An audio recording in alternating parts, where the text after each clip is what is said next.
All right, welcome back, everybody. I'll wait for Ms. Stafford to pop up.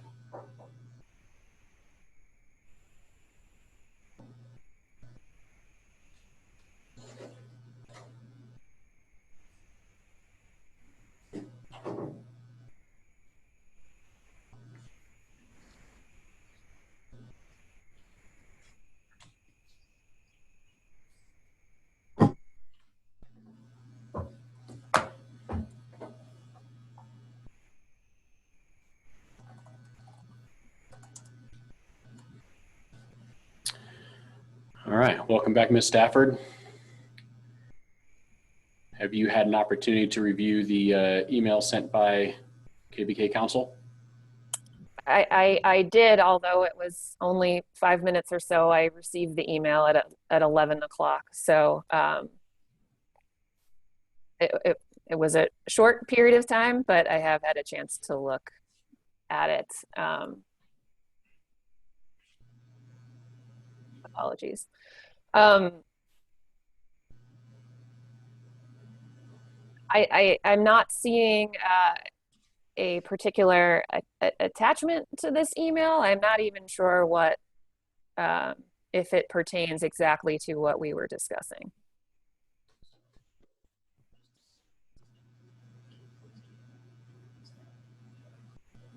What's KPK's intention with this email that we're discussing here?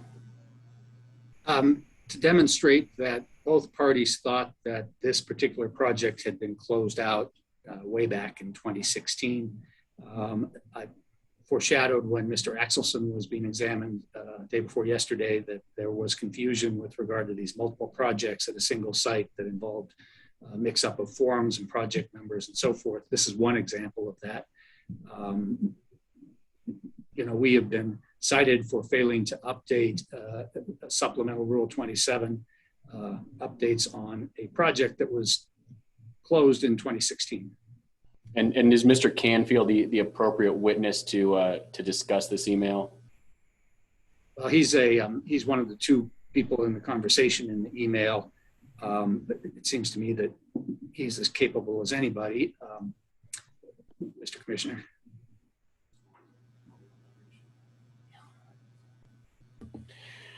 All right.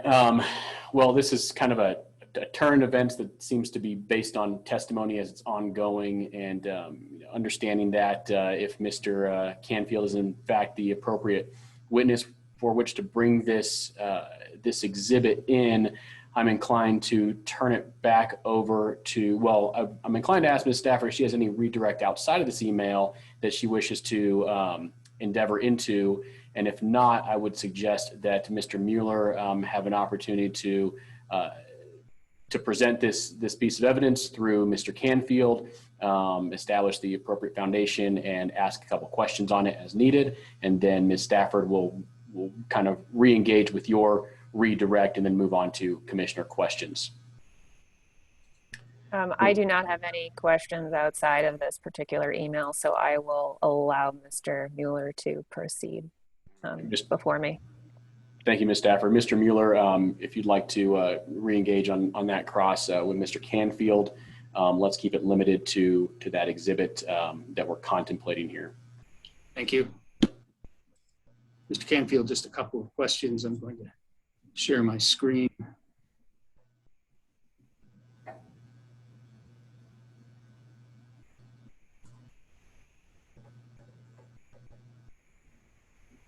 Are you able to see my screen, Mr. Canfield? Yes, sir, I can. Have you been able to review this? I know it's short notice. Have you had a chance to review this email chain? No, sir, I have not seen it other than the image I'm seeing right now on your shared screen.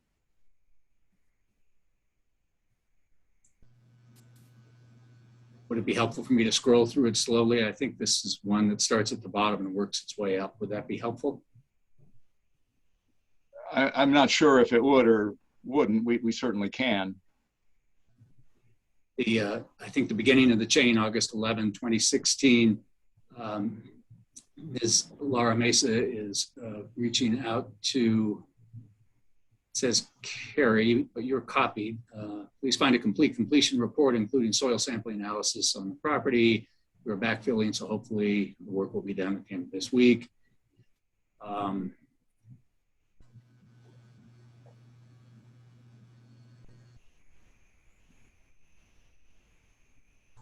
Seems to acknowledge in the next email that it was received and it was received by you. Some talk about the landowner. I'm going on vacation. Safe travels, have fun. I guess my question, Mr. Canfield, is does this refresh your recollection as to whether or not you received the completion report? Could you scroll back down to the middle, please? The middle of the chain? Is this the Yeah, right there.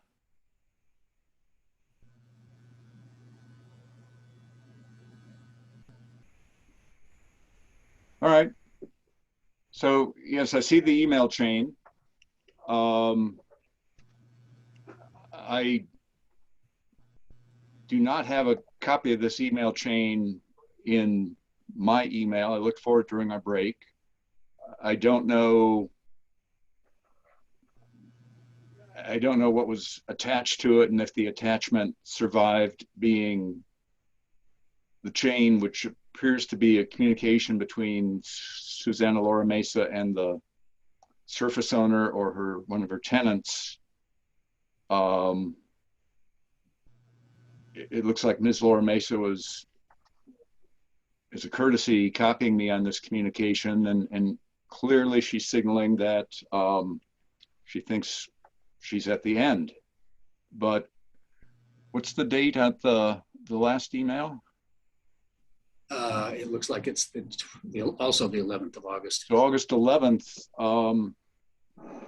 the email exchange would, to close the remediation project, then and now would require the operator to submit a supplemental Form 27 with the whatever supporting information they have attached. And that supplemental Form 27 with the 2016 report attached was not submitted until January 14th of 2020, despite multiple requests being made in the form of corrective actions on COGCC inspections. Didn't we look at a letter previously that did, in fact, in 2016, submit it to the commission, to the staff? I'm sorry? Didn't we look at a letter previously in which it was delivered or was addressed to the staff? No, sir, that's not correct. The supplemental form submitted on January 14th of 2020 has attached to it a letter which in turn is dated 2016. Right, August of 2016. Yes. Same time as this email chain in which you were copied.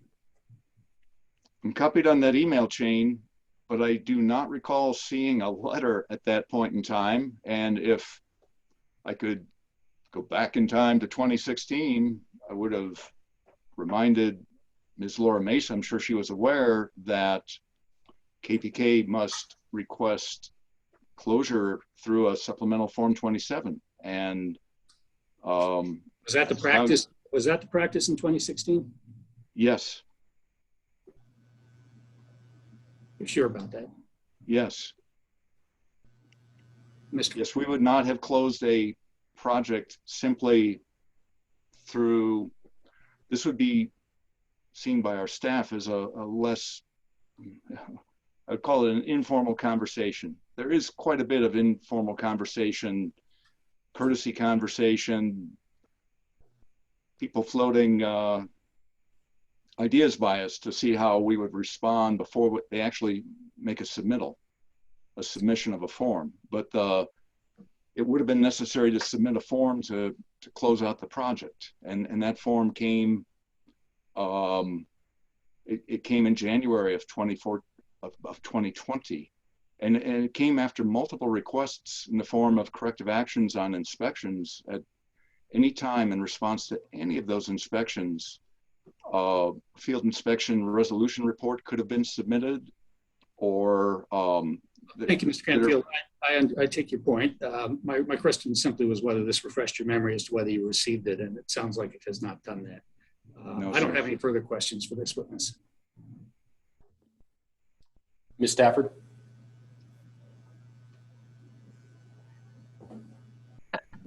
Thank you, Chair. I have no redirect. At this time, we'll take questions from commissioners.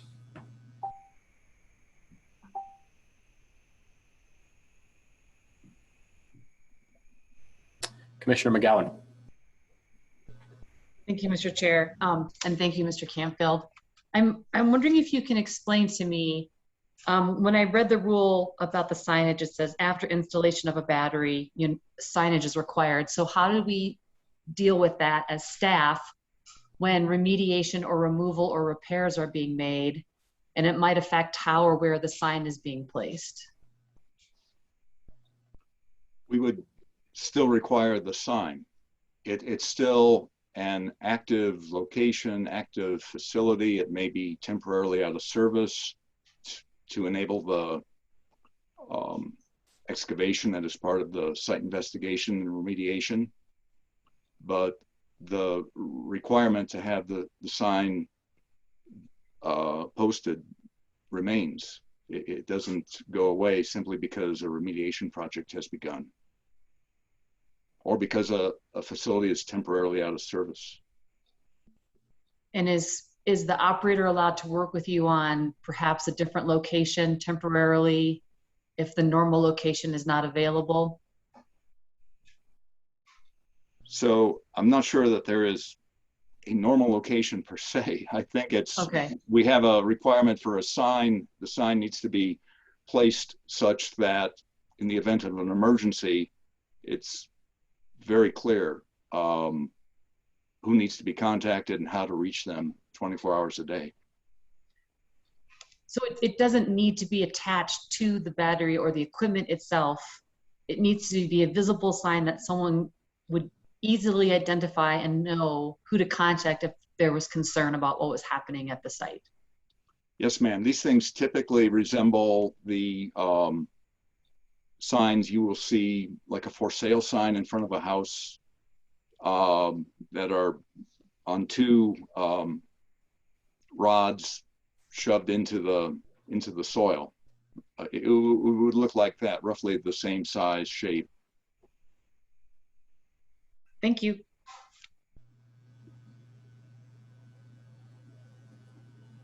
Commissioner Messner?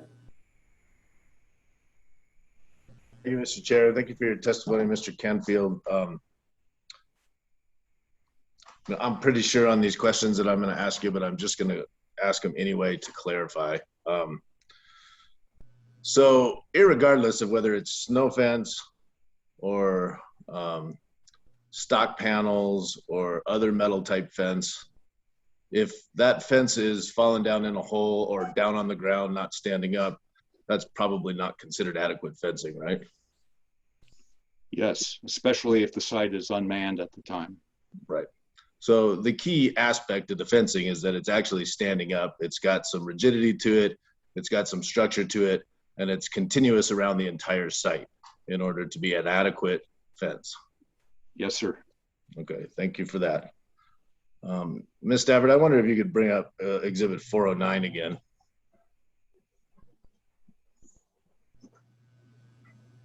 Just a minute, Commissioner Messner. I will find this quickly. Thank you.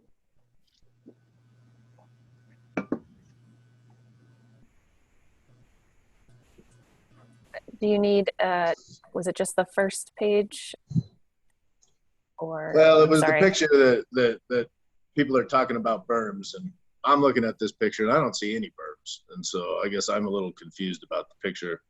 I was going to ask Mr. Canfield about that.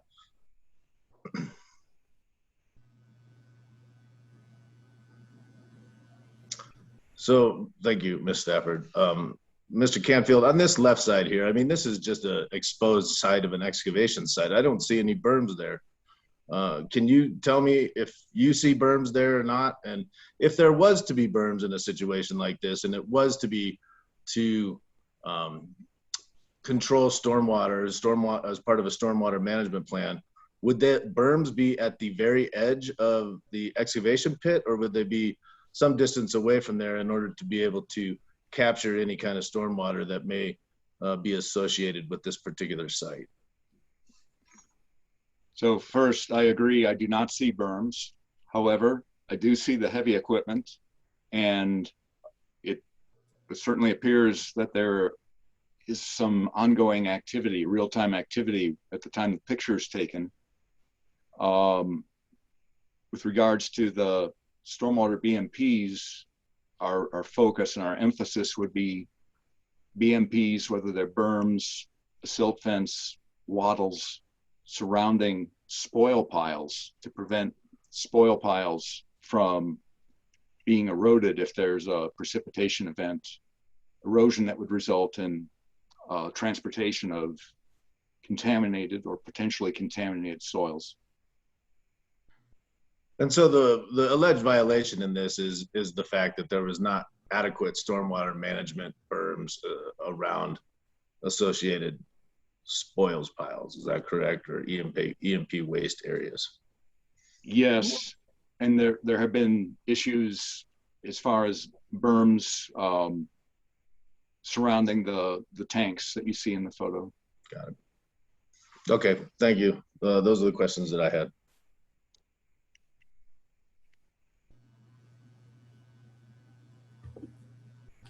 I've got a couple questions for you, Mr. Canfield, so I'll jump in. On the August 22nd inspection, where you noticed the lack of signage and made that comment and assigned that corrective action, was there any personnel on site to ask maybe where that sign was if it had been laying off to the side? Sir, I don't recall without reviewing my notes. I do recall on one occasion encountering an equipment operator and pointing out to that person that there was no sign and a sign was necessary. And I don't know if that was the date you're asking about. Do you recall a response in that regard? It was a little more than, okay, I'll relay your message. Okay. Which I had relayed myself in the form of the inspection. Sure. Let me get my notes in order here. Let's see. So I guess I'm considering the rule for 6053 regarding the fences, and I'm kind of going in order of my notes here, so I apologize if I might have to bounce around a second. When I read that rule, I'm curious about, does this site or is the equipment, is it easily accessible to the public or poses a physical or health hazard? It seems like it's part of the rule, and I'm curious as to what the conditions were at that site that may have created that ease of accessibility and or the physical or health hazard. There is, and at that time was, an unimproved private road that ran along the northern wall of the excavation that was used by service owners and their tenants. Separately, there were two of the homes were very close, like within a baseball toss, and there were children living in both of those homes. That's something those families were concerned about. And you had mentioned about that some of those residents had expressed concern, and I don't quite understand how they raised that concern. Was that through a formal complaint process? Was that a telephone call directly to you? Did they approach you while you were on site? How did that happen? So the COGCC received a complaint from, I believe actually two complaints from the owner of the property, one complaint from a surface tenant. There were two 911 calls that I'm aware of, which resulted in the county reaching out to the COGCC. And finally, there was an incident where a water supply line, Mountain View Water District water supply line, was struck during the excavation, disrupting water delivery to several, 4 or 5 of the homes. So we heard of the residents' displeasure, if you will, through a variety of channels, not just complaints. Sure. And was that displeasure, was it regarding, I guess, the access to the excavation site? Was it regarding the excavation site taking too long? I don't quite understand. You know, I understand there were complaints, but I'm not quite sure I get what the substance of those complaints were. The primary concern was they felt it was taking far too long. They couldn't understand why the excavation was open for so long, and why more often than not it was unmanned, if you will. There were no personnel there. Okay, thank you, Mr. Canfield. Let me continue scrolling through here, see if I have anything else before I turn it back over. Okay, so going to this issue around the Form 27 requirement for the closure of the remediation projects, and I'm looking for specifically what remediation project I'm referring to. I'm not quite sure I know the exact one, but you know, in reference to the email exchange, the letter from Ms. Lara Mesa, were there any other projects, or was it ever a practice by the COGCC staff to close projects based on communication, formal or otherwise, that was not in the Form 27? During my tenure with the COGCC, we would have required, first and foremost, we appreciate communication. And again, it's not uncommon for an operator to reach out and want to have an informal dialogue prior to submitting a form. But ultimately, the form is required to close out a Form 27 to close out a remediation project, or a supplemental Form 19 to close out a spill report. That's action that must be taken by the operator. Staff would not take that action on their behalf. Sure, and I understand that requirement. And even though maybe you're not aware of any projects being closed without a Form 27, have there ever been instances where an operator has taken a communication, such as a letter saying that the project has been closed, or an email, or even a conversation, as sufficient to have closed it? I'm sure in the history of the COGCC, there must have been such situations, and they must occur, I'm not sure with what frequency, but in this specific situation, we were calling to the operator's attention multiple times over the course of several years that we had not received a formal submission since February of 2016. And we would need a supplemental Form 27 to update us, if not, to at least update, if not close the thing out. Sure. Thank you, Mr. Canfield. My next question kind of circles back to fencing, so I apologize for jumping around here. And the question I got written down is, I'm wondering if it's ever appropriate. I think your testimony was that snow fencing was only appropriate at times when the remediation was being actively worked with personnel on site. And I'm curious if it's ever appropriate when an operator is not present to have that snow fencing up. Sure, if it will stay up. What we're looking to see is if the site has been secured, if there is some sort of control in place to prevent unauthorized access of the site, and specifically the open excavation. And there are a number of ways to make that happen.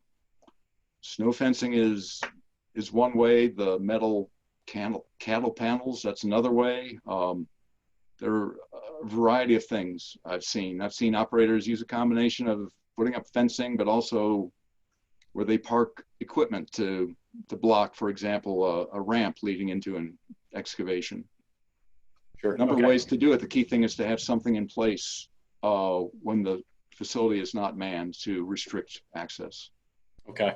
So really the sufficiency is all about the integrity of of the fence itself, and maybe not so much as the material. Am I understanding that correctly? Yes, sir. We're not worried about the material. We want to make sure the site's secure. Okay. That's all I have, Mr. Canfield. Do any other commissioners have any further questions?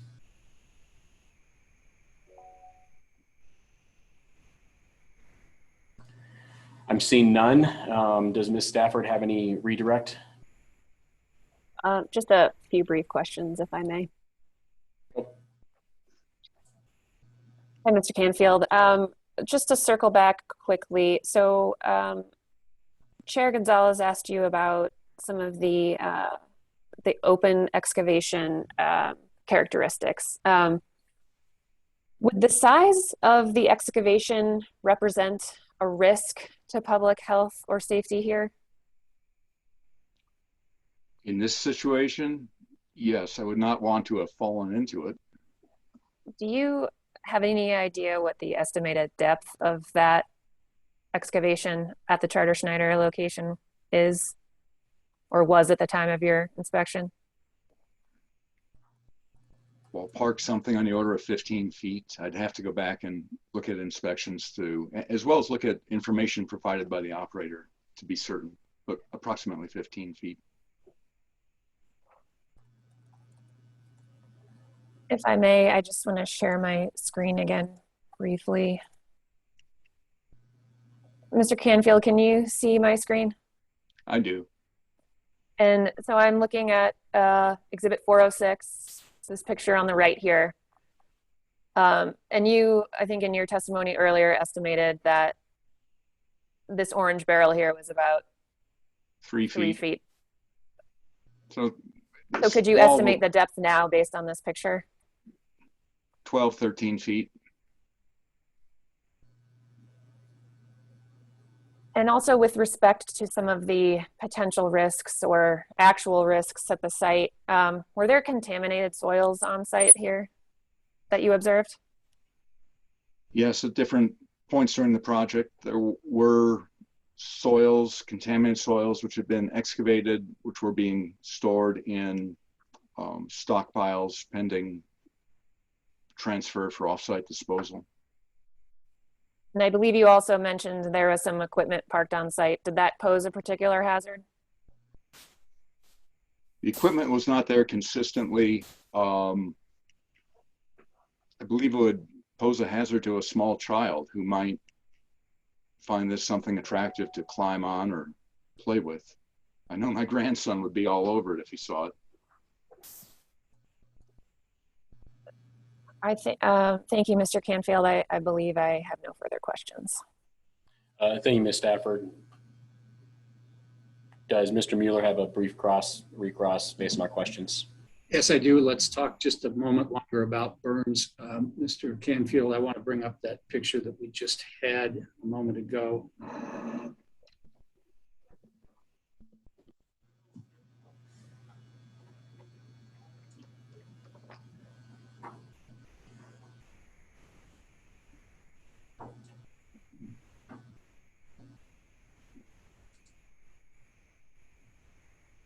Do you see the picture that we were looking at a moment ago? Yes, sir, I see it. On the left, that looks like a pretty robust berm to me. Yes, I do see it. Would you agree that that's a pretty robust berm? Yes.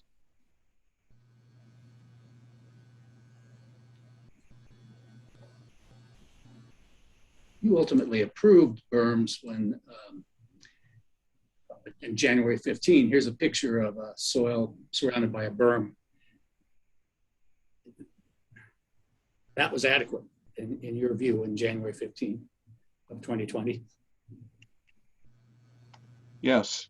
No concerns that it was going to fill up and overflow, or that the soil around it was impermeable? For that spoil pile, no, that would be acceptable. That's all the questions I have for this witness, Mr. Chairman. Thank you, Mr. Mueller. I think that concludes testimony from Mr. Canfield, and we will look to staff to call their next witness. Thank you, Mr. Chair. Staff would like to call Mark Schlagenhof as its next witness. Let's get Mr. Schlagenhof elevated to a panelist.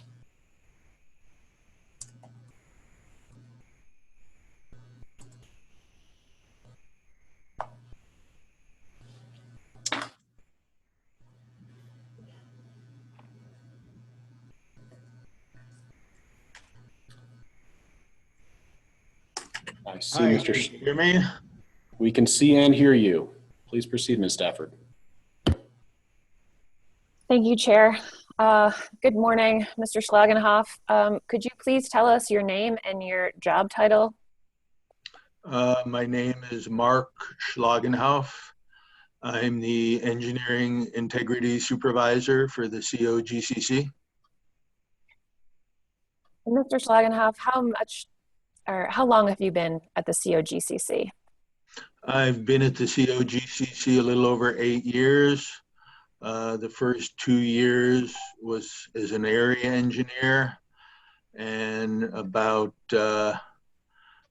6 years ago, the COGCC set up the Engineering Integrity Group. Thank you. And could you just briefly describe your education and experience that's relevant to your work?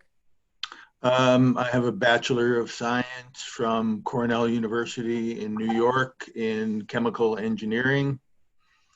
I'm a registered petroleum engineer in Colorado for over 25 years. In addition to my work at the COGCC, I've previously worked for the federal government and for industry. And could you tell me a little about what you did to prepare for today? I talked to the attorneys a little bit. I talked to Mr. McLaren, and I reviewed the information in the file for the Charter Schneider, primarily 2 inspection reports from Mr. McLaren, one in September, which listed corrective actions, and one in December of 2019. Both were in 2019 before COVID, of course, that said the corrective actions have not been met. Thank you. And if you'll just give me one moment, I'm going to share my screen. Can everyone see that okay? Okay. Now, I'd like to turn to the 2 of the violations at issue in this particular NOAV. We have prior Rule 603F and prior Rule 1105B, which I believe 1105B is actually also the current rule here. Now, with respect to Rule 1105B, we have this this OOSLAT. Could you please briefly describe what that means? OOSLAT is short for out of service lock and tag. Okay. Thank you. And now I'd like to turn briefly back to Charter Schneider. You mentioned the Charter Schneider location. You mentioned that Mr. McLaren had performed these inspections. What is your understanding of the status of this particular location?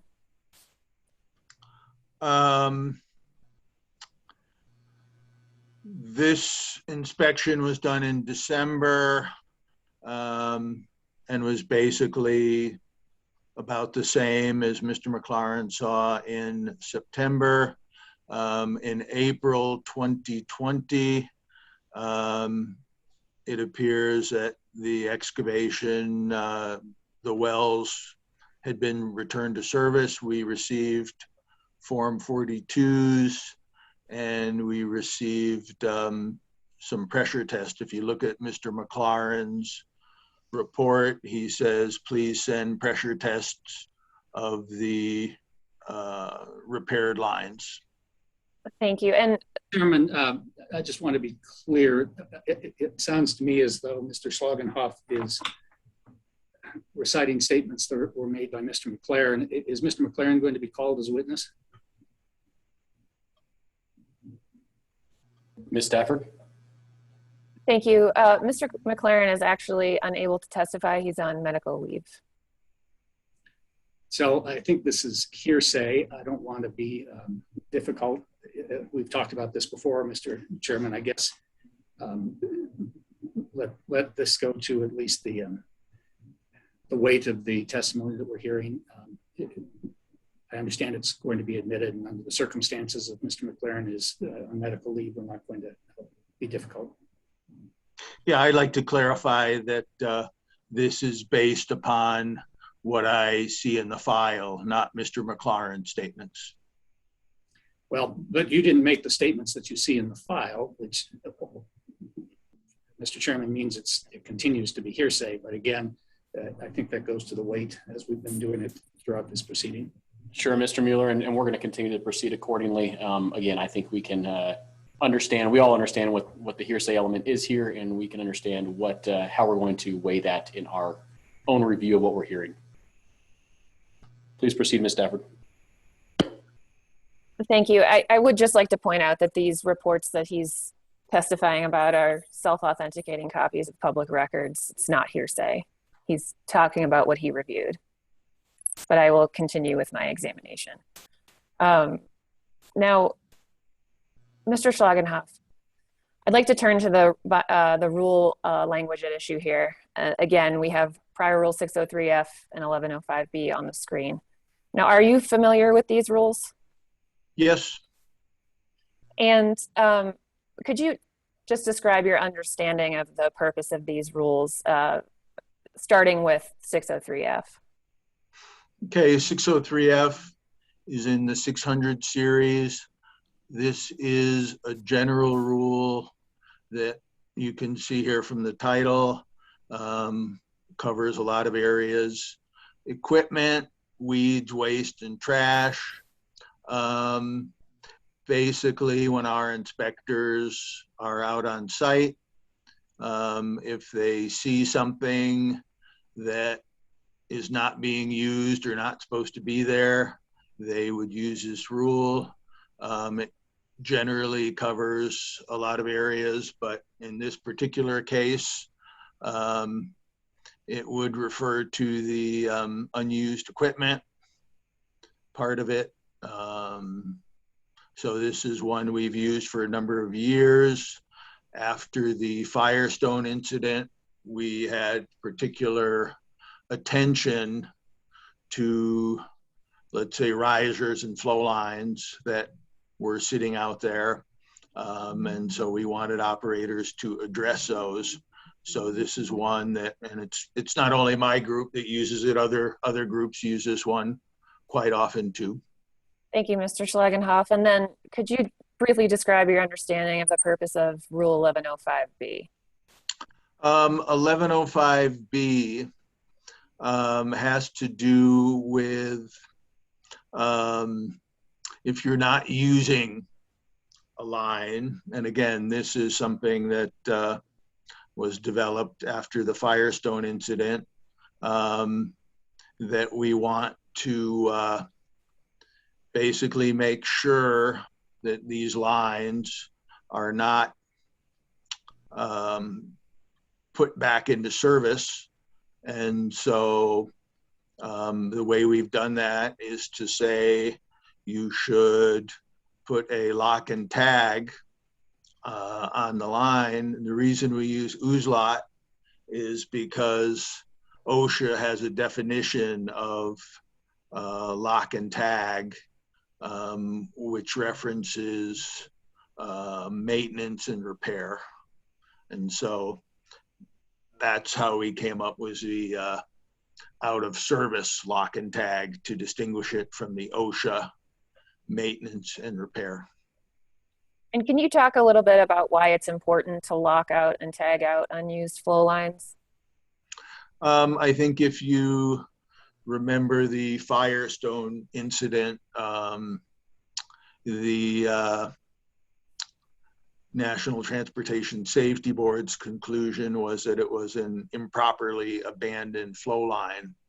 And so the issue that we're trying to address here is that you might have a line that would be inadvertently connected to an active source and would flow fluid.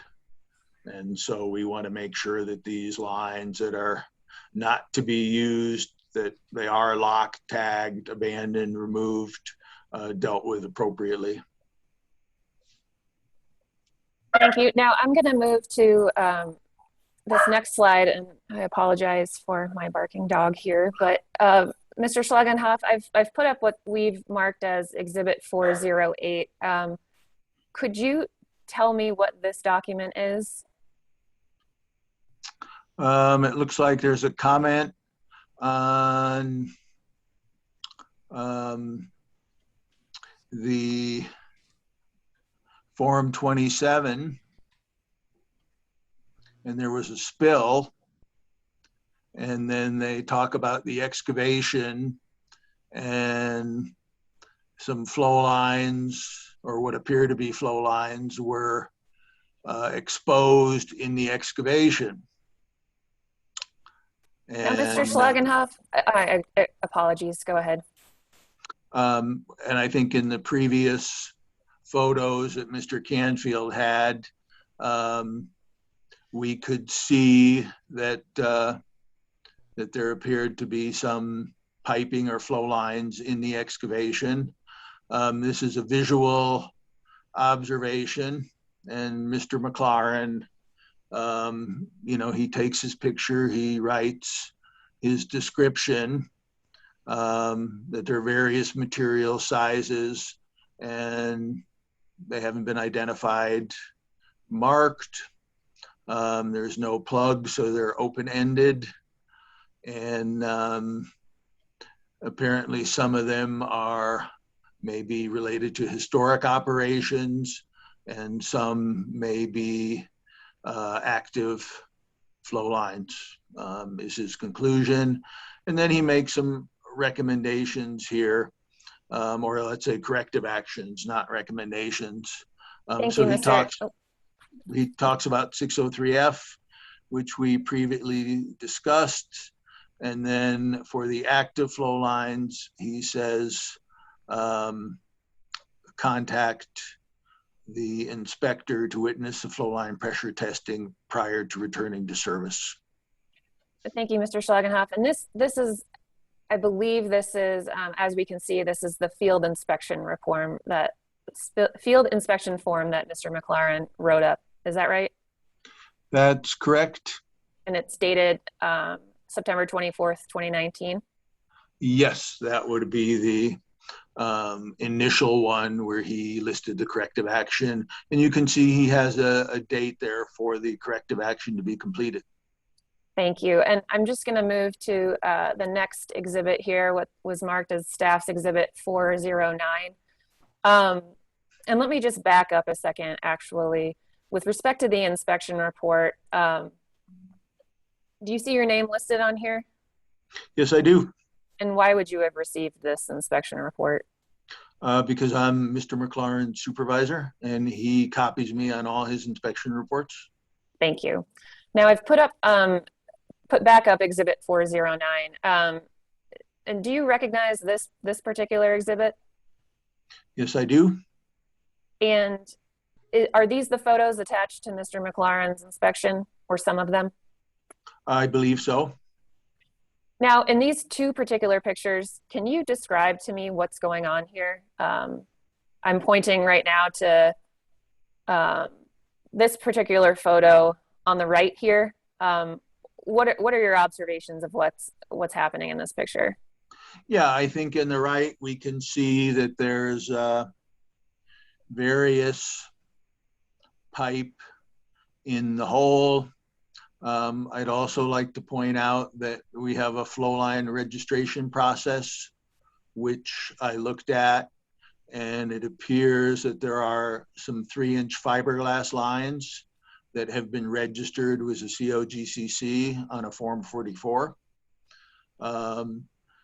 So that would be the fiberglass lines. I would expect to be the active flow lines. There appeared to be some steel lines in this excavation, which, you know, they're there when they dug it up. We're not sure what they are, what the significance is, but we want operators to deal with the lines on location. And now I'm just going to move to this is from also Exhibit 409, page 3. Can you talk to me a little bit about this picture on the left here where my cursor is? Can you tell me what's going on here? Yeah, it looks like there's some pipe, probably flow lines that are sticking out into the excavation. Most likely when they excavated, they cut the lines, would be my guess.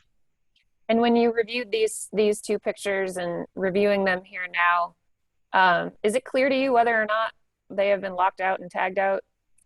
I would say from the pictures we've seen today that the lines have not, they've simply been cut and they're sitting open-ended. So no other additional actions have been taken. And with respect to this picture on the right here, can you describe this picture? It looks like a bunch of pipe that has been cut out and removed from the excavation. And we talked about Rule 603F. Is this the kind of unused equipment that you would be using that rule for, or your inspector would be using that rule for? Yes, I would say that this would be now considered trash that should be removed from the site. Thank you. And I'm going to move to Exhibit 416. This is another inspection report. Can you describe this document to me? This is an inspection report. As we can see, it's dated 12/20. It was submitted 12/23. So it's roughly 3 months after the previous report. It says it's a follow-up inspection. This is something, if we list corrective actions, we would circle back at some later date after the due date usually and see if the corrective actions were taken. And now, based on the corrective actions listed here, this looks very similar to what we saw in the previous inspection report. Would you agree? Yeah, I would say they're pretty similar, if not identical. And Mr. McLaurin has included this corrective action due date. Based on the date of this particular inspection report, would you say that corrective action date has passed? Yes, you can see the date of the follow-up inspection report was done on December 20th, 2019. The corrective action was October 29th of 2019 was the due date. So it's not quite 2 months past the corrective action date. Thank you. And what I have up here are pictures from Exhibit 417. Mr. Schlagenhof, do you recognize these particular photographs? Yes, I do. Are these from Mr. McLaurin's December 20th, 2019 inspection report? I believe so. And again, can you describe to me what's going on in these pictures? I point you specifically to this larger one on the left here. Yeah, basically we have some pipe that is open-ended in the excavation.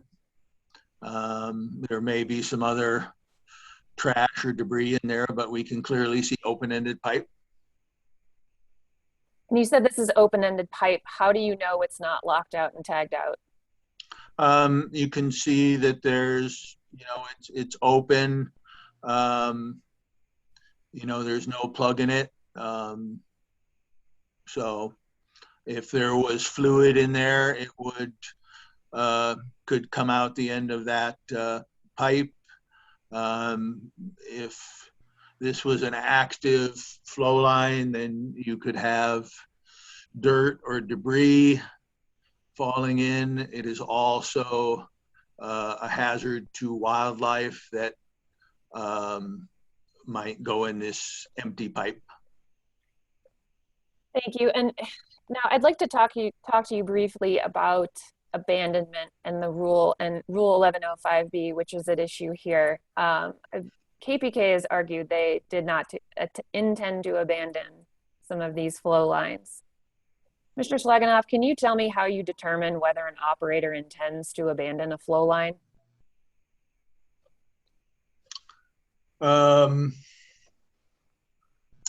Right now, we have a notification process that was initiated in our 2019 rulemaking in Greeley. I think it was November. So we would normally expect a operator to notify us of an upcoming abandonment. And aside from this notification, would your inspectors take into account site-specific conditions when making this determination? Basically, our position would be that an operator would, if they're not using a line, that we would expect it to be abandoned and locked and tagged.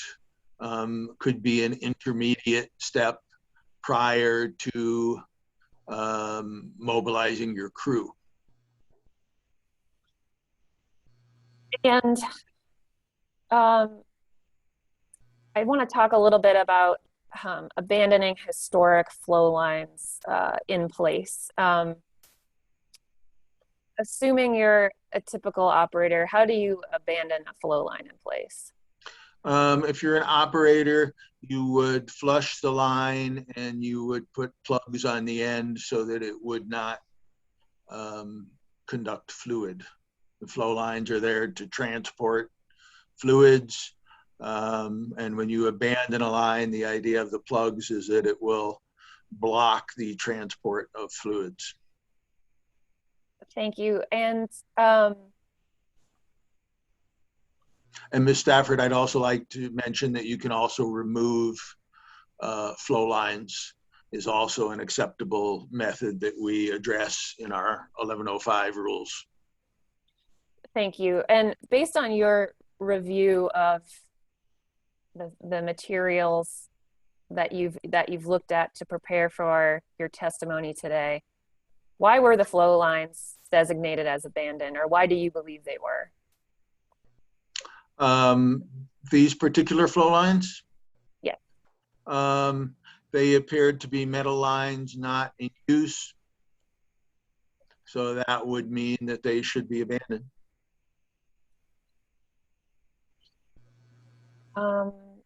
Thank you, Mr. Schlagenhof. And one more, an additional question here. So were there any impacts or threatened impacts associated with, leaving these flow lines in place and not locking them and tagging them out? Well, I think last week we had testimony about a well that was shut in, but was still leaking fluids. So that shows the potential for fluids. And again, I've also touched on the issue of wildlife. Let's see, there are other possibilities. There might be a coating. Often we see in old lines that there are coatings involving asbestos. So that could be a potential hazard, but I don't know if that's the case here or not. So there's a number of hazards or potential hazards associated with lines that are we see here in this picture. Thank you, Mr. Schlagenhof. And commissioners, again, I'd like to point you to pages 9 and 11 of the parties' stipulated facts, 9 through 11. There is additional information that will set forth information about the violations at issue here. And with that, I have no additional questions for Mr. Schlagenhof right now. Thank you, Ms. Stafford. Mr. Mueller. Thank you. Mr. Schlagenhof, you've never been to this site, have you? No, I haven't. You weren't Not there to the best of my knowledge. You weren't there when these pictures were taken and these conditions? No, I was not. What does a lockout tagout look like? It would depend on, what type of equipment. If you have a valve, you could tag it. Again, with a pipe, you can tag it. In this case, I would expect to see a plug in the end of the pipe. If you review Mr. McLaurin. Well, just before we move on from that, a plug is not the same as lockout tagout, is it?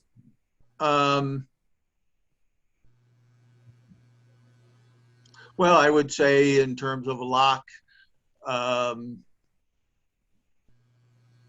you would have to do something to show that this equipment was not to be operated. Typically that happens, does it not, at the inflow point at the well, where there are indeed valves where it's upstream from the line, and isn't that where lockout tagout routinely occurs? Well, that would be a good place to do it, but where you have exposed equipment, we would expect to see,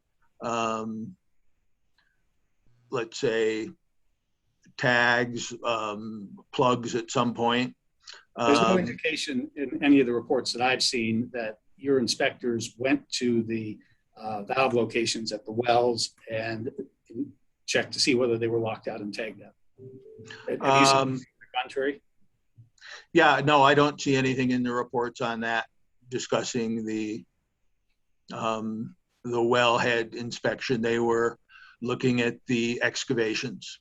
The lockout is supposed to happen and the tag out, according to Rule 1105B, at the risers. Is that correct? If we have a riser, then we would expect to see something there. Yes, a tag. And can you please tell the commissioners, in case there are any of them that don't know what a riser is? A riser is usually the vertical part of the pipeline coming out of the ground. You were talking about abandoning historic flow lines. I want to sort of ask about abandoned historic flow lines that an operator encounters.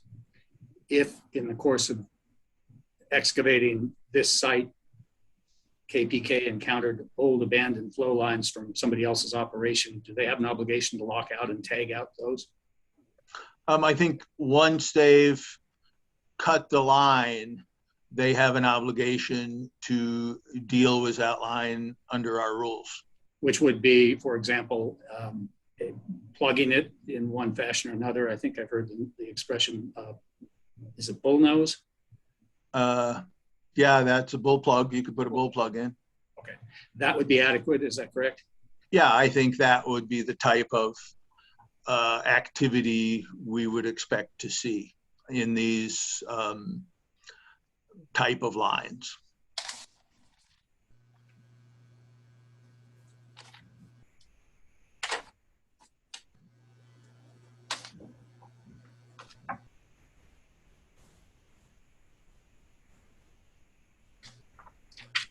You saw metal lines here and you concluded that those were probably abandoned lines, not lines that had recently been active. Is that correct? That's, the operator usually has more information about the site. So I can only, that's my best guess from the information that we have in the reports and in the file. Okay. I don't think I have any further questions at this time. Ms. Stafford, any redirect? Just a few, if I may, Chair. Please. Now, Mr. Schlagenhof, going back to locking out and tagging out, would you say that COGCC generally expects this to occur at the exposed end of a flow line?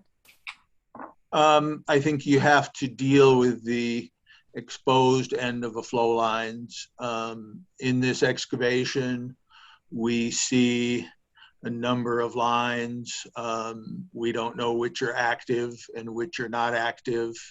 And so this excavation was open for an extended period of time.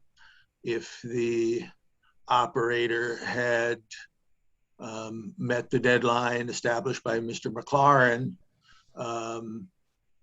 there would have been no violation, of course. But when he went back in December, it was the identical condition as the previous inspection. So the lines had not been dealt with. And once these lines are exposed in this way, are the open ends effectively risers, would you say? I think in this case, we've identified them as risers, yes, because they're sticking out. We have pipe sticking out, and when we see pipe sticking out, we've told our inspectors, you need to write that up. And then if the operator wants to respond to our inspection reports, they have that option that they can respond and tell us what's going on with it. And they can say, well, this is something to be removed, or it's an active line that we're about to lock and tag, or, you know, they can respond to our inspection reports. And if they feel there are errors in the reports, they can also address that in the report. Thank you. Are you aware of any such communication from KPK here?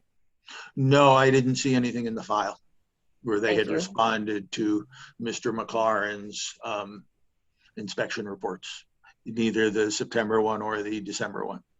Thank you. I don't have anything further. So I have one follow-up, Chairman, if you'll permit.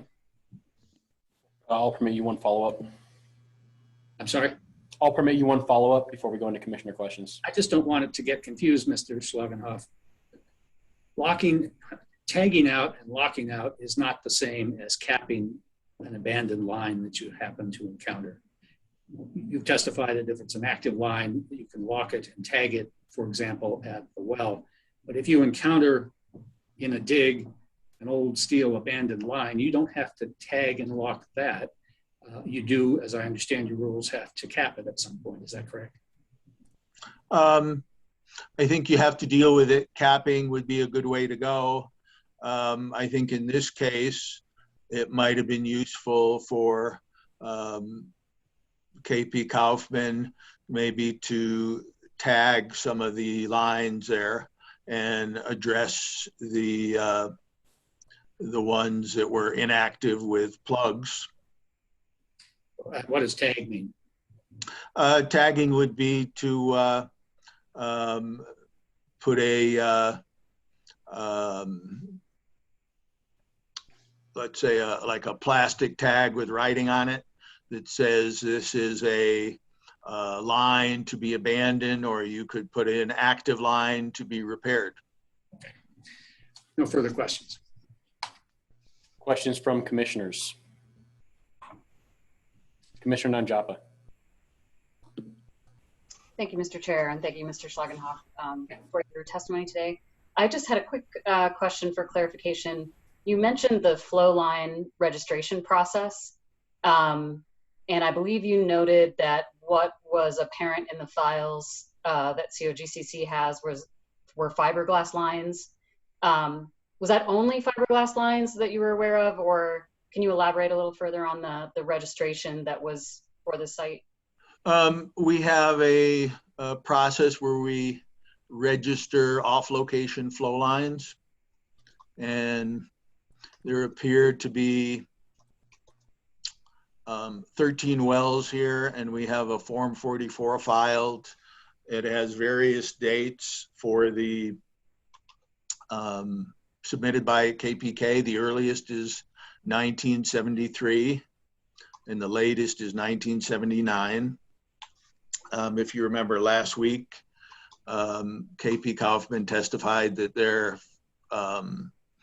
these properties, the 70s and 80s, so these would be vintage from the 70s.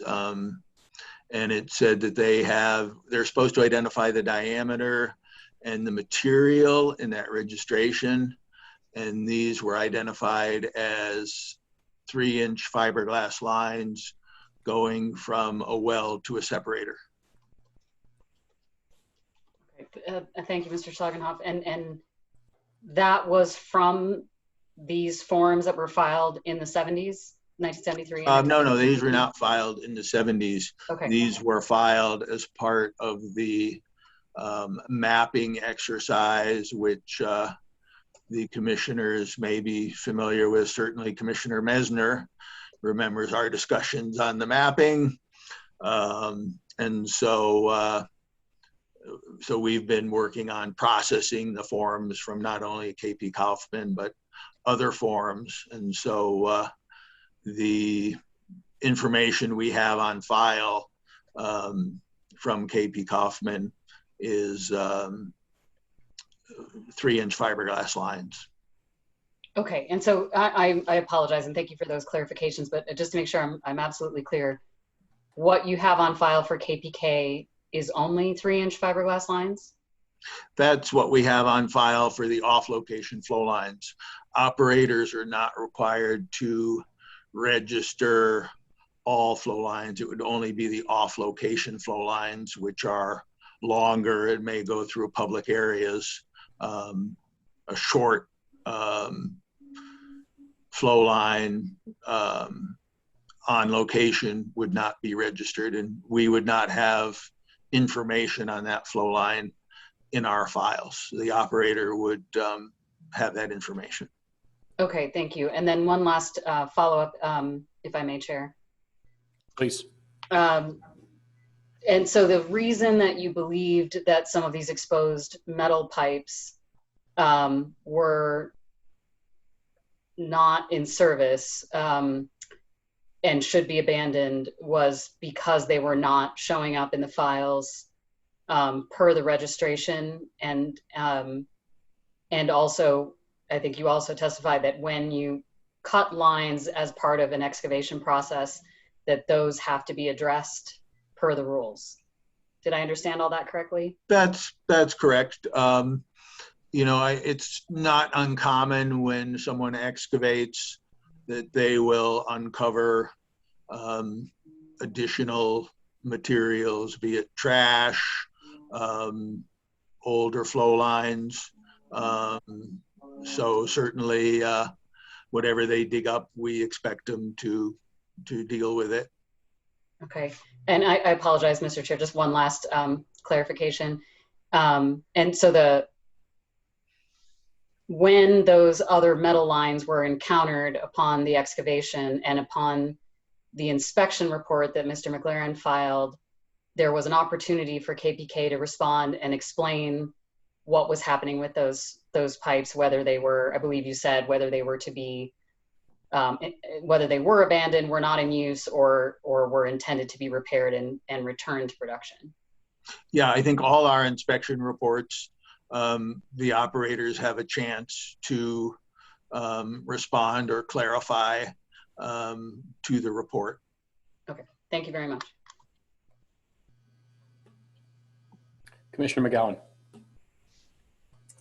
Thank you, Mr. Chair. Thank you, Mr. Schlagenhof, for being here today. So sorry, I have questions that I'm not sure are related, so I might be a little bit all over the place. So if the operator had, and now I'm not sure if it's tagged out or plugged, sorry, locked out and tagged at the wellhead, at the valve, would the operator had to have done anything at the excavation site as far as locking, tagging, plugging? I would say that if you have exposed pipe, if it was buried pipe, we would say the answer is no. If you have exposed pipe, we would expect you to do something with that exposed pipe. One of the issues we see, you know, it's not obviously looking at the pictures, it's not obvious, you know, which pipe, where it goes, is it active or inactive? You can't tell by looking at it. So any exposed pipe, we expect operators to handle it. If it had stayed excavated, then we would say locking and tagging at the wellhead would have been sufficient. Or let's say at the visible. So when you have visible pipe, we want operators to deal with the lock and tag issue. If it's below the surface, then it would not be visible, and that part, there would not be a need to address it. So thank you. Sorry, just to clarify for myself, regardless of if something had been taken care of at the valve, at the well, upstream, once it's exposed and you have pipes exposed, we still expect via our rules for action to be taken at the exposed pipe at the excavation site as well. Yeah, if you have visible risers or pipe, we would want you to address that issue with that pipe. And like I say, from the pictures, it's not readily apparent where those pipes go. So we have no idea if they are connected to a well or connected to something else. Okay, thank you. If this site had been a site where all of those lines were going to be put back into service, what would be the expectation as far as tagging, locking, plugging on an intermediate basis? Sorry, so we know it's going to go back into service, but does something still have to happen while you're doing work? Okay, earlier last week we had talk about debris getting in and causing problems with the valve. So certainly if these lines were to be put back in service, a good practice would be to cover the ends. Mr. McLaren specifically mentions in his report, do not use tape. So basically, these lines are for transport of fluids.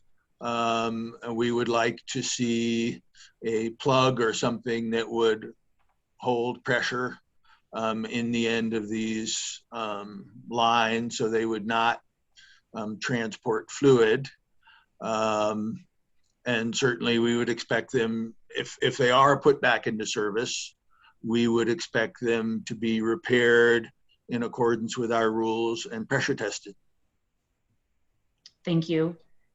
And from looking at the documentation that staff has, was there any communication from KPK that anything had been done upstream to deal with any sort of tagging or plugging or locking?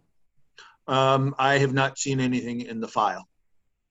And to your knowledge, based on documentation, was there any discussion with KPK or communication from them about which lines specifically they thought would be active or not inactive or abandoned? The only thing I've seen in the file is there are 5 pressure tests, and Mr. McLaren told me that he received 5 pressure tests from KP Kaufman. Thank you.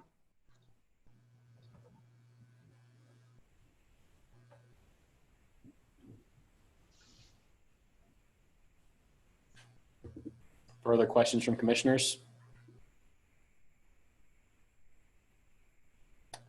Seeing none, Ms. Stafford, any redirect? Just one question, Chair. Mr. Schlagenhof, you just mentioned the pressure tests that Mr. McLaren received. Do you know when those pressure tests came in? They came in, we issued the NOAV, I think it was April 7th. And April 8th, there were issued 13 return to service Form 42s, which is our notification report.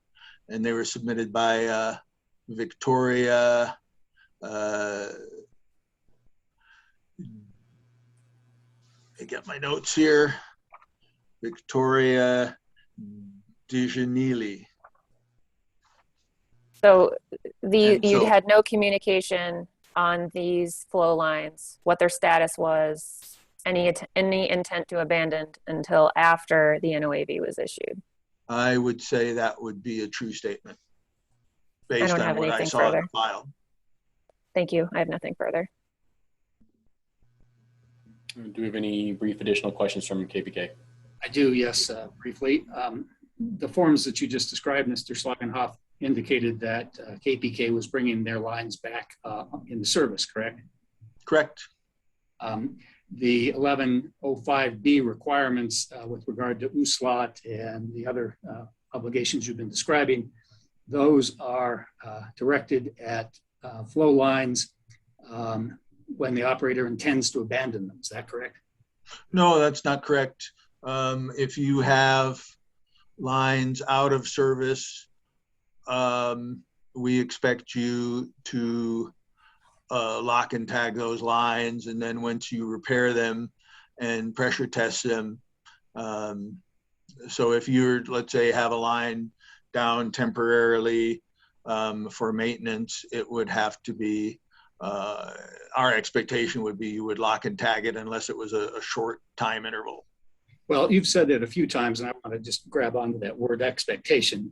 The rule doesn't say that you need to USLOT with regard to other lines. It simply says with the intent to abandon a line, then you have to go through the USLOT process. Isn't that what the rule says?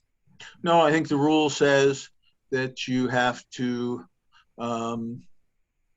lock and tag if they're out of service also, not only if they're to be abandoned. Well, I'll invite the commissioners to read the rule themselves, and I'm certainly not suggesting it isn't a good idea to lock and tag lines when you're working on them. I'm going to represent to you that that did indeed happen at this location. It didn't happen, however, in the pit. And again, to underscore, your inspectors didn't go to the wellhead to see if they were locked and tagged there. There's no indication in the reporting that that was done. No further questions. Thank you, Mr. Mueller. Ms. Stafford, we're ready for your next witness. Thank you, Chair. Staff calls Jeremy Farron as its next witness. Can everybody hear me? We can.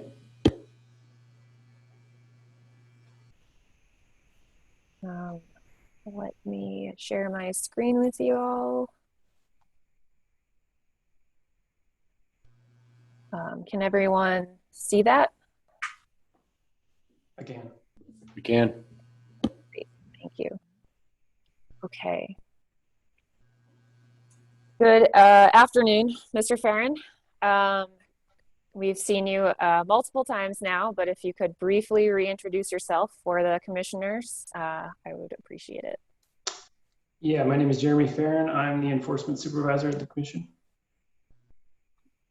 Now, Mr. Farron, let's talk briefly about the Charter Schneider NOAV. And with respect to the penalty calculations staff has requested, I have it up here on the screen. This is extracted from our attachment 1 to our pre-hearing statement. Mr. Farron, can you touch on KPK's argument that Rule 1002F should be classified as a minor impact?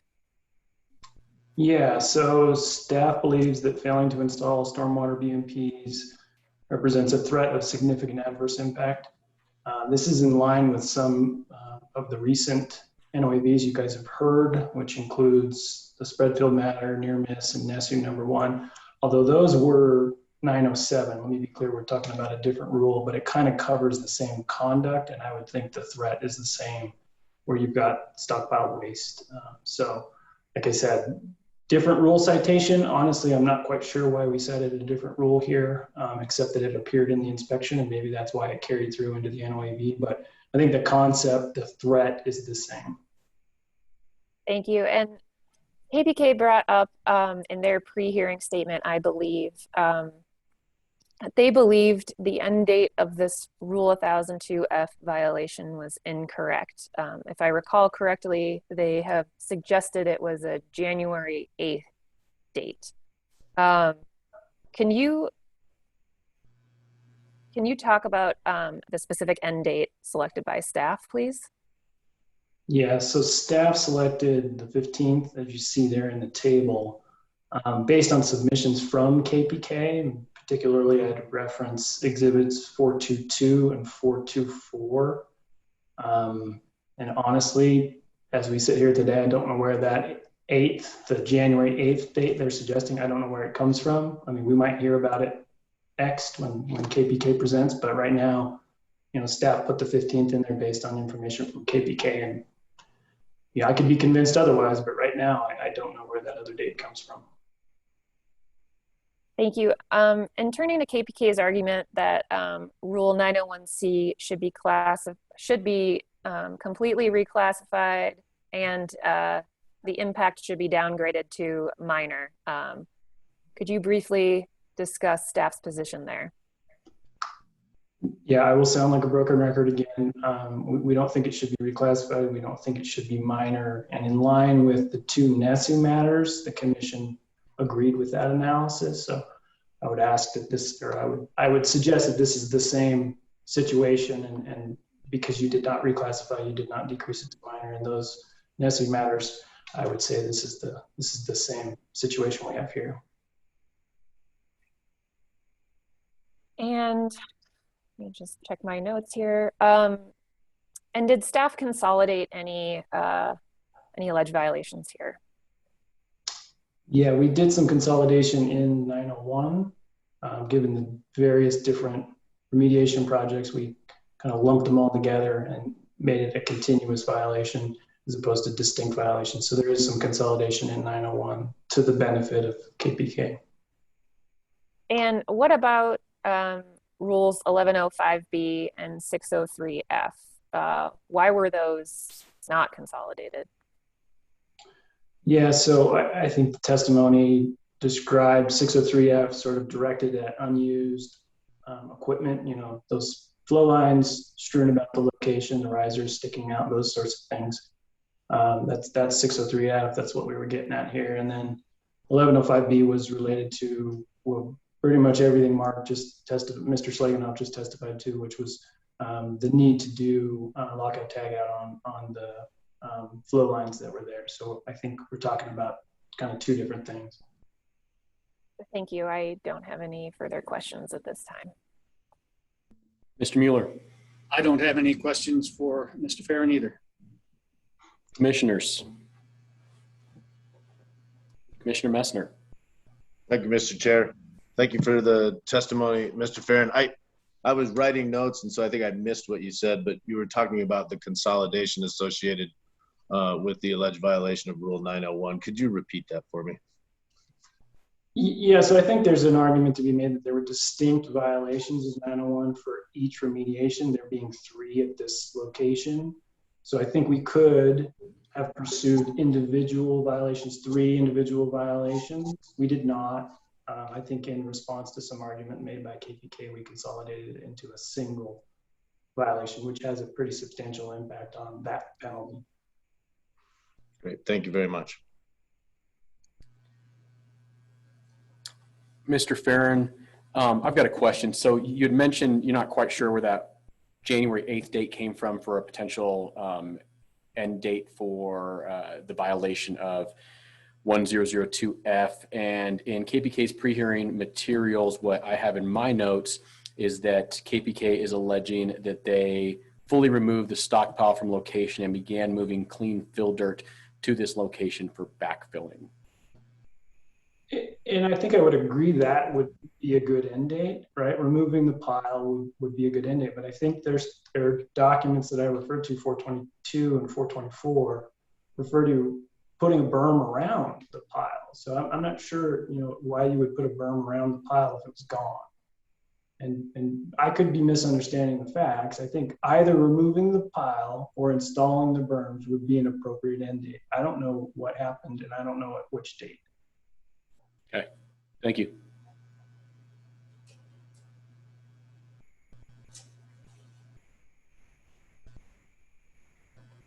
Seeing no further questions from my fellow commissioners,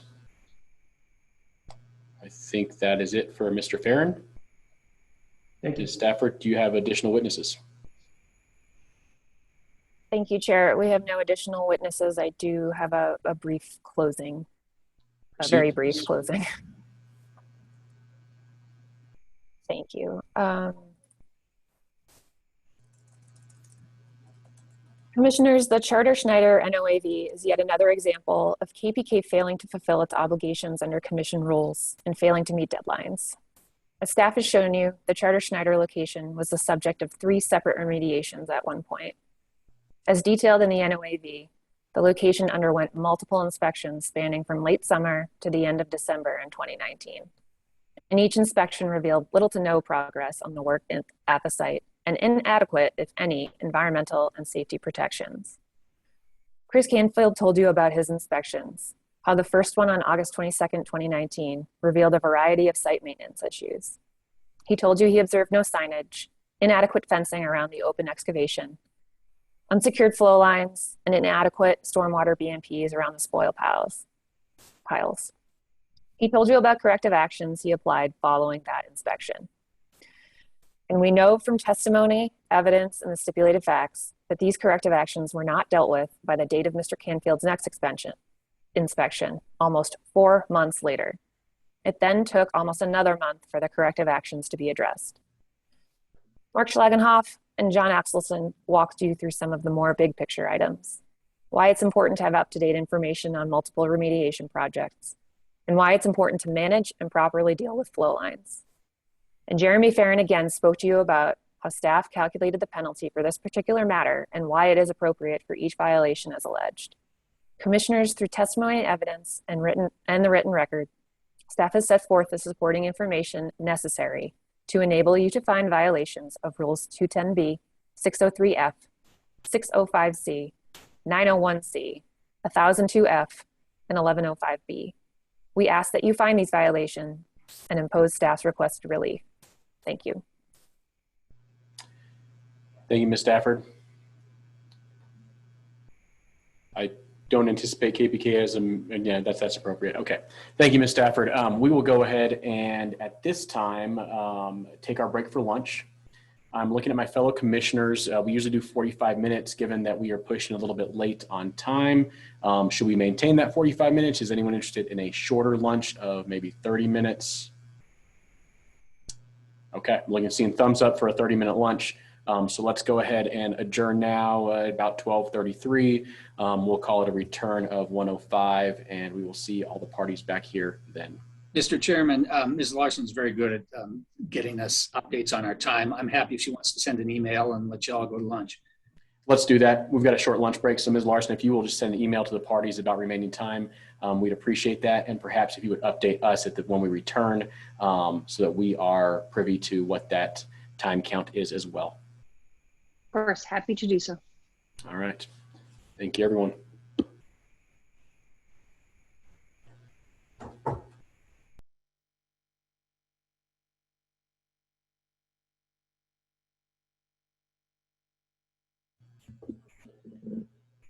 It is 1:06, and we will give everyone just a few more moments to get back. That was a very short 30 minutes. We will get started here in a moment.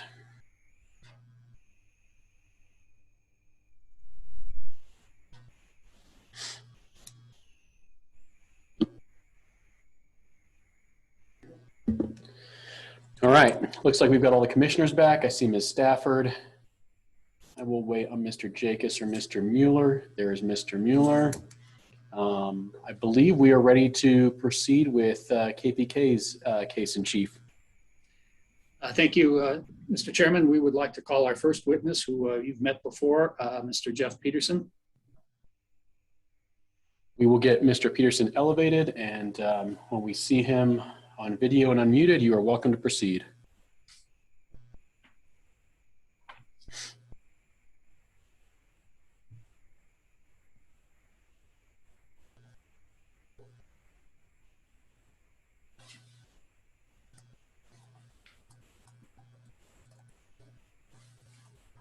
Mr. Chair, I apologize. I'm having difficulties getting the KPK witness room in as a panelist. If Ms. Amaro could assist in getting them in, that would be wonderful. Ms. Amaro?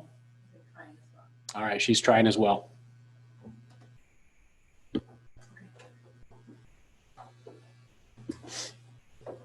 It looks like we have them elevated as a panelist. We'll just wait for the video to populate and the for them to come off mute.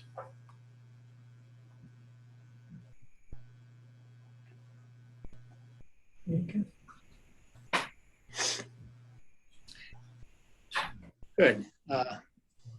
Mr. Peterson, can you hear me? Yes, sir, I can. Are you settled and ready to proceed? I believe so, sir. Good, thank you. You are head roustabout for KP Kaufman, been involved in a lot of these projects. Were you active and involved in the Charter Schneider tank battery project? Yes, sir, I was. Can you tell us a little bit about how that project proceeded from the remediation standpoint and the work that you were doing? The project, from a remediation standpoint, you know, we had a release there. We were called there to, you know, begin the remediation process. The project was challenging. We encountered quite a few unexpected lines while we were there. I guess just in short, it was, I guess what you would call a dig and haul, I think is what some of the, is what we've referred to it as.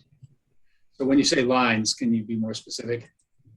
As we were excavating, we not only did we encounter, of course, we encountered our flow lines, but as the project went on and as it expanded, we encountered many other lines, steel lines that were left in place, or what we felt were left in place. So I think I'm sharing my screen with you. Do you see pictures of the excavation? Yes, sir. Using this as sort of to orient us, can you describe some of are these pictures of the lines that you were encountering that you didn't expect? Those were some of them, yes. I think on the left picture in the upper section of the picture, I believe you can see a couple of our fiberglass lines, and then towards the bottom of the picture, there were a few steel lines that we had encountered as well. Fiberglass lines belong to KPK? Yes, sir. Those are our lines. Did KPK intend to put these lines back into use after the project was complete? Yes, sir. We intended to do that.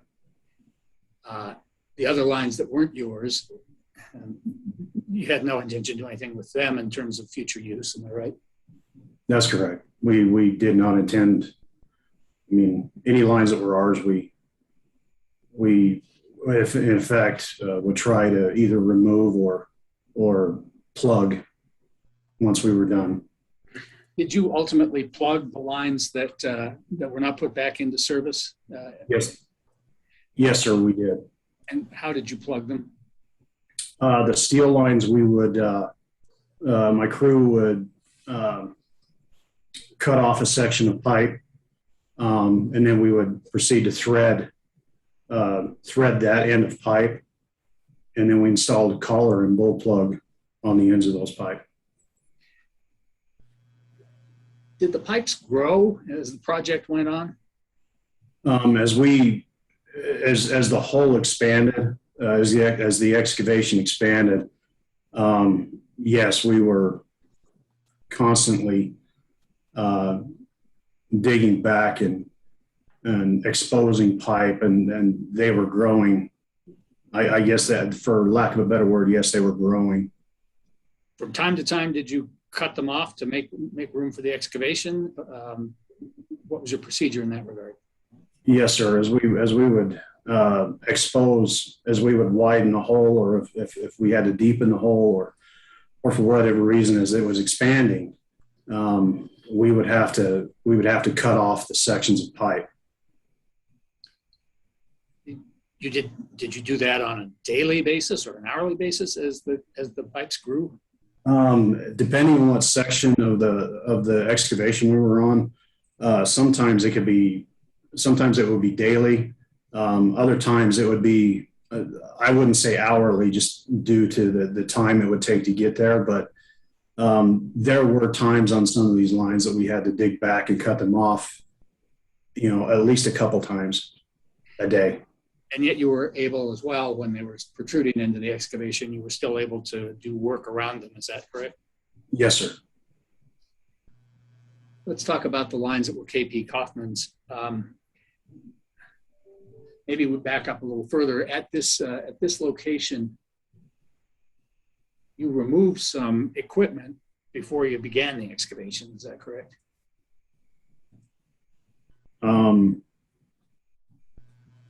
Yeah, I mean, we had to remove some tanks. Yes.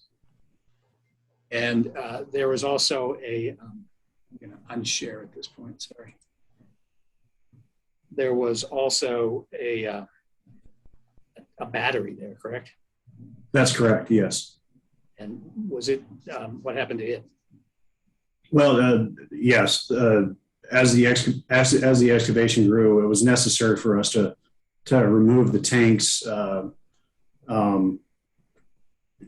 from the excavation. There was also some, a header system there that we had to remove. We disconnected those things. We moved the tanks to the east of location and prepped them to for our trucks to come and get them. Is this a picture of the header? Yes, sir, that is.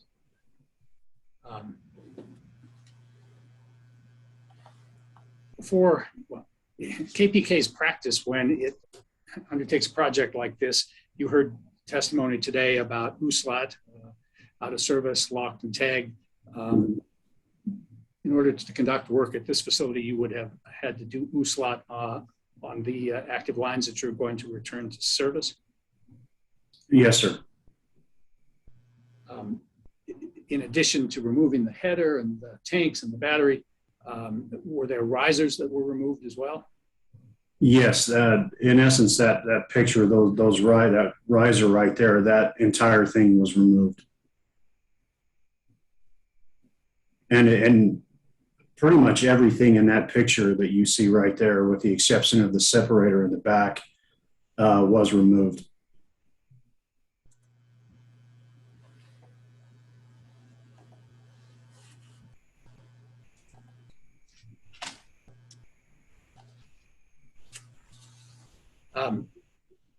I'm sorry, you may have said this. The battery itself was moved to a new location, some distance from where the work was going on. Is that correct? Yes, sir. We removed the tanks. It was approximately about 75 to 100 feet to the east of our excavation. And the tank battery was likewise moved? Yes, sir. Is that where the sign had originally been that identified the facility and gave KP Kaufman's telephone number? Yes, sir, it was.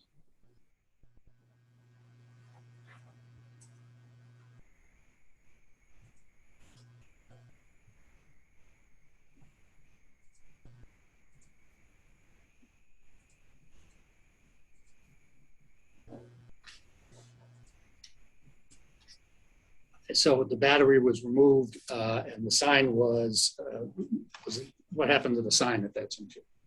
The sign, when we removed the equipment off location, I believe the sign was, one sign was attached to a set of stairs that we had that was enabled to access the tanks.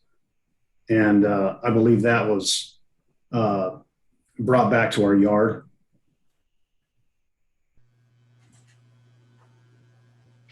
And was the tank battery ever returned to service at this location?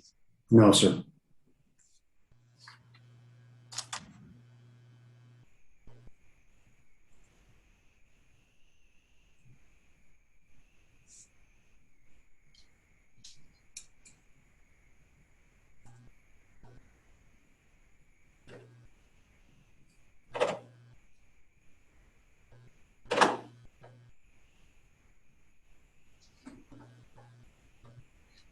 Share my screen again if I can get my cursor to cooperate.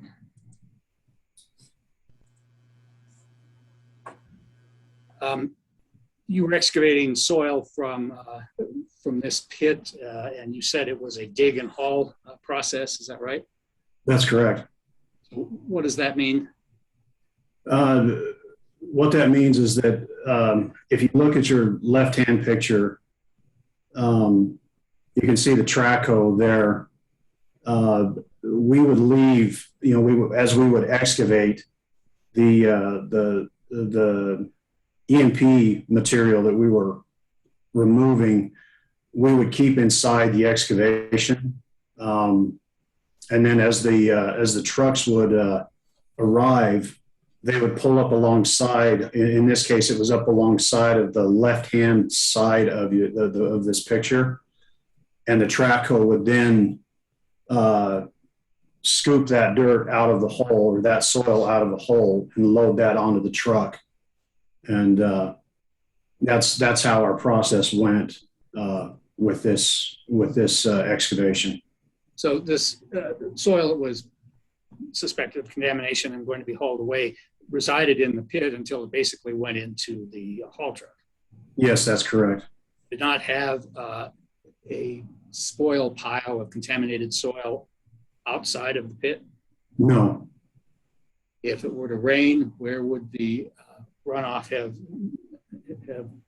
gone given the configuration of this project? It would have gone into the excavation site, into the excavation itself.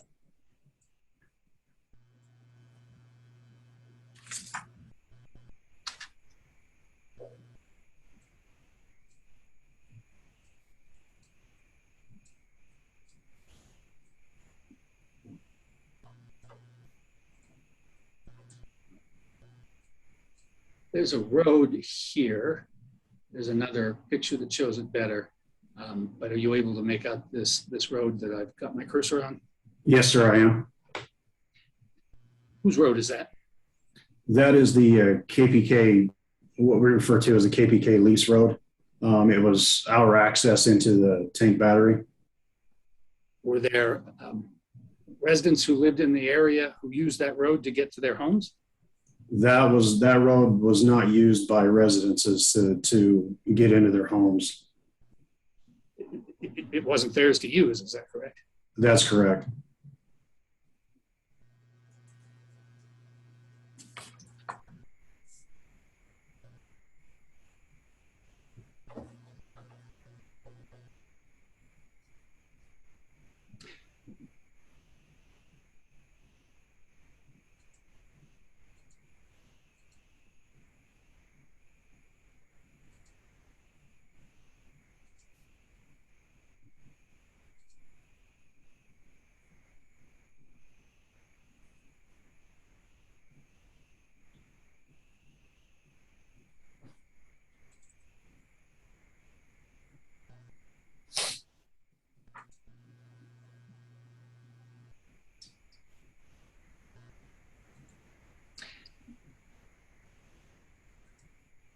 Mr. Canfield was talking about berms previously.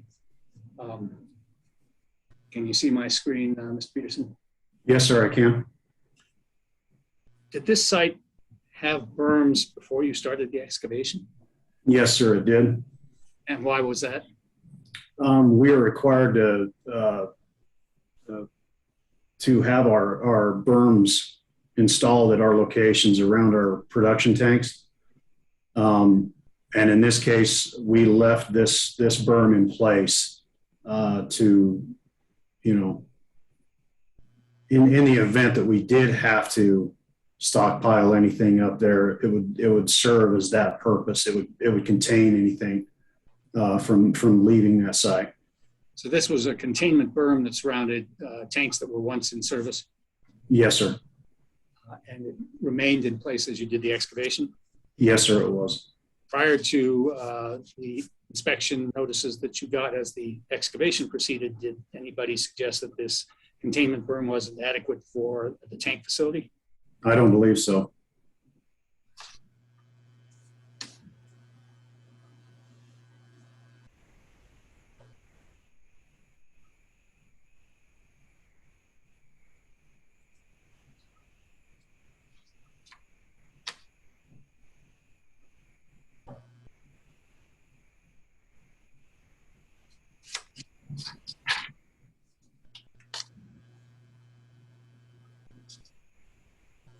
You testified that the risers and the header had been removed. Was it our intention after the work was done to return our flow lines to service? Yes, sir, it was. And did we at the end of the project indeed return them to service? Yes, we did. We built a brand new header system and upgraded our lines coming into that header system.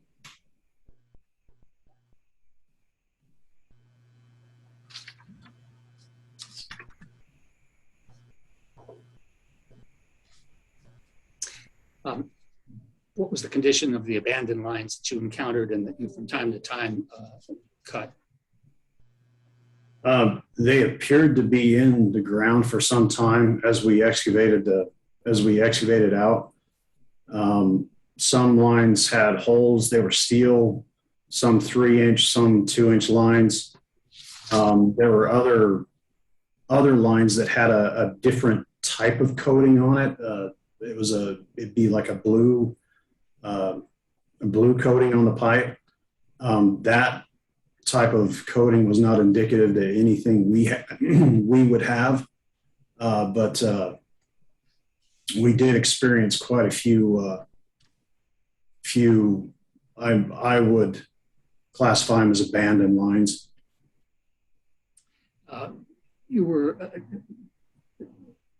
Did they have liquid or anything in them that caused you concern? No, sir. No, sir. There was. They were dry. There were pictures earlier of pieces of those abandoned lines that had been cut off and that were around the facility where the project was taking place.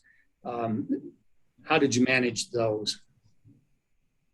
As we would excavate, some of the lines there, as we would excavate, it appeared in some cases that there were just chunks of pipe that were left in the ground, at which point we just removed them. And we set them off to the side, or tried to stack them on the side of the location for us to later haul off. Other lines, as we were going along, we would end up trying to cut them back to kind of facilitating us excavating the side out. It was kind of a challenging project. The pictures depict that some of those pipes were on premises rather than being hauled away. How often did you have an opportunity to haul away the trash, as it were, the unused pieces of pipe? Many times my operator would be the one that was there, just a single guy, but I would try to dispatch someone, a crew, or even just a couple of guys to go over to help out. I would try to do that every other day or every couple days to try and remove the pipeline. or to remove the trash and the abandoned pipe, I guess you could say. But most of the time it was when we were cutting back the lines that we would stack them up. You know, my operator would just cut them off, or, you know, do whatever, or do his part. And I would say probably about every other day to, you know, every 2 to 3 days, I try to get somebody over there to get it cleaned up. It couldn't be done on a daily basis every day after some piece of pipe had been removed. Was it feasible to do that? With the trucks that we had on location, we would remove quite a bit of pipe in any given day. And his truck, my operator's truck at that time, was not equipped to handle that much pipe. Would it have been feasible to cut off the pipes and bullnose them every day after work or in the course of the project as they protruded? Well, as they protruded, it would be very time consuming to continue to bull plug the lines as we would excavate back.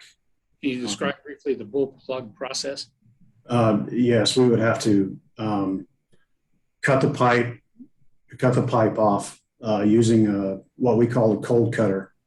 It's a cutting device that has a series of 3 blades on it, and it's just a manual cutting device in which we remove any damaged sections of pipe. At that point, we would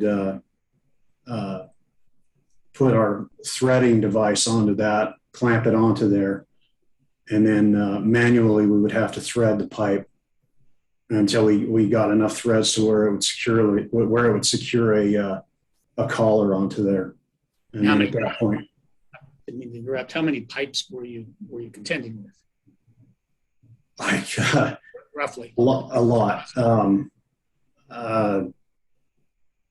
At any given time, I would say over 15, possibly more. Let's talk a little bit about the fences. You heard testimony today, saw some pictures that the snow fence, although there was a snow fence there, that at least some of the pictures depict that it didn't go all the way around, or else it had fallen down. What was your experience maintaining the snow fence? Maintaining the snow fence was a challenge. We did have it around location. On the south edge of location, there was a permanent fence, barbed wire fence that was in place. That our excavation went up almost to that fence. We would attach our orange snow fence to that and run it around the excavation itself. The east end of the excavation, that would have been our entry point. And then on the north side of the excavation, we would have to remove the snow fence from time to time in order to allow trucks to, in order to load our trucks with our trackhoe. After the inspectors began making a note of the snow fence condition, what did you do to try to respond to that? I would dispatch people, to go over there and inspect the location just to make sure that it was suitable. That the snow fence was up, it was in place.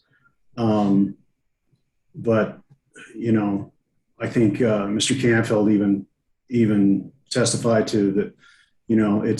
It can be very brittle. We went through many rolls of snow fence on that location in order to replace damaged sections and just to try and stay on top of it.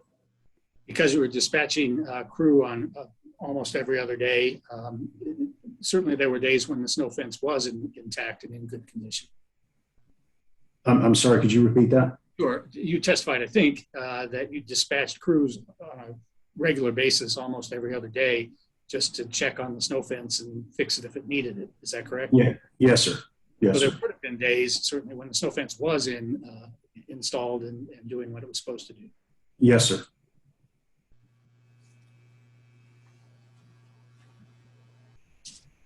I've been saying bull nose, but I think it's bull plug. Am I right? Oh, yeah, it's bull plug.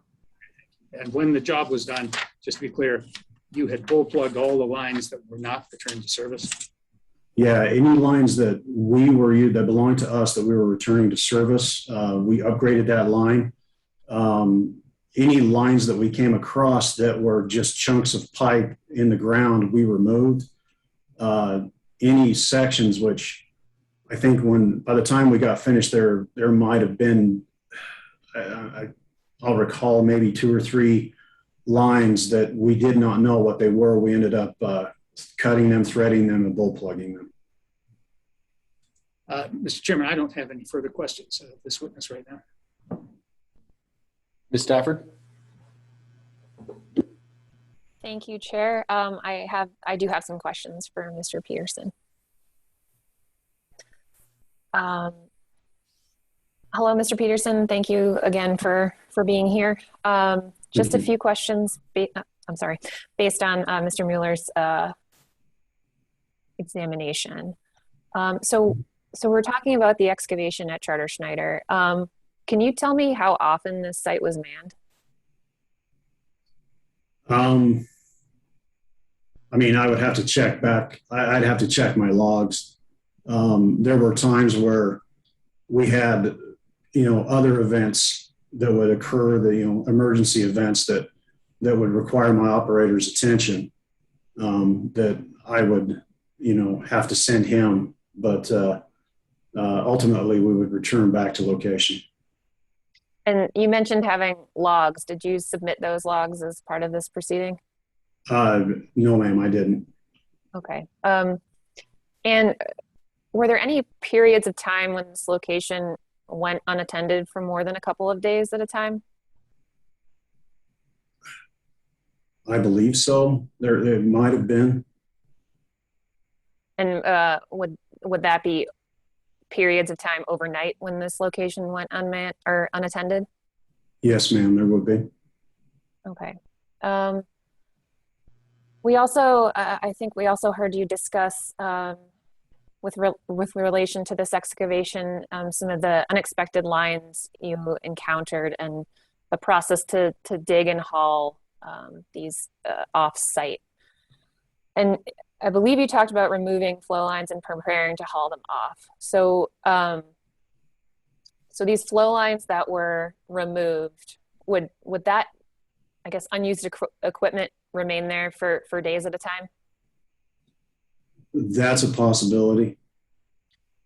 And COGCC staff just happened to show up on those days when the unused equipment remained on site? I'm not familiar. I'd have to be shown dates as far as when the COGCC. I can't remember the dates that they showed up, but it would also be a possibility. And were those unused flow lines, was that the type of equipment that was potentially left on site overnight? I believe that's what they're referring to. Over many continuous nights? Like I said, we would try to get to them, but there may have been times where it could have been continuous nights. Okay. Bear with me here for a second. I just want to share my screen. I believe council already showed this exhibit to you. This is part of exhibit 406, and I apologize if I can't remember right now which letter KPK designated this as. But we're looking at these two pictures with the exposed flow lines in the excavation. Now, can you tell here the status of these particular lines based on the photograph? Based on the photograph, I know we were in the process of excavating. These lines, we had removed these lines and cut them back so that, one, they weren't just hanging out of the excavation. Like, protruding out a considerable distance. We just tried to keep them cut back as best as possible. And can you tell if any of these lines have caps on them? It does not appear to. Do they have tags on them? No, ma'am, they do not have tags on them. And you mentioned KPK's intent to return flow lines to service. Did you ever notify COGCC of your intent to return these lines to service in the period we're talking about here in 2019? No, I personally did not notify. That does not fall into my realm. And who would be responsible for that? I believe it would be Max Knott. Okay. With these, the old lines you mentioned finding in the, I guess, as you excavated the abandoned lines, did you then ensure those lines were abandoned to COGCC standards? I'm sorry, could you repeat that again? You mentioned finding old lines in this particular project as you continued to excavate. And I think I heard you refer to them as abandoned lines. Was that correct? Yes, we assumed that they were abandoned lines. Did you do anything to ensure that those lines were abandoned to COGCC standards? As we were excavating back and we would uncover these lines, we would cut them back. And then we would cut and thread and bull plug those lines to make sure those sections, due to the fact that we did not know where these lines went, we could not ensure, we didn't know what was on the other end. But I guess on this, oh, I'm sorry, go ahead. I apologize. But when we did excavate them out and when we did cut them back, we did bull plug them and try to cap them as best as we could. Okay. Now moving on to the discussion of the sign at the tank battery, I believe you just testified that the tanks were removed, the header system was removed, the battery was removed from its spot. Did the battery remain on the location? The separator remained on location for a time. Eventually, as the project closed up, we did remove the separator and any additional equipment on location. Okay. And sorry, I just lost my questions. And I'm sure you're familiar with, and I believe you already testified to this, the signs that are typically seen at a KPK location. So what do those signs typically look like? There's various types of signs. I know on our tank batteries, some of them are just a placard that are attached to our stairs. Others are signs that are, like Mr. Canfield testified to, they can appear to be like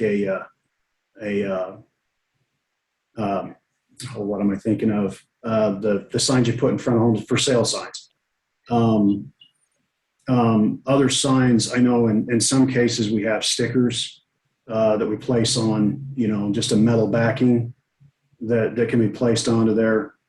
I know around some of our pumping units, we have signs with the same type of information that are bolted to the actual fencing around the pumping unit. Okay, and for this particular rule, I believe it's required that the sign shall be no less than 3 square feet and no more than 6 square feet. So was there a sign like that on location during these inspections?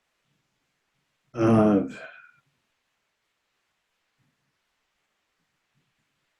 believe so, but I don't know. I don't know. But you agree that the sign would need to be bigger than a piece of paper? Oh, yes. Yeah.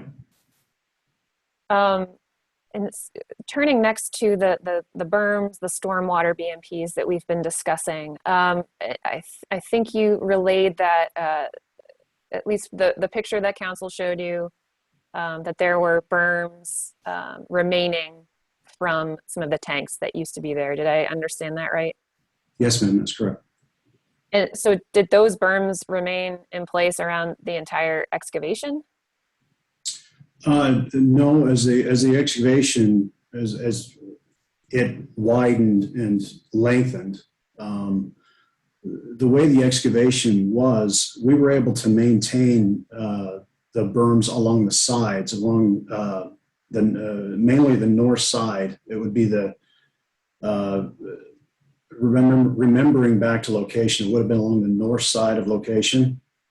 The excavation actually came up to the berms, and then we were able to maintain them, or at least leave them in place until we were ultimately almost up to where we were finished with the excavation. So there weren't berms around, I guess, all four sides of the excavation? No, it was a hole. Okay. It was a hole. And then I wanted to briefly touch upon the fencing, the snow fencing. You mentioned responding to the inspections, requesting repairs to the fence by repairing the fence. Did you do any of that work proactively? We would try periodically. Yes, we would try to have people go up there, or even sometimes when the guys at the end of the day make sure that we had T-posts. We would try to add a T-post to try and help mitigate that problem. But it had eventually gotten to the point where we were getting frustrated with trying to keep the snow fence up, but we did, try to maintain that snow fence. So if that material wasn't working, why not just install different material? Eventually, we have learned to employ other methods of trying to keep location secured. And is that in response to COGCC inspections? I've had conversations with COGCC staff members and with suggestions on what I could use. Okay. I don't have any further questions for this witness. Got a couple redirect, Mr. Chairman. Go ahead, Mr. Mueller.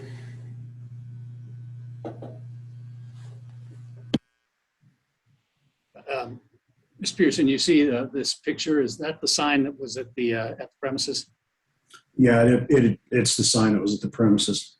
In addition to the sign that was on the side of the separator? Yes, sir. Ms. Peterson, when your crews were through working for the day, or if they were not going to come back for a few days, what would have been their practice with regard to the snow fence upon leaving the site? They would reinstall the snow fence upon leaving the site for the day. You encountered a number of abandoned lines. To be real clear, were any of those lines KPK lines? No, we don't know who they belong to. You were surprised to encounter so many lines, in fact, because you had done a locate. Am I correct? Yes, sir.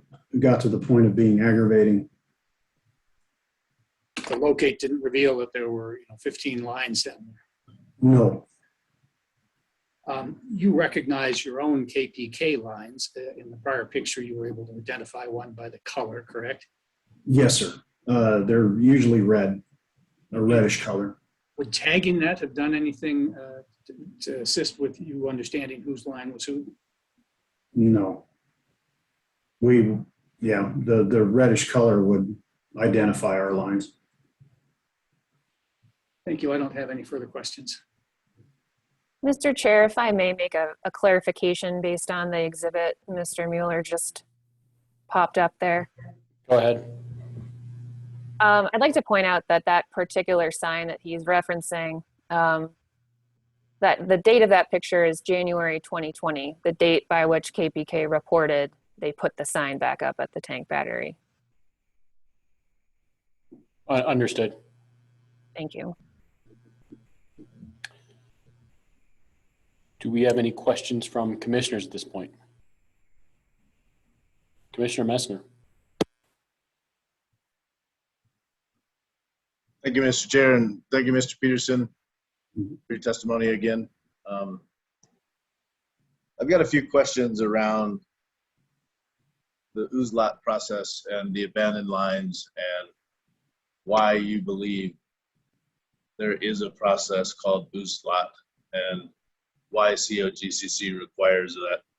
So why do you think there is an ooze lot process, and why do you think that COGCC has rules and regulations around that and abandoned lines? One, I think first and foremost is to protect anybody that it could be potentially working on that line at any given time. The other one is, to ensure that, the safety of the public can be upheld. So worker safety, public safety is the reason. Yes, sir. Rules are in place. Yes, sir. When you ran into these lines as you were doing the excavation, how would you know whether or not there was leftover hydrocarbons, within these lines, or whether or not they were potentially dangerous? How do you make that determination? At this point, as we were uncovering, some of the lines that we came across were already open-ended. For whatever reason, I couldn't speculate on why, but any of the open-ended lines, we just assumed, okay, these do not have flowing product going through them, and we would remove those we would remove those lines. Other lines that did not appear to be open-ended, we would do visual inspections on them, looking for any holes or any type of corrosion or something that would compromise the integrity of that line. And if we felt that it was compromised, we felt it okay that we could remove that section of pipe as well. And that throughout this project, the majority of the lines that we came across were either corroded or open-ended, as far as the lines that did not belong to us. It was the majority of the steel lines. Sure. But is there the potential, though, that as you're working on these lines, that there could be some product that was in these lines that could potentially be that could compromise public health or worker safety? I think is more than anything what would be concerning at this point, because I'm kind of curious why you chose to just cut back as you were excavating versus just going 25 feet away from the dig and removing the whole line and doing an ooslat, at that point, so that it's just nowhere near where you're at, and that at the point of abandonment. Not talking about your particular lines that you were planning on putting back in service, but these steel abandoned lines. These steel lines. We took it. We would expose sections at a time. We were mainly focusing on the EMP waste contamination.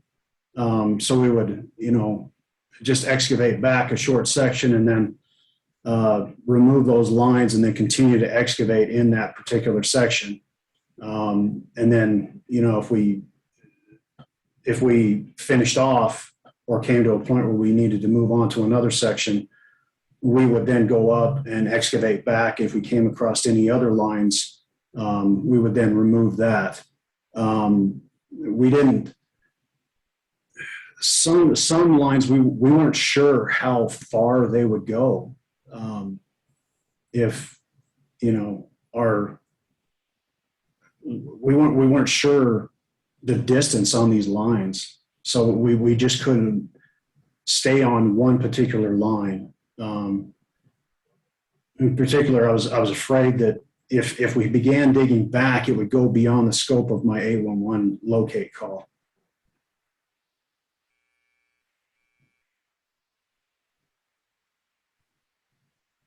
Okay.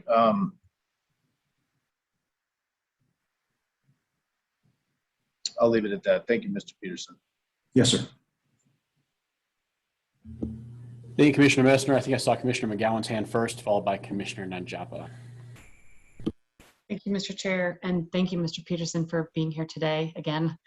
Thank you. For the lines that you knew were KPKs that were going to be put back into service,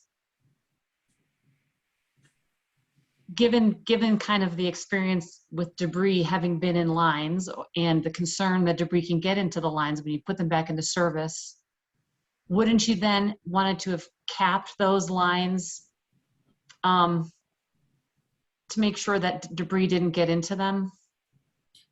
Yes, ma'am. When we felt, as we were digging back, when we felt that we came to a section that was free of EMP waste, at that point we would cut that section off, and then at that point we would put on fiberglass, we would put in what's called a Victolic blind, in which we would glue an adapter onto that pipe and then install a Victolic clamp with essentially what looks like just a flat piece of steel on that clamp, which would in essence secure that pipe. It would prevent anything from going inside of the pipe and also coming out.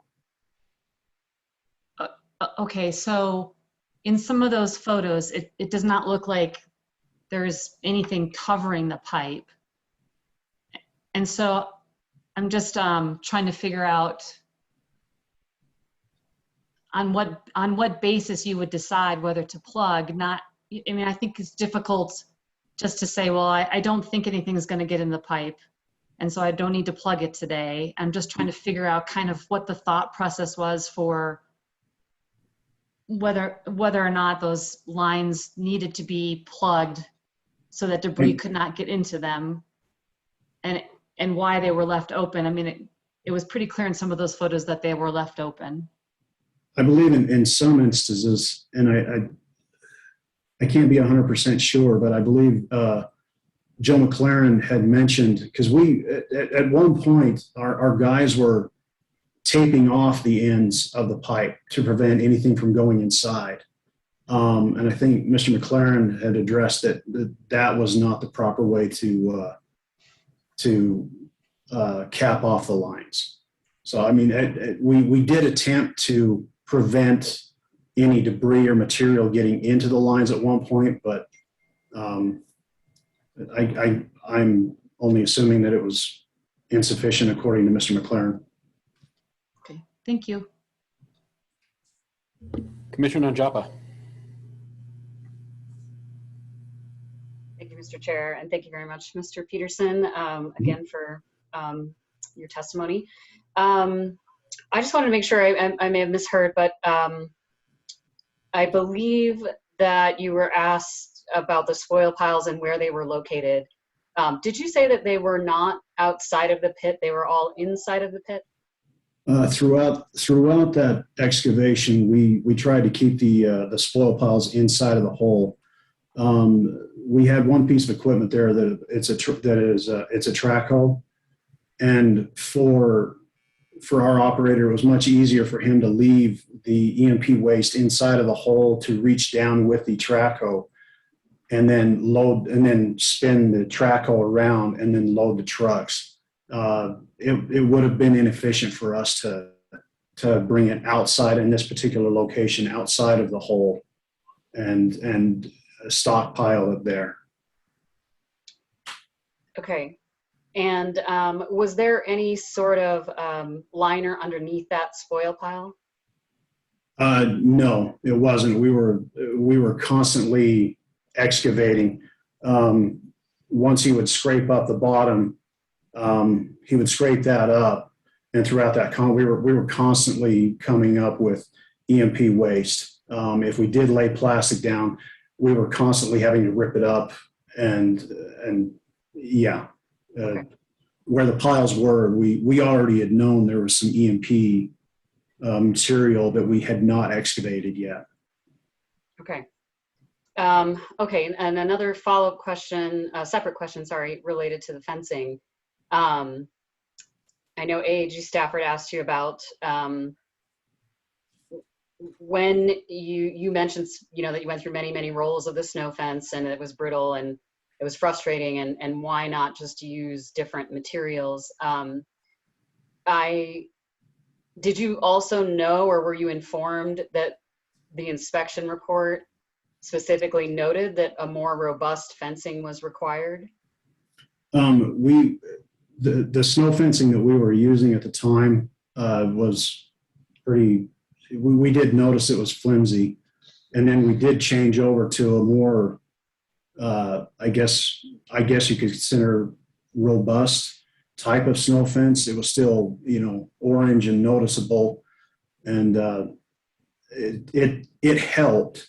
It helped, but over time it also would the weather would damage that one. And you know, since then we've tried to employ better practices to secure our excavations. Okay, and do you know approximately when that the sturdier snow fence was installed?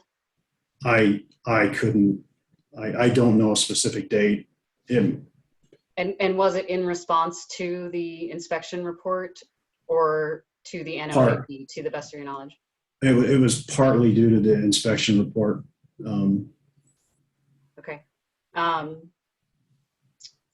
me see. Okay, and then I think last question. With those exposed lines that you encountered, you know, you said that they appeared to be dry. You did a visual inspection. You know, those that were corroded or et cetera, you tried to remove segments. How did you confirm that they weren't used, or that they were plugged, you know, somewhere up the line, or that they were not being used? Did you attempt to trace them back to origin? Or I know you mentioned the 811 call, but you know, my understanding is that you know, that pertains specifically to where you're looking, and per Commissioner Messner's question, that going back up the line or trying to, you know, go further back would have required a different 811 call. So I'm just trying to understand, how did you confirm that they were not either in use or potentially temporarily, temporarily abandoned, temporarily plugged, or something like that? We made that determination based off of the appearance of the lines. There were several holes in them. There were lines that were just open-ended, that just went nowhere. So we made the assumption that, okay, well, if these lines are open-ended, and assuming that this is the first time this excavation has been opened by us, obviously we would have had other issues up to this point, you know, aside from our own. So we made that determination from there. As far as making sure that there were, you know, where the source, we didn't know where the source of these lines could have been. I think with these, they just appeared to be from another operator or a previous operator or something. And I think we just had the thought that, okay, well, you know, they may have disconnected on that, wherever these lines were going, they disconnected from there. But I guess as a safety precaution, we ended up threading those pipe and bull plugging them as well once we were through with the excavation. Okay, and just a final follow-up. The bull plugging, is that considered a permanent type of closure of the line? Yes, ma'am. I believe it is. It is a mechanical, you know, thread, and the collar is tightened, and both the collar and bull plug are tightened on there. And as a added measure, we actually prime and put our pipe wrap, which helps prevent corrosion. We wrap that around that collar and bowl plug as well. Okay. And apologies, Mr. Chair, if I could have one more follow-up. Please. So when, just to make sure that I'm also fully understanding that these 811 calls that you make, are these specifically to identify any other operators who may have active flow lines in the area? Or does it also address inactive flow lines? It's been my experience that inactive flow lines are not located. Okay. All right. Thank you. Thank you. Thank you, Commissioner Nanjapa. Any further questions from commissioners?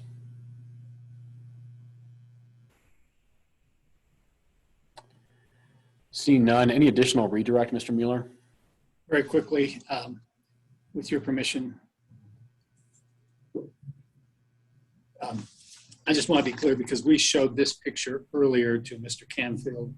This is a stockpile of soil outside the excavation, but it is not contaminated soil. Am I right, Mr. Peterson? Yes, that's correct. What's the story here? This was the soil that we had removed from the east end of the firewall, or I'm sorry, the east end of the berm. I apologize. Of the main berm that was around the production tanks. We had kept that on location for the time being, and then we ended up putting a berm around that. Just because I think maybe Commissioner Nanjapa's question might have been spurred by that. We did have a pile, but it wasn't the contaminated stuff. I think that's all questions I have on redirect. Thank you, Mr. Mueller. Any last cross from staff based on our questions? Nothing from staff. Thank you. Thank you, Ms. Stafford. Mr. Mueller, we are ready for your next witness. Thank you, Mr. Chairman. We will call Max Knopp. Thanks, Mr. Peterson. Thank you.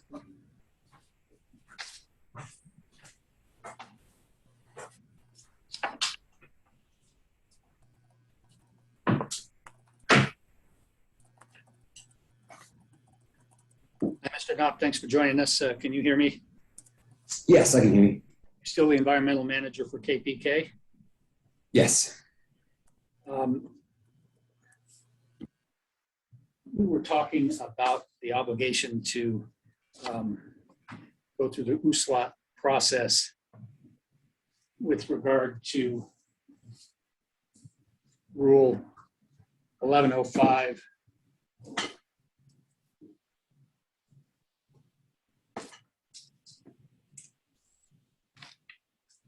you. 1105B.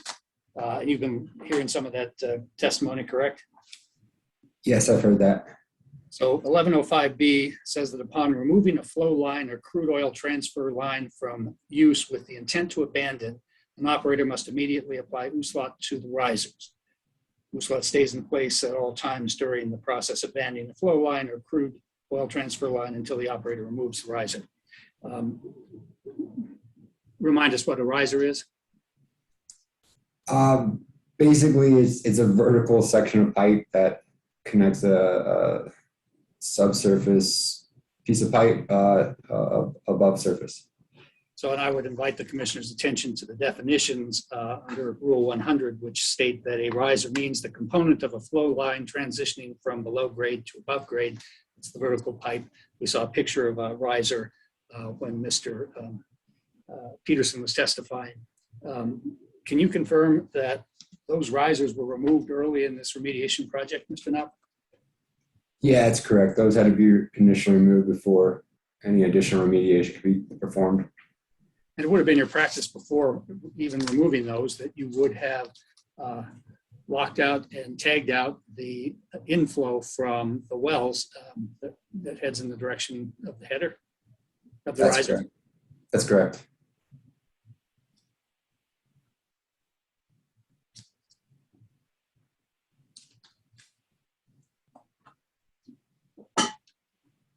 Can you walk us through the form that was discussed in testimony earlier for project 9522 that Ms. Laura Mesa had submitted in 2016? Your understanding of what happened with regard to that? Yes, so based on the age of that, right, it's 2016. So this predates Form 27 being integrated into the e-form system. So back then, how these projects were handled and our experience with a high number of other remediation projects, a Form 27 was submitted for approval, which would give a remediation project number assigned to it. And that is, still today, just your remediation work plan, your implementation schedule, that's still consistent. But back then, that was, you could provide supplemental Form 27s. It was still just under a Form 27, to provide updates. For closure, a Form 27 was not used. It was a no further action request report. It contained the supporting data that you would now provide in the supplemental Form 27 to request closure of that project.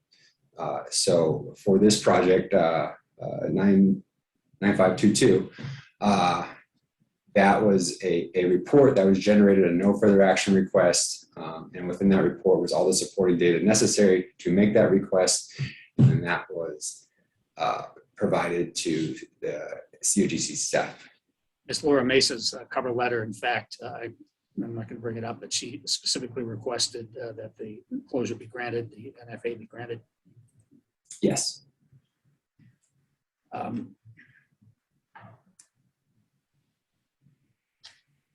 Let's talk then about the other project out there, one of the other projects, 12787.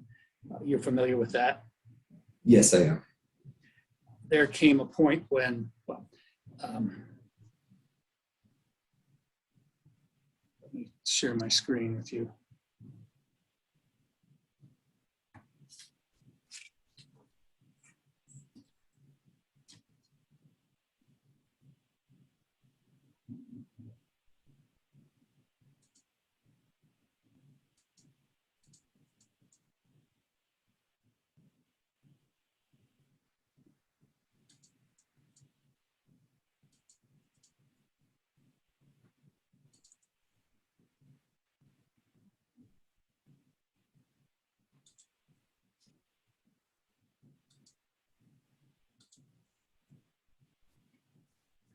Can you see this, Mr. Nubb? Yes, I see it.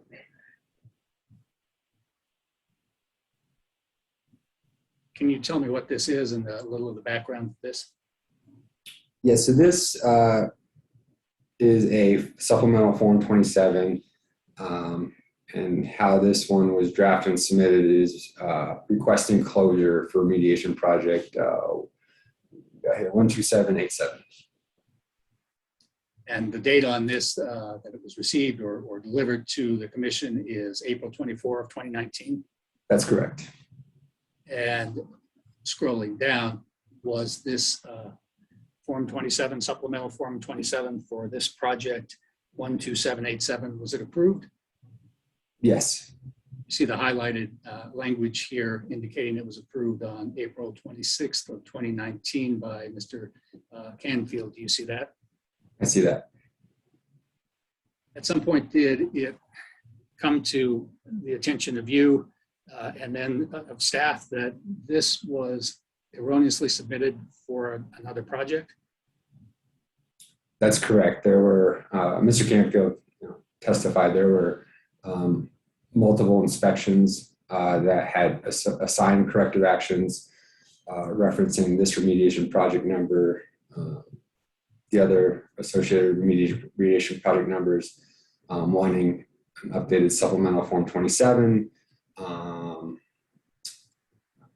So with those kind of repetitive corrective actions being submitted in these field inspection reports, it started to raise red flags as because for our records, from April 2019 moving forward, we assume to have 2 of these 3 remediation projects closed. 9522 was assumed to be closed based on the 2016 submittal, and this 12787 project was assumed to be closed based on the approval in April 2019. So in these corrective actions from these corresponding field inspection reports that we're wanting updated supplemental Form 27s, it started to trigger more investigation into why this information is being requested. So reviewing that, it was discovered that yes, the request for closure for 12787 was submitted in error. I believe it should have been for 13053. So all that information was summarized in an email to Mr. Canfield to kind of outline our discoveries of the issues, of the reporting issues, or what might be potential issues and the confusion associated with these corrective actions and the field inspection reports. So that email was submitted, providing a full summary of everything kind of discovered in that internal investigation. So just to catch up and to make sense of this, I think we understand the Laura Mesa history with regard to, sorry, which one was that?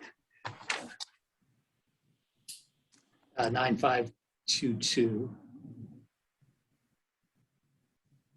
But with regard to 12787, you submitted the supplemental form, and it described, I gather, with some accompanying paperwork, a project that was going to finish out the site and close it. Is that correct? Yeah, it needed that supporting documentation to make that request for closure. So that supporting documentation was attached to that request. And that described a project not like the one we've been seeing pictures of at the Charter tank battery, but someplace else, a related site, but not the same site. That's correct. The sample location maps and corresponding analytical data and all that stuff wouldn't have correlated with the location we've been reviewing all day. And yet it had the project number that was the Charter, one of the 3 Charter Schneider projects, correct? That's correct. It was all submitted under the 12787 project number. And Mr. Canfield approved the closure for that. That's correct. So he approved a closure for a project at the Charter Schneider tank battery that was actually closure activity at another location. Yes, it had the same name, but it was a different location. And at some point, you figured out that there had been a mistake, correct? Yeah, and it was through Mr. Canfield's inspections and corrective action. Well, he kept asking you to submit a supplemental form. And did you respond to that in your response to his inspections? Yeah, we submitted field inspection responses that said that supplemental has already been provided. So they were asking you for a supplemental form, and you were saying, we've already given you a supplemental form, and this went on, a round or 2, correct? Correct. Until at some point you figured out, oh, wait, I submitted the wrong paperwork under this project number? Yeah, we were able to, looking at our records, looking at, what project numbers are closed or are still open, going back, reviewing the submittal data, pulling that all out and figuring out, what's wrong and what needs to be corrected. So you mentioned an email. Let me share my screen.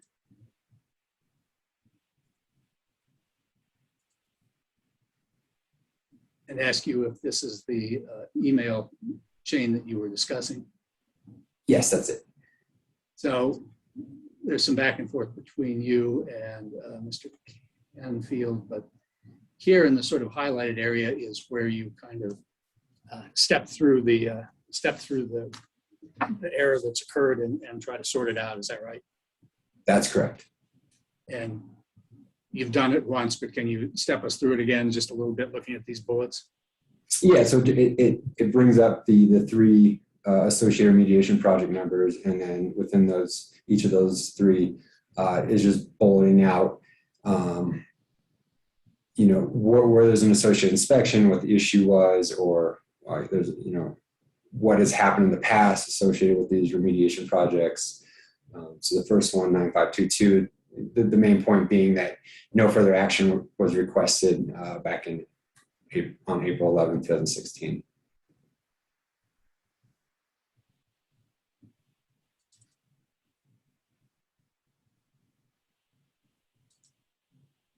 And this is that letter asking for no further action that we were talking about before. Yes, that's the full, I mean, that's the cover letter for the NFA request.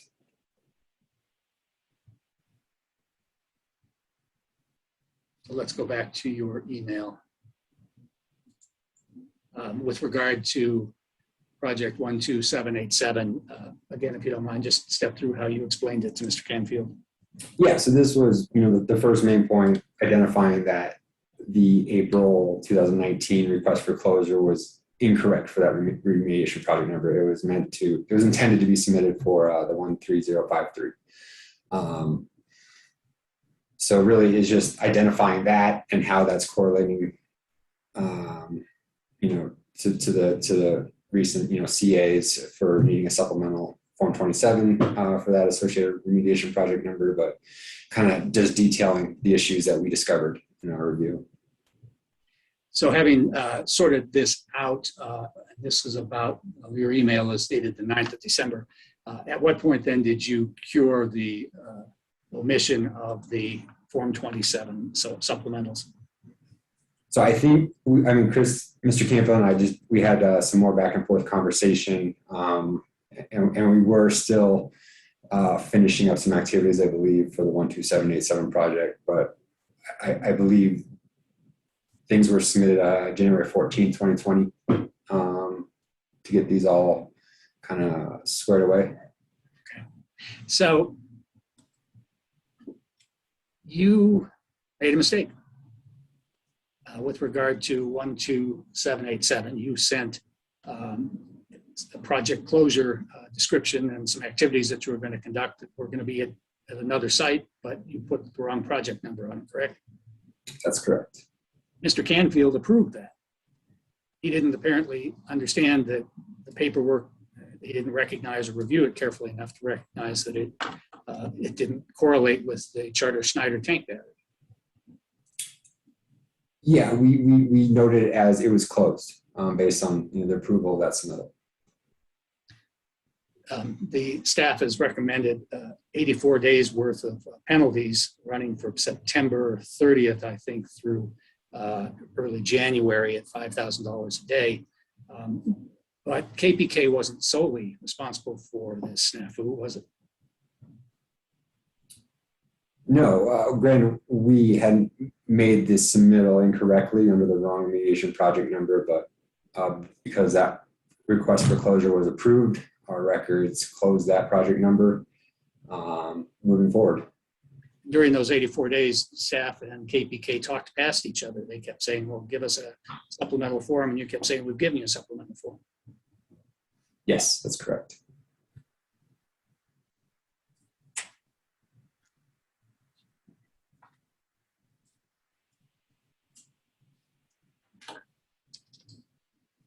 Mr. Chairman, I just want to make sure I haven't got any leftover questions for Mr. Knopp.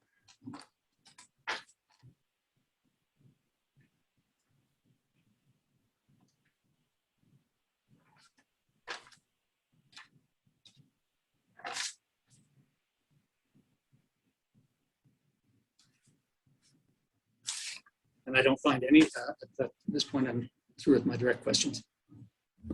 Thank you, Mr. Mueller. Ms. Stafford, please. Thank you. I just have a few questions. Good afternoon, Mr. Knopp. Thanks for coming back again. We've heard a lot from you over this past time that we've been here.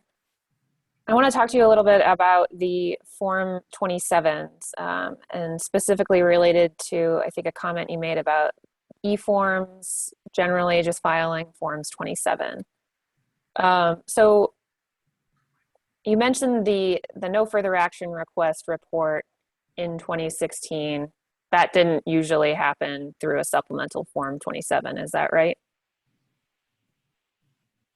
Based on my experience at KPK and every remediation project I've been associated with prior to e-form integration, there was not a Form 27 involved with an NFA request. But then you said Forms 27 were used for all remediation projects at that time, even in 2016? Yes, to communicate the initial remediation work plan. But not for a closure request? No. Okay, so in 2016, what was your experience filing Forms 27 and no further action requests? So for every project I was involved with, remediation wise, it was filing the Form 27, getting approval, getting your assigned remediation project number, working within that remediation work plan, and then submitting that NFA request, the report under cover letter, not with a Form 27, just the report to the EPS. And you did that in 2016? I believe that's what was done based on Ms. Laura Mesa's email.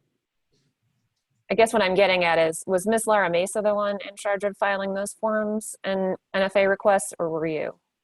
We were both involved at that time. Okay, so you were the environmental manager when these remediations began? Not in 2016, but I was involved in remediation processes. Going back to remediation number 9522, I believe that was the oldest one at this particular location. So that request was made via the letter. Was that request ever approved? I don't know. Again, that was handled through or email accounts, back then without the e-form platform. So the approval would have come through email. So you don't know if it was ever approved? I don't. Do you know if anyone from KPK followed up after that submittal in August of 2016? I do not. There had been no follow-up from either side after 4 years. So KPK did not reach out to see if their closure approval had been granted? I do not know if there was any follow-up from KPK. Okay. So I believe we've also talked a little bit about remediation number 12787, and you mentioned that the project was closed out. Is that right? Based on the approval of, yes, document 4020179996. And I assume you're looking at your notes to know that number? Yep. Okay.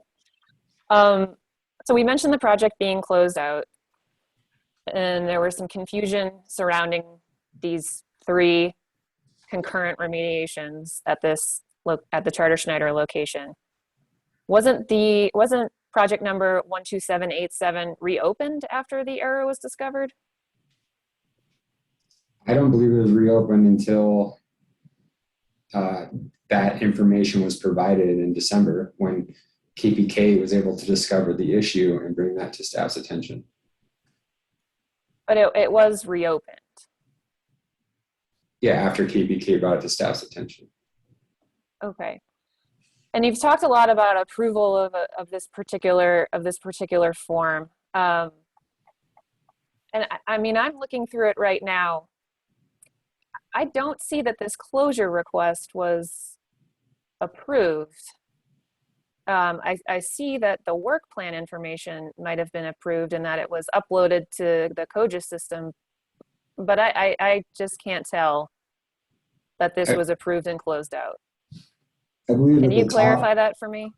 Yeah, so if you scroll to the top of that form, there should be a section called purpose information with checkboxes. Mm-hmm. There should be on the right side, 2 boxes checked, one for notice completion of remediation in accordance with Rule 909B, and closure of remediation project. Both those boxes are checked. Okay, I guess what I'm getting at is this form was approved in that Mr. Canfield saw it, but was the closure request ultimately approved?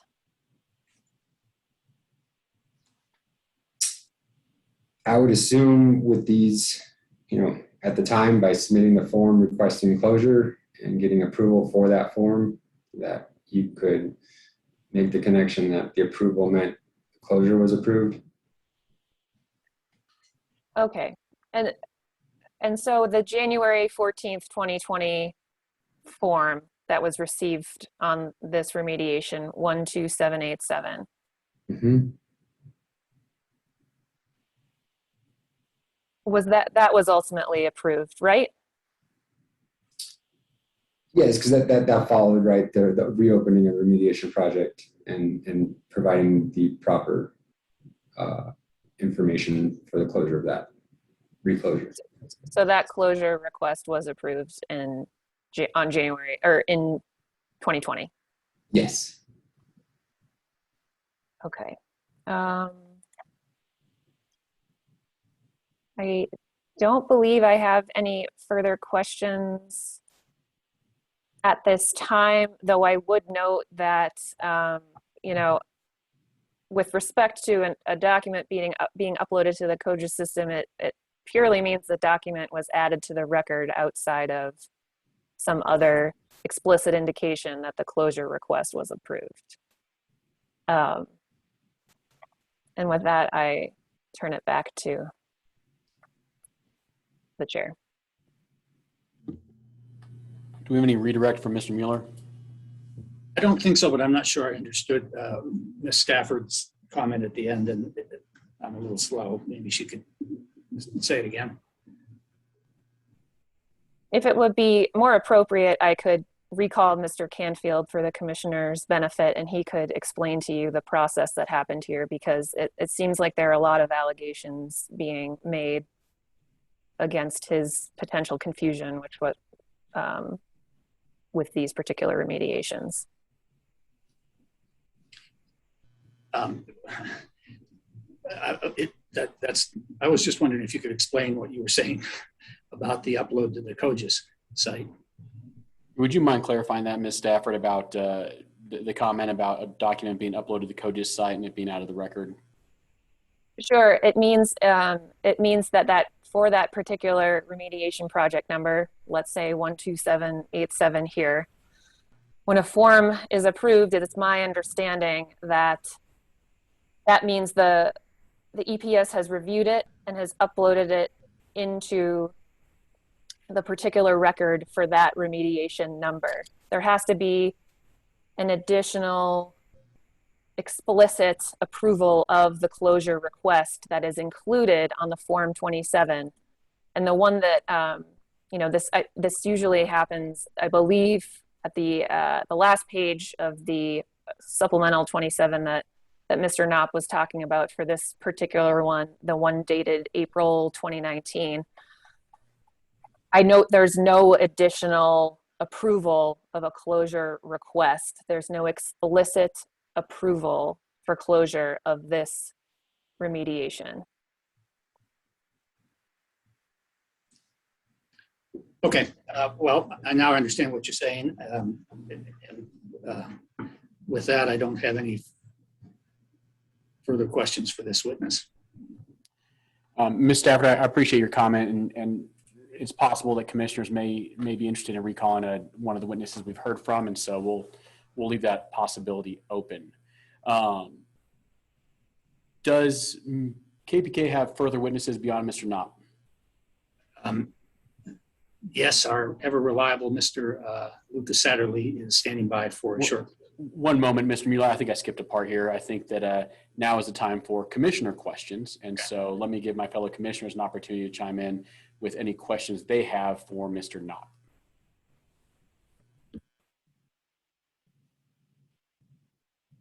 Commissioner Nanjapa. Thank you, Mr. Chair, and thank you, Mr. Knopp, again for appearing before us yet again. Appreciate your testimony. Just a couple of questions. When Mr. Mueller was asking you about the risers and being removed early in the process, and that those were locked out and tagged out at the location of the header, were those just had to have been just the KPK lines only, correct? Yeah, we would only be able to access our lines for the USLAC process. Okay.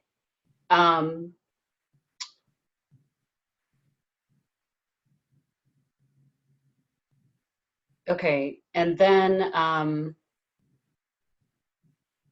related to the fencing, when you were aware that the inspection report requested the more robust fencing, do you have a role in approving what gets selected or what is used for the fencing material? No, I'm not involved in that decision.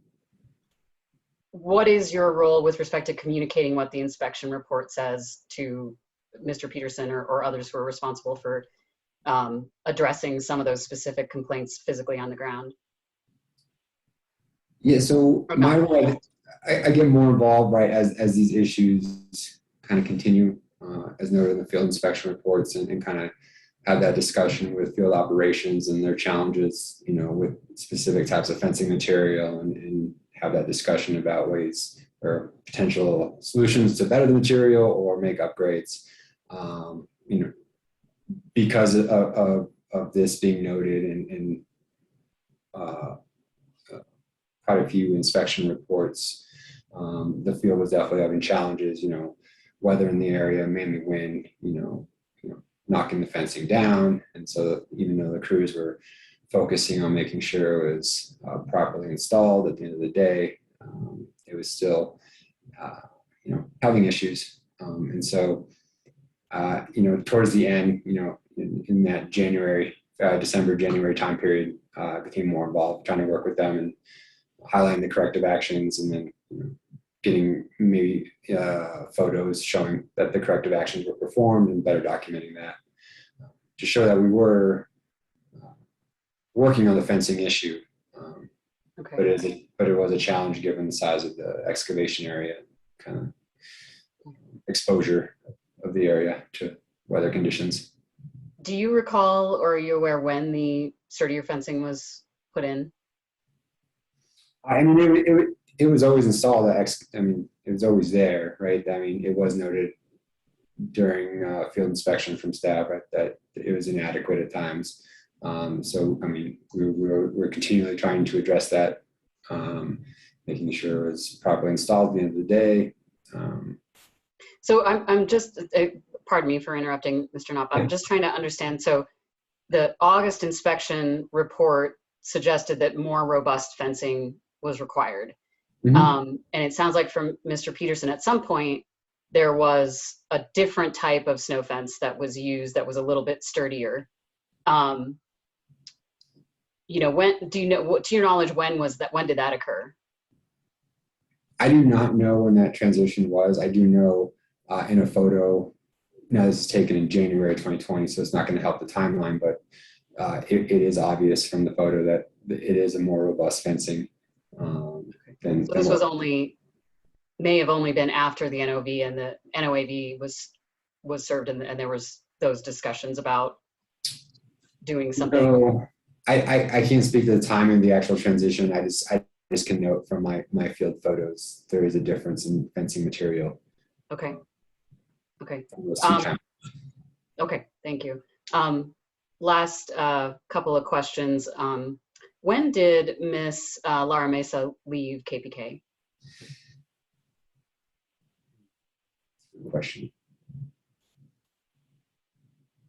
I believe it was sometime in 2019. Okay. And that's okay. I don't need the exact date. I just wanted approximate. Sorry. Go ahead if you. No, I apologize. I couldn't tell you. Okay. So approximately a couple of years. Yes. So. Okay. And in that transition, or given that you both were sort of responsible for monitoring these different projects and following up on them, did you know, were there a set of files that, you know, were transferred to you, or do you keep a set of records for each remediation project? And did you go back over kind of to confirm whether things were closed out, or what's your process for tracking these different things, given that there's been, several just in this particular matter that we're discussing, but also from other ones that we've discussed previously? Yeah, so there, at the time, like in terms of a tracking sheet for timeline due dates on necessary forms, that kind of tracking system hadn't been developed yet at the time of her departure, but we did have project files established, right? And there were individual project files for all three of these remediation projects. So, we kind of had like a handoff point, for her prior to her leaving. So to get familiar with, the work's been done, what's kind of on file, the information that's available, kind of just understanding where that's located. And that's basically about it. I did have to look back at the 9522 files more once that was brought back up. That actually really wasn't on the radar. That wasn't a transition project because that had been dormant or assumed to be closed for 3 years at that point. Okay. And then finally, sorry, I just lost my notes here. I was just curious with that August 2016 email chain that we just received today. And maybe this is even a question for Mr. Mueller. Was there an attachment in that email chain, or do we have other emails regarding follow-up after that request was made to confirm whether there was a closure approved? It does appear, to answer the commissioner's question, that there were additional communications between Ms. Laura Mesa and Mr. Canfield subsequent to the email that was shared this morning. I've only just seen these, but it appears that, well, to answer your question, yes. So there was an attachment, but it was specifically this letter? I'm sorry, you asked about an attachment to this morning's email. Yes, that was part of the question. Okay. I don't have the answer at my fingertips, but okay. And then sorry, go ahead. I'm sorry to interrupt. I was just going to say that no further action request was attached to the initial email from that chain. But no other forms or additional information? Not that I know of. And if I may, my apologies. I believe our staff exhibit 402 includes the report that was attached. That is my understanding. That's true. But Commissioner, was that your question? I'll take a look at that. The last part of the question was just, do we also have the follow-ups that indicated that there were further communications on this particular subject to confirm that there was a closure approved?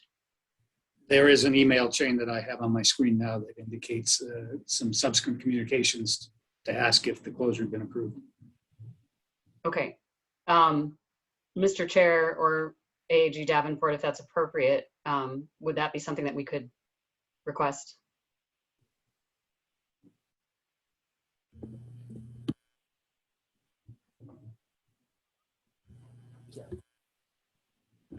Ms. Stafford, do you have a response on that? I would like to know why these are just suddenly appearing right now. They're in response to testimony that we heard for the first time this morning from Mr. Canfield that he didn't know anything about or hadn't seen the original NFA request from Ms. Laura Mesa. But those were filed as, that letter was an exhibit, and that letter was attached to the January 2020 Form 27. We didn't know that Mr. Canfield was going to say that he hadn't seen that in 2016.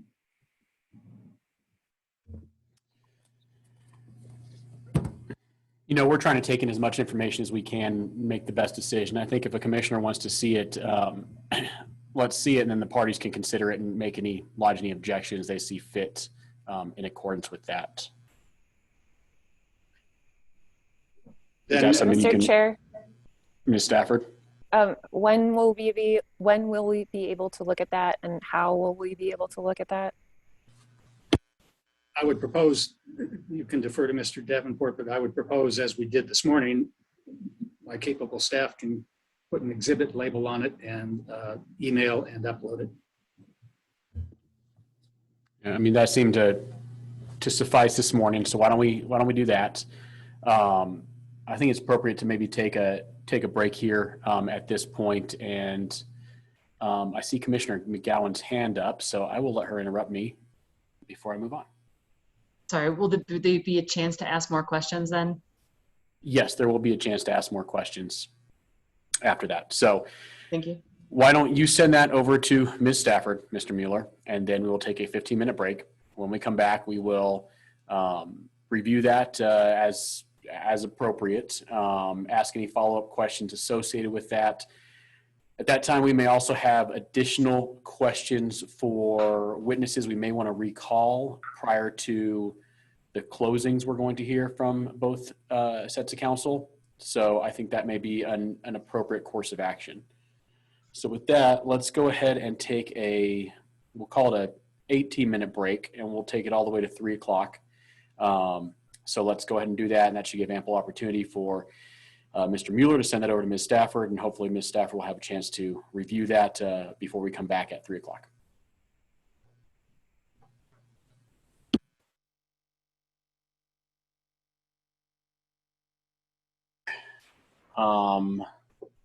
See Mr. Mueller, see my fellow commissioners.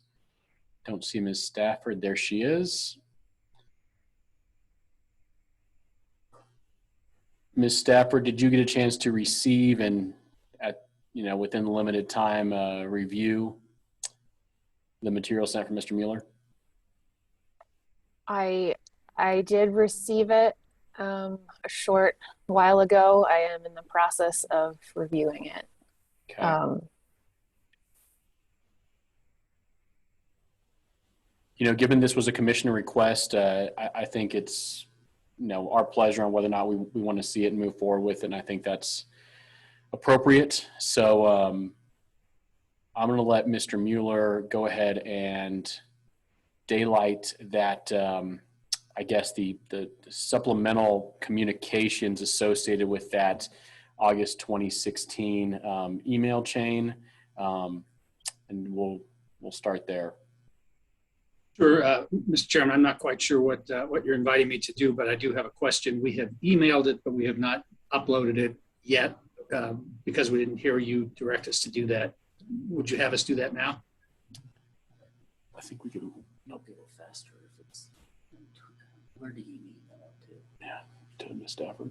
Did you email it to Ms. Larson or just to Ms. Stafford?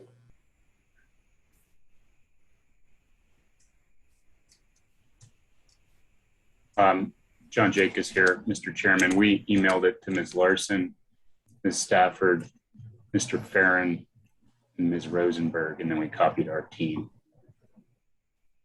Okay, we will. Ms. Larson will get it to us. I don't know that we need to wait on that, so long as we're speaking off of it or the witnesses are speaking off of it while it's on our screens.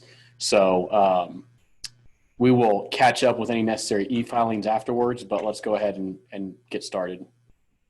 And the document that we're talking about here, just to make sure that we're all on the same page, is supplemental communications, which I guess we understand to be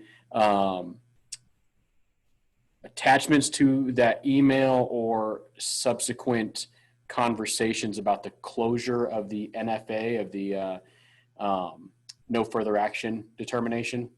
They look like subsequent communications between staff and KPK with regard to the status of the request for no further action. It's in front of us because it was solicited by Commissioner Nanjapa. I received it at 2:35. Ms. Stafford got it at 5 minutes to 3. I don't have anything else to say about it. It's tendered in response to a request from the Commissioner. Commissioner Nanjapa, do you have any specific questions you'd like to ask on that, or would you like to review it on your own? I'm comfortable reviewing it on my own. I don't have any specific questions. I'm just trying to better understand, whether we have enough to determine whether there was a closure of that prior. Sure. And you know, that was a request made by a commissioner. It's the pleasure of the commission to receive what we need to. So we will receive that from Ms. Larson, and we'll take a look at it at our own convenience. And forgive me, I'm not sure where we are in the process. Otherwise, did all of the commissioners get their opportunity to question Mr. Knopp? I believe that was the case, but we'll open it up to see if anyone has any additional questions for Mr. Knopp. I'm not seeing any, and so I think Mr. Knopp can be, oh, I'm sorry. Ms. McGowan, please. Sorry, thank you, Mr. Chair. Is Mr. Knopp here? There he is. Yep, sorry. Hi. I'm wondering, going back to the removal of the risers, was there any communication with staff that KPK had done that as part of the tag out, lockout procedures, and that's how you wanted to handle it? Was there any way staff knew that you had done that? Because if I'm understanding the kind of the argument as we've moved along here is that there weren't any kind of forms filled until you're like, hey, we're done, here we go. So I'm wondering if you filled out a form and let them know that that was your way to address this. Are you asking in terms of communicating as a plan for the— that you had done it, that you were going to do it, that was part of your plan to deal with it? I don't know if that was communicated. I would have to look back at the plan and see if that language was specific to the removal of the riser or just to address decontamination. I guess what I'm asking is, was staff informed that you would actually perform that? Oh, no, I don't believe they were informed that the riser was removed, just because that was part of the remediation activities. It was just a piece of equipment that had to be taken out. There was, I believe there was discussion that a new manifold, a new riser is going to be built at the completion of the remediation, in terms of how we were going to put everything back together. Okay, thank you. Thank you, Commissioner McGowan. Anything further? Seeing none, and again, I'm also a little confused about where we left off. So we'll go ahead and just give Mr. Mueller an opportunity for a brief redirect on any questions that Mr. Knopp received from commissioners. So I don't have any redirect for Mr. Knopp. I'm content to excuse him and bring on our closer, Mr. Lucas Setterly. Before you do that, just because we've given opportunity to both councils, Ms. Stafford, do you have any last questions for Mr. Knopp?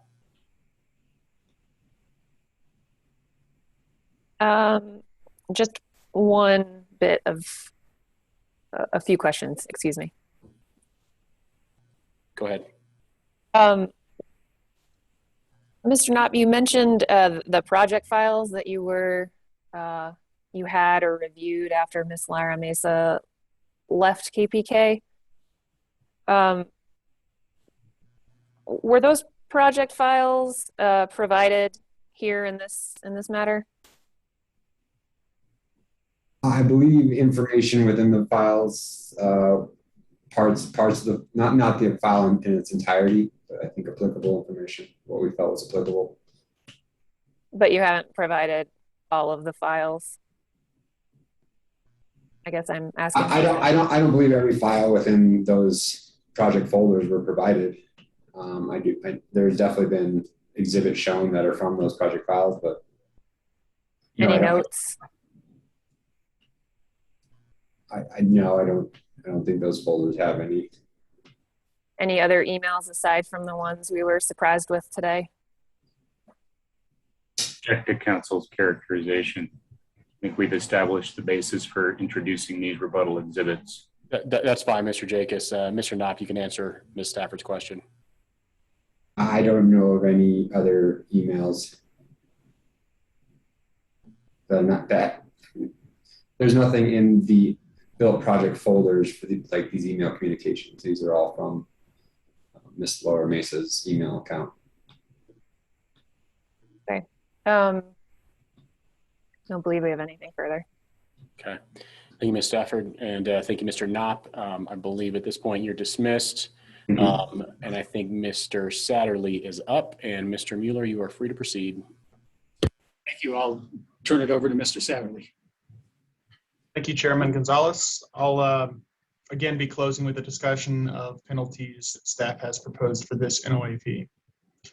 First, for the Rule 210 battery signage violation, KPK believes staff's penalty calculation based on 146 days is disproportionate and unjust, given the specific rule at issue here, and the fact that that signage was present on other equipment at the location that displayed the KPK contact information that staff appears to be concerned with.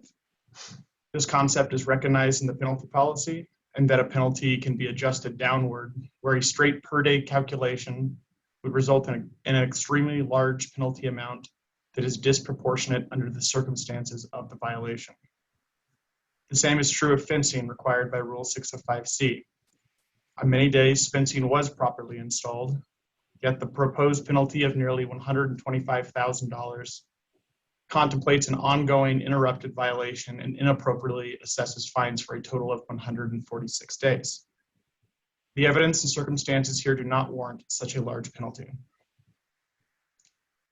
As for the Rule 603F and 1105B violations, it is clear that staff has levied two violations and separate penalties for each for the exact same activity. That is, the alleged failure to lock and tag out flow lines protruding into the excavation. Now, if you look at the Charter Snyder NOAV, staff's pre-hearing statement, and the testimony and evidence presented throughout the day, the facts alleged for both rule violations are not substantially distinguishable from one another, and therefore consistent with the penalty policy, staff should have consolidated or dropped one of these duplicative violations. As one illustration of this duplication, I'll point the commissioners to the claims table included as attachment 1 to staff's pre-hearing statement, wherein staff describes the 603F claim as a failure to keep the tank battery free of equipment that was not necessary for use when KPK did not lock and tag out the flow lines or remove flow line risers. Then the table separately describes the 1105B claim as a failure to lock and tag out the same flow lines. So, to summarize, the NOAV alleges the exact same facts and required the same corrective actions for both alleged rule violations. Both are described in staff's pre-hearing statement as claims for failure to lock and tag out the same flow lines. And both are assessed a separate penalty of nearly $112,000. One of these needs to be dropped. Next, to the extent there was a violation of Rule 1102F for stormwater BMPs, which, as you know, KPK disputes, KPK believes this incident should have been classified as a minor, not moderate violation. Because staff has produced no evidence of erosion or stormwater runoff from the soil pile escaping the two sets of berms, and because the soil pile was below gradient, there is nothing in the record to conclude that the alleged BMP violation had any actual adverse impact, nor a threat of such impacts. And lastly, for the Rule 901C violation related to not submitting supplemental Form 27s by the corrective action due date, the forms were merely delayed, and at least one instance that was due to the inadvertent filing of a form for a different project, as you heard. The testimony indicates that the three projects were in fact occurring at this location, and that both sides, KPK and staff, became confused between these and remediation at another nearby location. It's true that KPK mixed up the two projects, but staff compounded the situation by approving the wrong Form 27. Yet staff still proposes a $116,000 penalty based on an 84-day delinquency running from September 30th through December 23rd, 2019, based on KPK's failure to file a form that KPK had not only filed, but staff had already approved. And finally, staff has no evidence that the delayed filings had any actual adverse impact, and there was little to no threat of adverse impacts. And for these reasons, KPK contends that the Rule 901C violation should be reclassified as Class 1 minor. Thanks once again for your time, and unless my colleague Mr. Mueller has anything further to add, I believe this will conclude KPK's presentation of the Charter Snyder NOAV. Thank you, Mr. Satterley. Anything to add, Mr. Mueller? No, Mr. Chairman, thank you. This ends our presentation. Thank you very much. Looks like that closes out KPK's case in chief. At this time, before we proceed into closing arguments, I would suggest that if any commissioners would like to hear from a specific witness one more time, that now would be an appropriate time to recall that witness. Commissioner McGowan. Thank you, Mr. Chair. And I have two questions that I feel that I need to get answered. And the first is actually probably for Ms. Stafford and Mr. Mueller as it relates to 1105B and what language we are applying to the penalty. So my understanding is that the inspection was in September 24th of 2019, which is perhaps different rule language than the language that we're actually looking at, that we're calling the old rules that are posted in COGCC's rules, which were after the Firestone incident and the update of the flow line language. So the language that we're all looking at now uses that intent to abandon language. Mr. Schlagenhof seemed pretty confident that the language that he was using at the time of the violation included out of service perhaps, or different language. And I'm wondering if there could be some clarification about what rule language we are all supposed to be looking at for 1105B, please. And I was talking to AAG Davenport, and so if I'm not explaining this correctly, maybe he could help me what I'm trying to figure out. Explain it. Mr. Davenport. Thank you, Mr. Chair. Thank you, Commissioner McGowan. If your question is clear to council, I don't have anything to add. I think the issue, as I understand it, is the commission was conducting a flow line rulemaking in November of 2019, which is right in the middle of when the violations that staff alleges to 1105B were occurring. Those rules became effective on January 14th, 2020. And that is the rule language that states, upon removing the flow line or crude oil transfer line from use with the intent to abandon, an operator must immediately apply OOSLAT to the risers. So that language became effective on January 14th, 2020. The prior rule language, which, let me see if I can get to it correctly. Prior to that rule change, the rule language stated in 1105B, upon removing a flow line or crude oil transfer line from service, an operator must immediately lock out or tag out the risers while the operator is in the process of abandoning the flow line. And I think the question that's being asked is which rule language applies?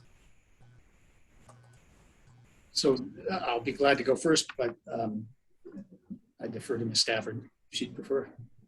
I think it's appropriate for Ms. Stafford to go first, and Mr. Mueller can respond.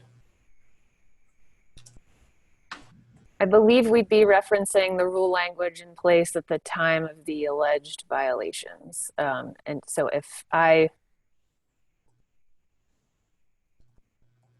looking at that correctly, it's the latter language that Mr. Davenport stated, which I believe I may have mispasted in my presentation. So I apologize for the confusion.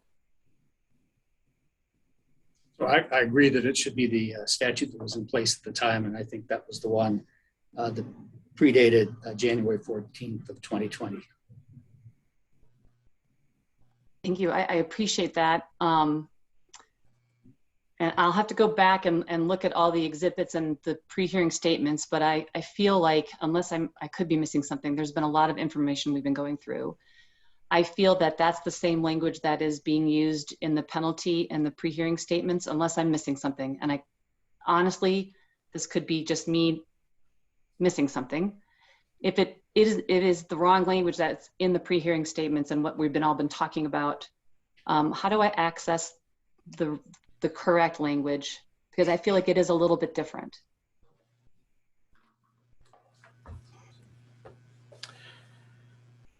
One second. May I answer?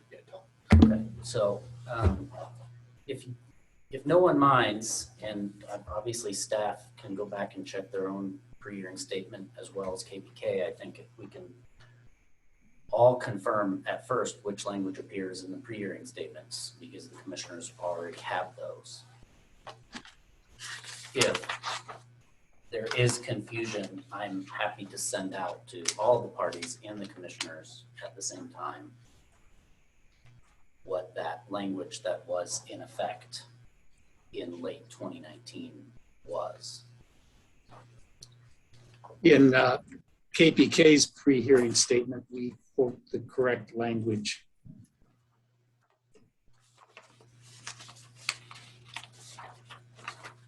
It looks to me like staff quotes the correct language also in its pre-hearing statement. Thank you, Mr. Mueller. I was having a PDF issue, so I appreciate you confirming. So should I just rely on the pre-hearing statement language? Okay. Sorry, can someone point me to the page number? I've got 21 on KPK's, and on staff, I've got page 15. Okay, one moment, please.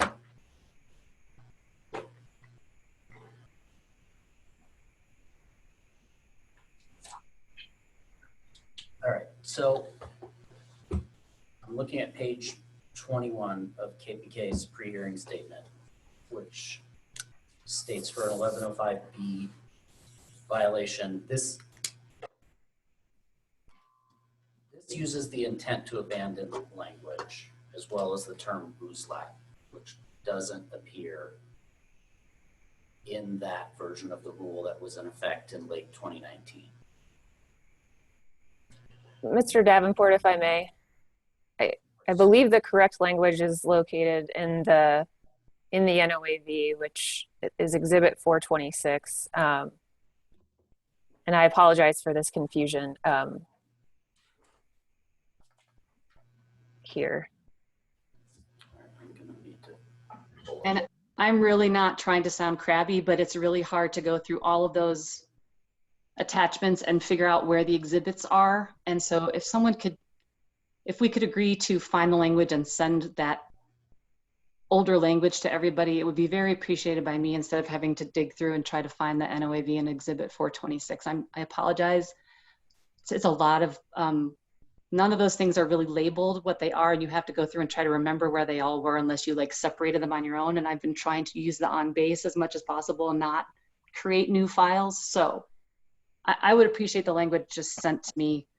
But then in addition to that, I guess this is for Ms. Stafford, using that other language. And I guess I need AGG Davenport to read it one more time so that I understand how it's being applied in the violation. Mr. Chair, please. Okay, I'm going to slow down for just a second. I think the first thing is we need to make sure that the parties agree to the language and determine if there's actually a dispute or not as to which language. It didn't sound like there was, and then I got confused when we started talking about what was in pre-hearing statements. So I'd like to take that step first and see if we even have agreement on what between the parties on what the rule language is. And I am happy to take suggestions on how to do that.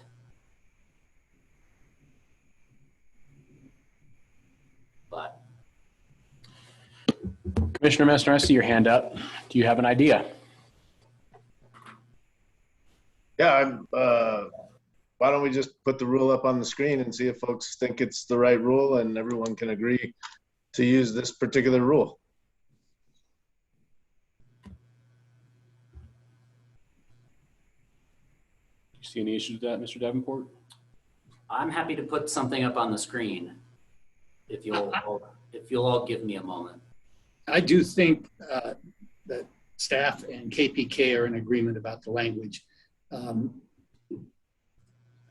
That's my sense, and I'm happy if you want to put it up on the screen. So both staff and KPK have the post January 14th, 2020 language is what it looks like. No, I think we have the pre-January 14th, 2020 language. All right. We're going to dig into it. We're going to put it up here and we're going to figure out together that we're all talking about the same thing. Mr. Jacobs, do you agree with me? I do, Mr. Mueller. Thank you. I do note that the old version does still refer to intent to abandon, but it's down further in the first sentence of the provision. It's not as near the front of that first sentence. As Does the older version that you're looking at, Mr. Jacobs, does it refer to Uzlat? Yes. Okay. All right. One moment, please, everyone. I'm going to go ahead and share my screen.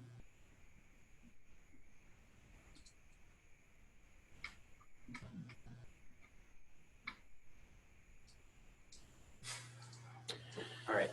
So this is Commission Order 1R128. This is the order that resulted from the January 2018 flowline rulemaking.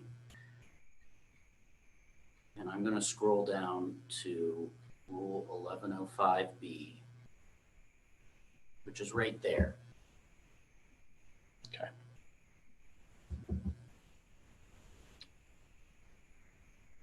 And I do understand that Mr. Jacobs just indicated that Uzlat language and intent to abandon appears later. I'm happy to scroll down a little further after everyone's had a chance to look at that language. I'll see if I can. And Kyle, you're saying this is the January 14th update? No.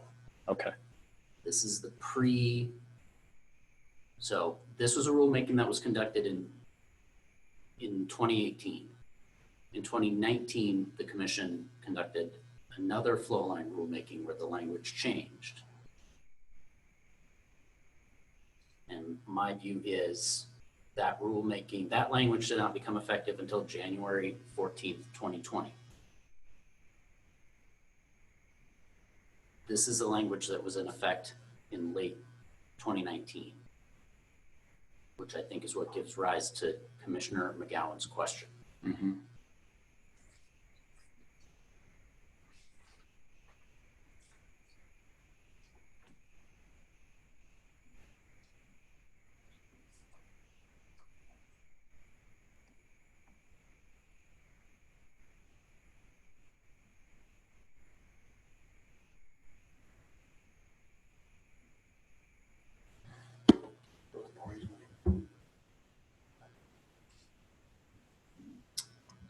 Yeah, and if the parties have a response to that. What's up?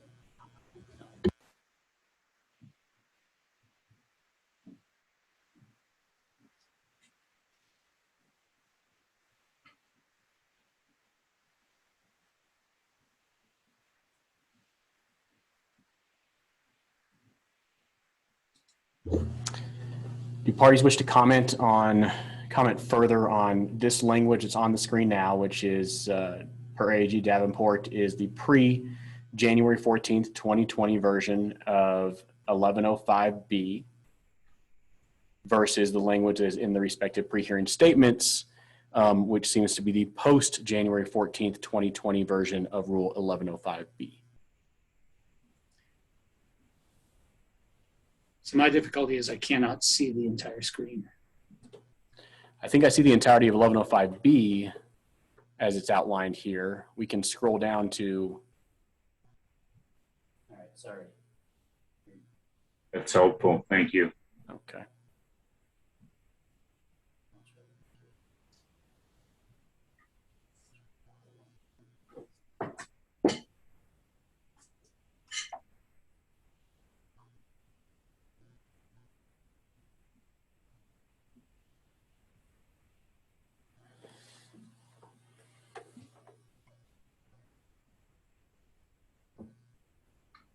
So Mr. Jacobs, if you can see the whole of the text, you're ahead of me.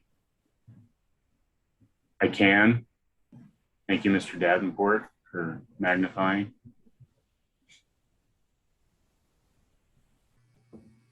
It would appear that we referenced the newer language in our pre-hearing statement inadvertently.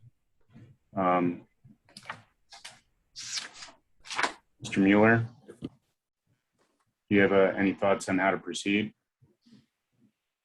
I think if we are in agreement, as it appears that we are with staff, we ought to, as Commissioner McGowan has suggested, stipulate to this language as being the applicable language for this particular violation. Agreed. Yeah, I think it's important that both councils agree on the appropriate language before we consider above our deliberations, because the rule elements as written is an important is important to what we're doing here. So do parties need a moment to confer, or are parties prepared to stipulate as to which rule language is appropriate right now?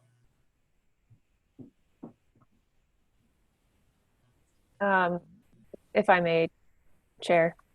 Yes, please. I believe staff is prepared to stipulate to this language, and we again apologize for the confusion here. Stipulate to the language in the pre-hearing statements, or stipulate to the language on the screen that we see? On the screen that we see here. I'm sorry for not being specific. Mr. Jacobs or Mr. Mueller? Mr. Jacobs, I think we can stipulate to that. Agreed. I've now pulled up the rule. I still can't quite see the screen, but I've pulled up the rule, and I think it seems to track. Mr. Davenport, do we need anything further to formalize this? I don't believe so, Mr. Chair. If the parties and the commission would like, I'm happy to send out the entire document that I have on the screen right now to commissioners and council at the same time in the same email. I think that's appropriate. You know, obviously this doesn't change the facts of any testimony or evidence we've heard thus far. We can apply that to this rule as we consider it in preparation of our deliberations.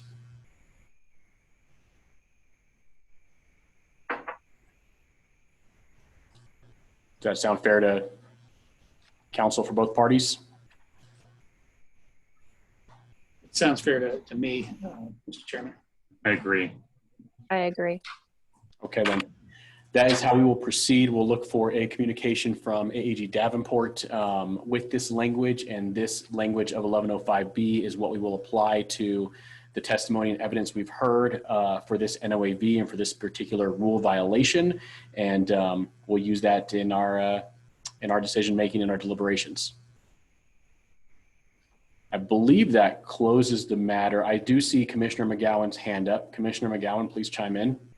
Yes, so I'm so glad that everyone's agreeing, but now I have some questions from a witness that I'd like to call back because we're using this language now. Sorry.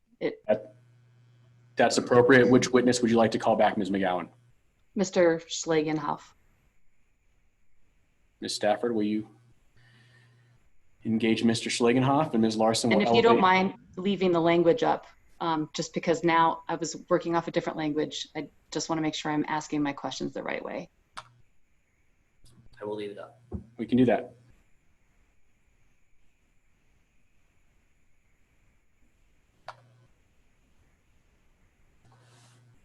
And I appreciate everyone's patience. I know it's the end of day Friday. It's been a long week.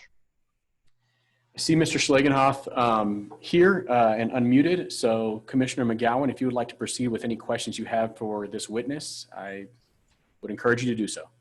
Hi, Mr. Schlagenhof. Thank you. Sorry, I'm going to try to be quick.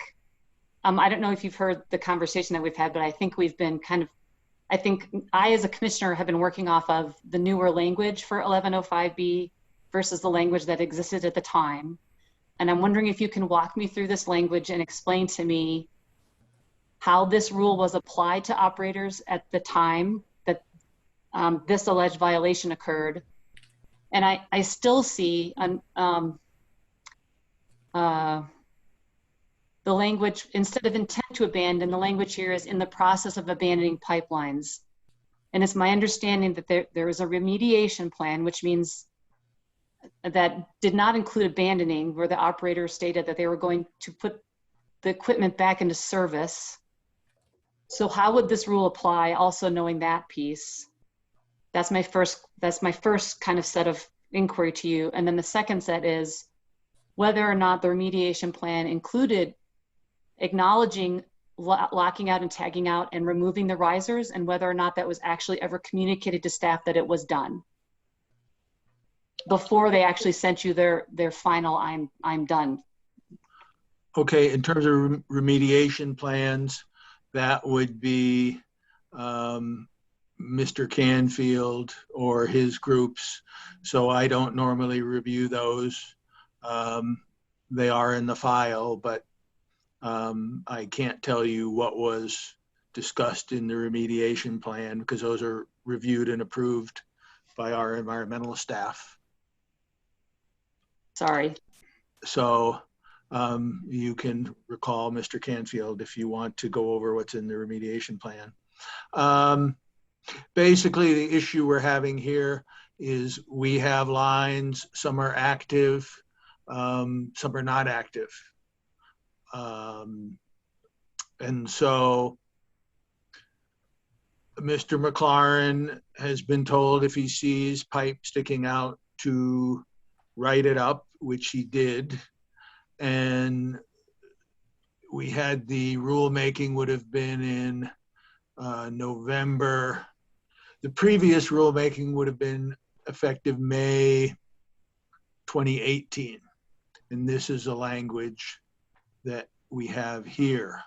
The most recent rulemaking was in November of 2019. They're pretty similar in the wording. Basically what this says is if we're going to abandon the pipeline, we would have to lock out or tag out. There may be other language in there referencing, you have to look at 1105 is strictly dealing with abandonment. So if you look at other sections, certainly in the most recent rulemaking, we also talk about lockout, tagout for pipelines that are not being abandoned. So we probably need to go back to this 2018 rulemaking if we want to talk about the lines that were returned to service, because 1105 only covers abandonment. They only talk about abandoned lines.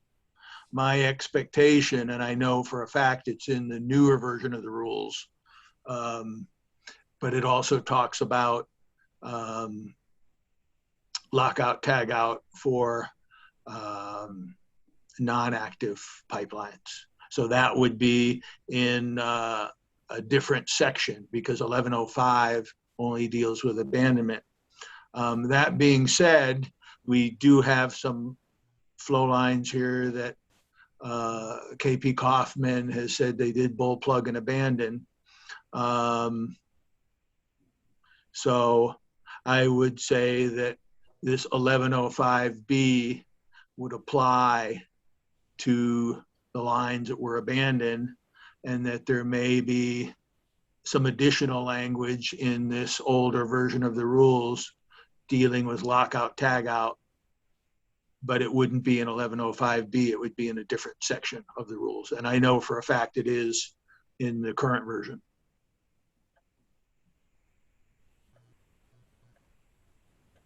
Okay, thanks, thank you. Thanks, I appreciate you coming back. And yeah, possibly Mr. Davenport can tell us if he calls up the older version. And yeah, the version up on the screen is the older version.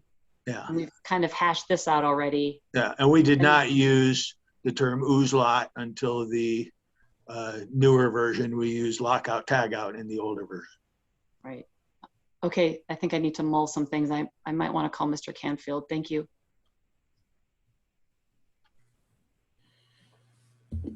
Thank you, Commissioner McGowan.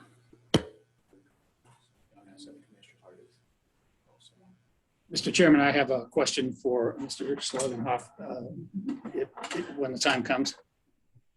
So long as you stick to the line of questions that Commissioner McGowan was asking on, I don't think we should open up additional testimony beyond the commissioner questions. Understood, and I just want to clarify that Mr. Schlagenhof, you've referred to other sections that may relate to abandoned pipelines and so forth, but the only alleged violation in the NOAV is for 1105B, correct? I think that's the way it's written up, yeah. So that's my only question. Thank you, sir. Okay, Mr. Mueller, thank you. Do any other commissioners have any additional questions for Mr. Schlagenhof or would like to call an additional witness or a previous witness? Mr. Chair. Commissioner Nanjapa. I just wanted a clarification, and maybe this is just accomplished by scrolling up since we don't have the whole document in front of us. But perhaps Mr. Schlagenhof could help. With the way this is written, removing a flow line from service, and then later in the process of abandoning, does abandoning include temporarily abandoning? You could say that, yeah, sure. Is that specified? No, I mean, we haven't really gotten into it. This language here says if you're in the process of abandoning is what it says. I guess what I should maybe, sorry, apologies for interrupting, but maybe I should more clearly ask, was it applied in that way to temporarily abandoned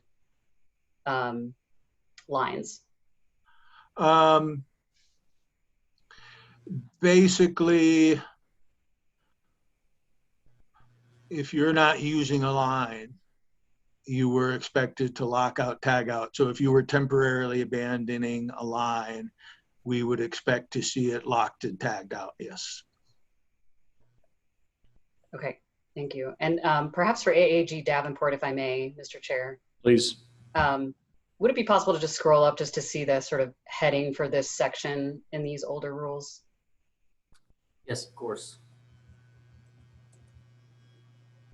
Is that what you're looking for, Commissioner Nanjapa? Yes, thank you. I was hoping for a little bit more of an explanatory paragraph like we have in our newer rules, but okay. I think I'm good for now. Thank you. Thank you, Commissioner Nanjapa. Any additional questions? Mr. Chair. Thank you, Mr. Messner. And I apologize. I'm looking at two different screens where I can see everyone and it's very slow on my other one. So thank you for chiming in. Commissioner Messner, go ahead. Thank you, Mr. Chair. Thank you for coming back, Mr. Schlagenhof. Can you reiterate for me why it's important that we lock and tag out or tag and lock out these flow lines, and particularly associated with worker safety and public health? Yeah, I think Mr. Peterson gave very good testimony about how challenging this particular project was. And he stated that, you know, some of the lines, he didn't know where they went or what they were connected to. And so from a safety point of view, that's something to keep in mind. If he knew that, let's say in a new installation today, you would maybe know exactly where everything is. But when you come across these historic lines, that presents a challenge. He also talked about the Colorado 811 calls in the area, what had been done there, to see what 811 could tell them about underground facilities. So obviously that's a requirement before you excavate. And if, you know, there's always some error in that process. And he was concerned about, as he went further out, that he would get outside of the area that 811 had covered. So there's certainly a potential hazard associated with underground excavation and the possibility of, let's say, discovering a line that possibly has been maybe it's been mismapped by 811 or something, and it is pressurized. But is this the reason that it's important to tag and lock these out so that it is creating a safe work environment within the remediation or excavation area? Or is it to clearly delineate it for any future hits to this particular line? You understand what I'm saying? Like, what's the ultimate goal for the tag and lockout in an excavation situation like this, particularly where we're calling flow lines that are protruding from the side of an excavation risers? Basically, if we see pipe sticking out, we want to flag it to make sure that extra precautions are taken, that it's not accidentally put into service, that it's appropriately dealt with. So if we see pipe out there, our inspectors will flag it in their inspections. And that's really the purpose. There's multiple possibilities we could go over of adverse consequences that could occur. And there's not just one item that we hope to accomplish with this lockout tagout. Okay, thank you. Mr. Chairman, may I then have one more question of Mr. Schlagenhof? Please keep it brief. You've described the expectations of staff, Mr. Schlagenhof, but we have in front of us the actual rule. You would agree with that, wouldn't you? This is apparently the rule that they used in the NOAV and that is being applied. And that's the council has agreed upon for both parties. Thank you. Thank you, Mr. Mueller. Additional questions from commissioners?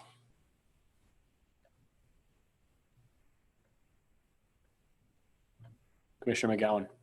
Thank you, Mr. Chair. I don't have any more questions right now for Mr. Schlagenhof, but if he could hold on, I would like to call back Mr. Canfield. I just want to make sure that no commissioners have any more questions for Mr. Schlagenhof at this point before we call Mr. Canfield. Seeing none, if we can get Mr. Canfield back on the Zoom.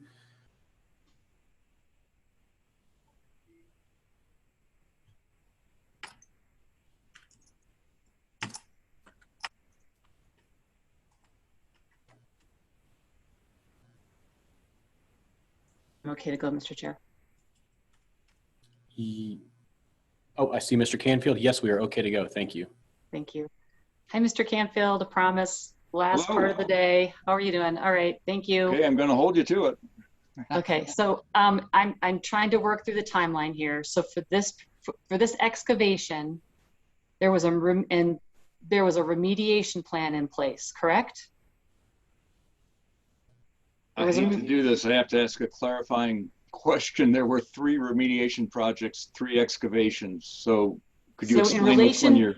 In relation to the 1105B violation and that excavation, they were remediating. So based on a remediation plan that had been submitted. So I believe you're asking about remediation project 12787. And I'm sorry, I'm just trying to make sure I don't. I know, and I'm sorry, there's a lot going on all in the same NOV and it's hard to keep track. So I'm hoping that when I say yes, that is the correct answer. Okay. Let's assume for the moment it's 12787. And if I misunderstand, please feel free to correct me. Yes. Okay. And the question? Was there a remediation plan in place before they started excavating? Yes. And did that remediation plan anticipate finding buried lines and address how they would deal with those lines if and when found? That specific Form 27 did not, no. And so when, and this is where Mr. Schlagenhof might have to come into play because I understand there's this division of labor, I apologize. When the inspector went to go then and saw in September 2019 those exposed lines and that excavation, given that there was no Form 27 explaining how this remediation and those lines were going to be addressed, would that inspector have known whether or not lockout, tagout had been addressed through the risers or through pipe or both, or would that inspector not have had that knowledge or ability to address that through a Form 27 and know what the operator was doing? So what you're talking about is literally the nexus between the environmental program and the engineering integrity program. And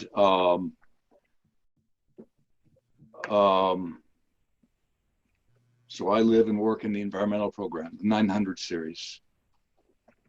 I'm not sure I know which inspector entered the inspection you're referring to. It could have been Joe McLaren entering an inspection which would reflect him being involved in the engineering integrity program. It would, again, I'm not clear. So yes, you hit the nail on the head. There would be a division of labor, and calling attention to lines that aren't properly marked, locked out, tagged out, what have you, that would fall under the purview of the engineering integrity program, not the environmental program. Okay. So, and I apologize. Sometimes things sink in a little slower than others. No. I'm trying to figure out when, if there was no Form 27 saying, we're expecting lines, or, oh, we found lines. This is how we're going to address it. I submit my Form 27. I'm going to deal with it by removing the risers, and I'm going to deal with it by plugging the ends of the pipeline. If that doesn't exist, neither your side nor Mr. Schlagenhofer's side have the ability to say the operator's doing what we all agree to, and I understand that they're in compliance. So for my part, I would be looking at the site, asking myself if field observations and field screening was being done, if samples were being selected for laboratory analysis that would provide adequate information to complete an investigation of the site to determine if there had been a release of E&P waste, and if such a release is verified, to determine the extent in 3 dimensions of any impacts from that release. Separately, Mr. Schlagenhof's program would be focused on, well, for starters, if the work was triggered by a release from a flow line, they would be keenly interested in understanding the root cause of failure. Internal corrosion, external corrosion, 6 o'clock, 12 o'clock, all that stuff, maybe a line strike. And to the extent that a line is going to be repaired and returned to service, they would be the ones who would witness integrity testing of that line. Conversely, they would also oversee abandonment or a situation where a line is temporarily out of service to verify that those actions are done in a manner consistent with our rules. Thank you. And would both teams use documentation submitted by an operator to try to understand what the operator was doing as part of a communication? The Form 27 would be focused on the field work necessary to verify whether or not there's been a release, and if yes, to determine the extent of any resulting impacts. The Form 19 is where the 2 groups would be most closely aligned. it would be in a supplemental Form 19 that the operator would be required to make a statement regarding the root cause of failure and measures they will be implementing to prevent a recurrence of such a failure. And then it would be a whole separate matter. Mr. Schlagenhof's group would be communicating to the operator primarily via their comments and corrective actions on their unique field inspections to establish requirements for prior notification to that group for the purpose of witnessing an integrity test of a repaired line. I realize it's confusing. It's a tag team. They're dealing with both of us. Okay, I'm not sure I'm making my point, so I'm going to stop because I think it's just getting painful for folks. I so appreciate you trying to help me. Thank you. Happy to help. Yes. Thank you, Commissioner McGowan. Do any other commissioners have questions for Mr. Canfield while we have him up?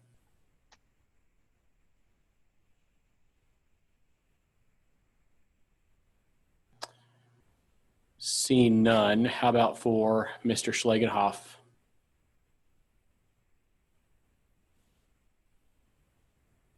Mr. Chairman, I do have one question for Mr. Canfield when the time comes. Please limit it to, again, to the questions being asked here with this recall. Mr. Canfield, when an operator is in the process of excavating and implementing a remediation project that's been approved and had a Form 27, and they encounter an abandoned line that does not belong to them, that is not spilling or releasing, do they have to file any kind of new form upon that occurrence? If they discover an abandoned line which is not connected with a historical release, as far as the environmental group is concerned, the answer would be no. I cannot speak for Mr. Schlagenhof and what his group would require. Thank you.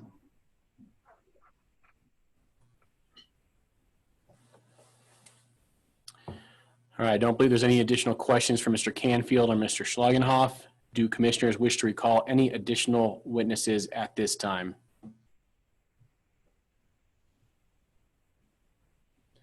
Seeing none, I think that Mr. Schlagenhof, Mr. Canfield can be dismissed.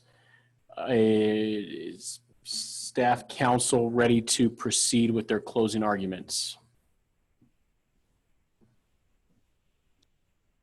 Chair, if we might have just a few moments to collect our thoughts here. I was also under the impression that this would proceed in the same order that we did the last round of the closings. I just would like some clarification on that. Give me a reminder if I'm missing out on that.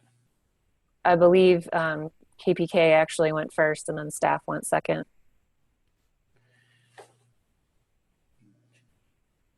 Yeah, when that happened last time, I thought it was appropriate for staff to go first and for KPK to go second last time. So since I'm chair, I am going to move forward in that order. So Ms. Stafford, if you'd like a few moments to prepare, we can take a very short break. I know that there's at least one commissioner who has a hard stop we'd like to adhere to as best we can.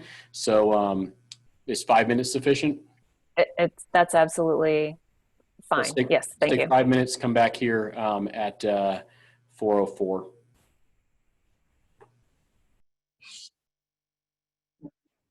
All right, is staff ready to proceed with their closing argument?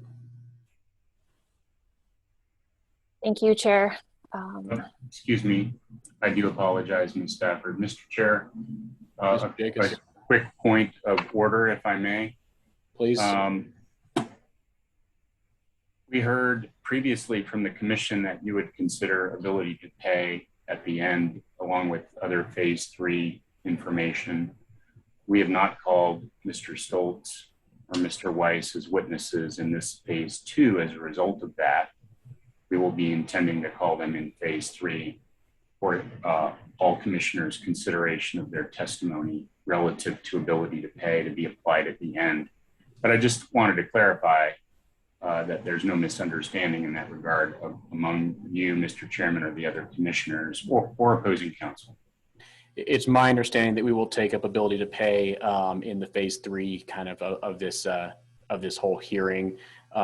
We've all heard the testimony of Mr. Stoltz and Mr. Weiss, so we at least have that in our minds.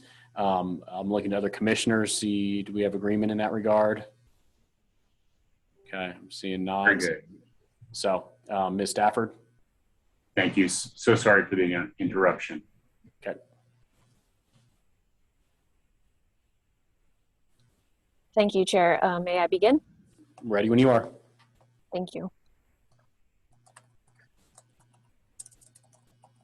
Familiar facts, familiar responses, and familiar excuses. Commissioners, with this second phase of the hearing coming to a close, you now have a better understanding of what kind of oil and gas operator KPK is. And you've heard a consistent theme, a consistent pattern, where KPK ignores COGCC staff and the regulations in place, substitutes its own judgment for that of the agency, and creates significant impacts to the public health, safety, welfare, environment, and wildlife resources of the state of Colorado.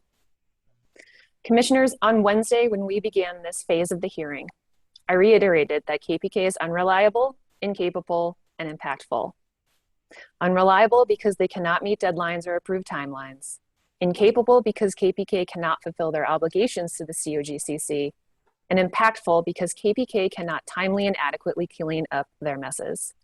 And these descriptions have again proven to be true based on the testimony and evidence introduced during the course of this hearing and the parties' joint stipulated facts. It is staff's burden to prove by a preponderance of the evidence, or more likely than not, that KPK should be found in violation of each rule as alleged in each of these NOAVs. And staff has met its burden here. And since we're dealing with 8 separate alleged rule violations in the Grant Tank Battery NOAV and the Charter Schneider Tank Battery NOAV combined, I'll walk you through a couple of examples of how staff has carried our burden here.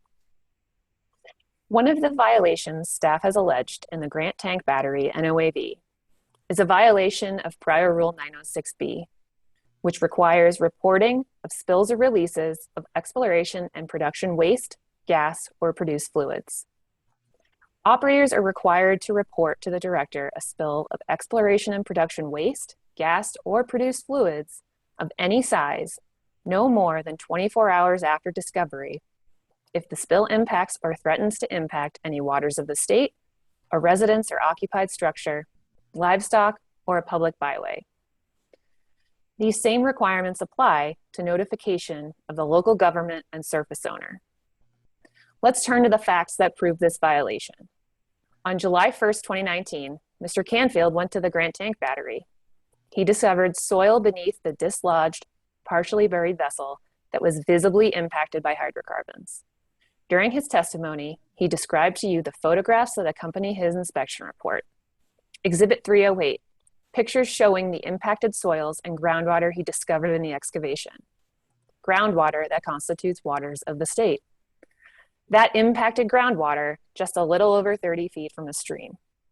In his professional judgment, as someone who is trained to understand what constitutes a reportable spill under COGCC rules, Mr. Canfield told KPK representatives to report the spill, whether related to a historic spill or not, to the local government and surface owner within 24 hours, and file an initial Form 19 by July 5th, 2019. KPK failed to comply, instead submitting an initial Form 19 on October 4th, 2019, which indicated they had notified the local government and surface owner on that same day, October 4th, almost 3 months after such notification was required. As staff has shown you, through the evidence, through the testimony, and through the joint stipulations, KPK violated Prior Rule 906B.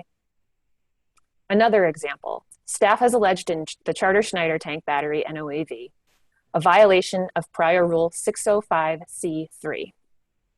According to Prior Rule 605C3, an operator may be required to employ special equipment to protect public safety and, quote, all pumps, pits, and producing facilities shall be adequately fenced to protect access by unauthorized persons when the producing site or equipment is easily accessible to the public and poses a physical or health hazard. Again, let's turn to the facts. According to the joint stipulated facts, the parties agree that on August 22nd, 2019, there was an inspection at the Charter Schneider tank battery.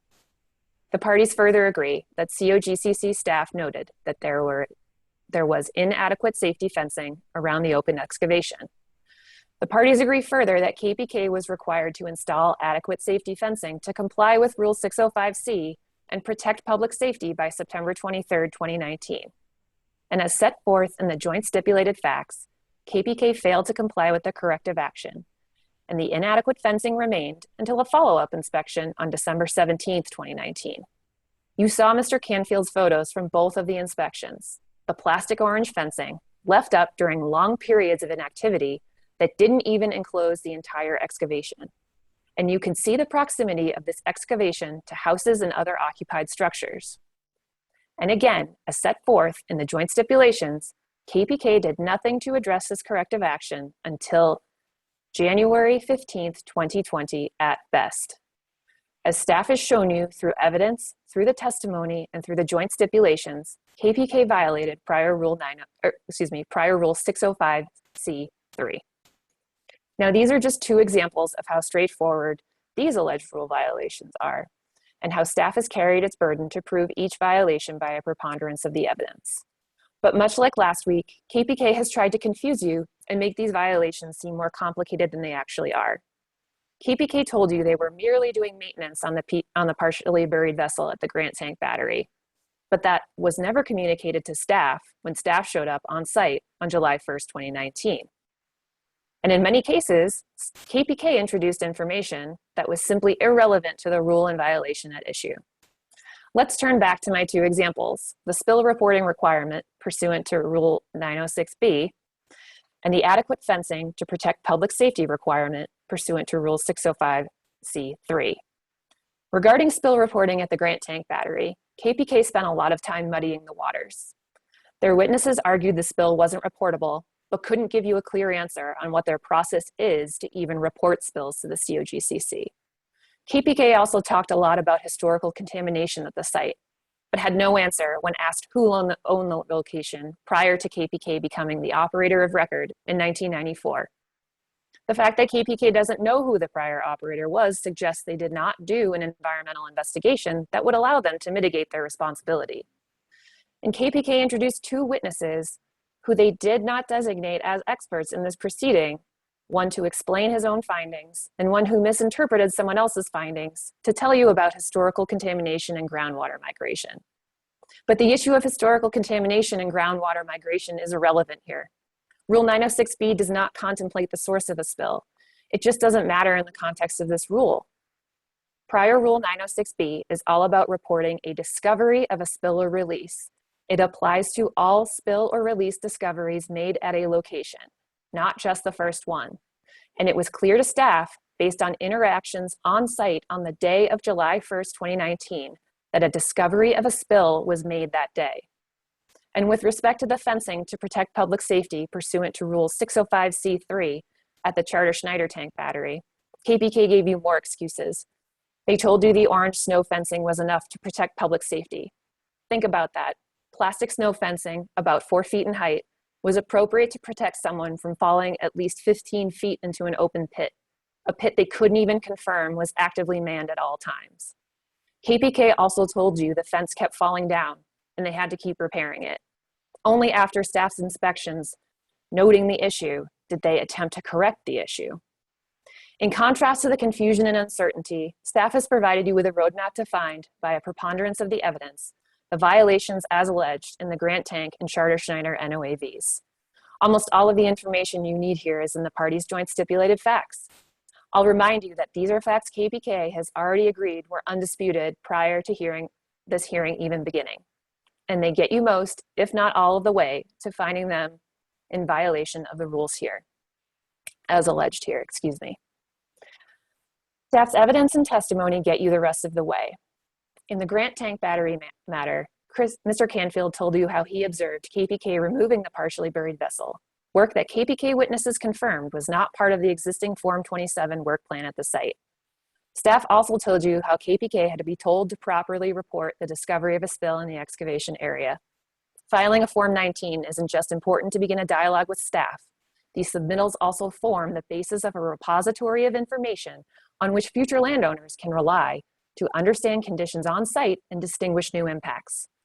And in the Charter-Schneider matter, staff demonstrated that KPK could not keep up with the remediations on site and failed to submit additional Form 27s to update the agency on the progress of work as requested.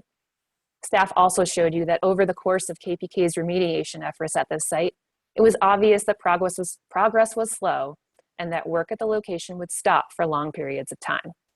And during those long periods of time, KPK was unable to adequately secure the location to keep out wildlife and the general public, unable to maintain stormwater protections to protect from the potential impacts of migrating spoil piles, unable to secure unused flow lines, and even unable to keep up a sign so that if there was an issue on location, emergency personnel or another third party would know who to call. Commissioners, over the course of both phases of this hearing, you heard counsel for KPK, counsel who was not subject to cross-examination, but used the mini closing as a way to provide testimony about penalties, discussed that there were little, if any, actual impacts from these violations. And like I said at the end of last week, while we can have an honest disagreement about the exact nature of the impacts, what cannot be denied is that there were threats to public health, safety, welfare, the environment, and wildlife resources from each of these violations. And that word threat shows up in many of the rules and the impact classification. Don't accept KPK's invitation to ignore that word, threat, just as they continue to ignore staff's request made pursuant to the rules. And I'll reiterate, since KPK continues to mischaracterize staff's penalty position, staff is not focused on extracting the maximum penalty from KPK. Should you find additional violations in this phase, we want you to order KPK to return to compliance. We want you to order KPK to perform required remediation work and reporting, delineate groundwater impacts, and use trained and qualified individuals at all of their oil and gas locations. We want you to order KPK to live up to its obligations to the people of the state of Colorado. Commissioners, as staff has shown you through testimony, firsthand observations, documentation, and importantly, the parties' joint stipulated facts, this is a case about an oil and gas operator that consistently fails to comply with the Commission's rules. On behalf of staff, I again thank you for your time and your thoughtful questions during the second phase of this enforcement hearing. As was evident at the end of last week and is crystal clear now, KPK continues to minimize the effect of their conduct and they continue to deflect responsibility. KPK is unreliable, KPK is incapable, and KPK is impactful. On behalf of staff, I ask that you find KPK in violation of each of the Commission's rules at issue in the Grant Tank Battery and Charter-Schneider Tank Battery NOAVs and impose staff's requested relief. Thank you. Thank you, Ms. Stafford. We will hear from counsel for KPK. Not quite sure who that is. I see Mr. Jacobs. Mr. Jacobs, will you be taking the close? I will. Thank you, Mr. Chairman. Please proceed. Chairman Gonzalez, commissioners, once again, we appreciate your attention to the testimony and evidence presented over the last couple of days regarding Grant Tank Battery and Charter-Schneider Tank Battery, which must now be weighed by you in finding facts and determining if alleged violations have been proven by a preponderance. As you know, staff bears that burden of proof, but staff has not met that burden in most instances. And even where you may find that it has, staff has mischaracterized the impacts of missed corrective action deadlines, failed to consolidate duplicative alleged violations, and inappropriately lengthened the duration of violation in calculating some of its proposed penalties. We trust that you will again identify the need to make these critical distinctions in your deliberations. Turning to the specific NOAVs, it is clear that staff has not met its burden for its allegations with respect to the Grant Tank Battery location, where the evidence has demonstrated that KPK was notified by COGCC and the landowner of historic contamination discovered near a produced water tank at the location in October of 2018. KPK filed a Form 27 for investigating and remediating the contamination, which was approved by Mr. Axelson.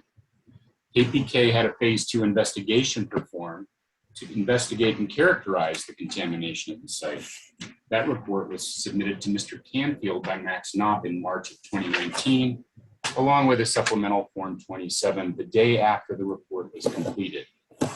Mr. Canfield also was at the site in March 2019 to observe integrity testing of the produced water tank, which was ruled out as a possible source of the contamination at this location when the tank was shown to have integrity, as confirmed by Mr. Canfield. Neither Mr. Canfield nor Mr. Axelson can produce any prior request for KPK to submit a Form 19 with respect to the historic contamination at this location because one does not exist. It is against this backdrop of prior dealings with staff regarding contamination at the location, revealed through the unrefuted testimony and exhibits, that staff's allegations of specific rule violations must be viewed. KPK witness Jeff Peterson, the company's roustabout supervisor, testified to discovering the produced water tank at issue had popped up from its earthen foundation and was leaning to one side when he was working in the area on Friday, June 28, 2019.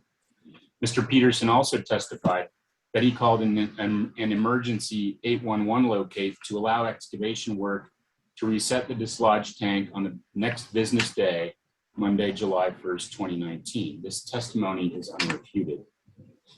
Mr. Peterson also testified that the July 1st work he directed to be performed, which work was ongoing when at the time Mr. Canfield's inspection began, was to reset the dislodged tank, not to close the tank. Mr. Canfield's testimony regarding what he observed or mistakenly believed he observed during his July 1st inspection does not overcome any of the foregoing evidence and testimony.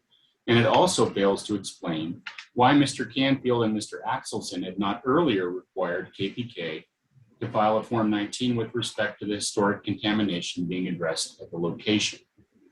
Mr. Canfield's testimony about a release mechanism is also unavailing in that it fails to describe how that phrase relates to the spill reporting requirements of 906B, which does not contain the word mechanism at all, or how that phrase would not relate to the discovery of contamination in November 2018, or further delineation of that same general contamination in March of 2019. Mr. Knott confirmed that he filed another supplemental Form 27 the day after the July 1st inspection, consistent with prior filings made and approved by staff regarding contamination at this location, but was in disagreement with Mr. Canfield regarding the need for filing a Form 19 and a new Form 27, since the contamination revealed below the dislodged tank was within the area of known contamination and was the subject of approved Forms 27 previously accepted by staff, including by Mr. Canfield, and because KPK had no intention of closing the tank via a Form 27 at the time of the inspection.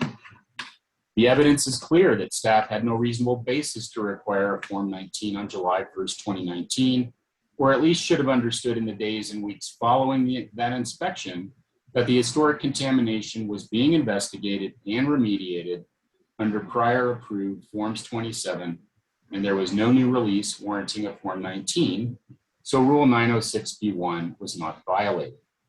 Without a Rule 906B1 violation, there is no Rule 906B2 or B3 violation for failure to notify the surface owner or the local government of a spill or release, and the surface owner had full knowledge of the historic contamination in any event.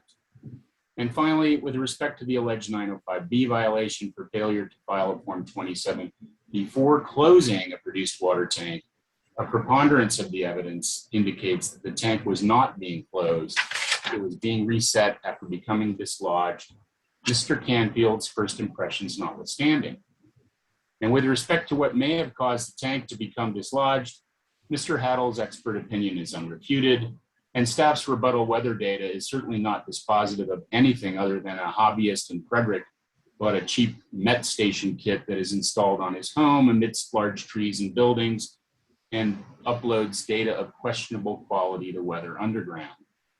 You also heard from Mr. Canfield in response to Commissioner questioning, to which KPK timely objected, concerning a flow line release at grant number 2, some 2,500 feet away from the tank battery, a release caused by vandalism as a result of trespass onto that fenced location, and the opening of valves and eventual release of production fluids due to overpressuring of the line.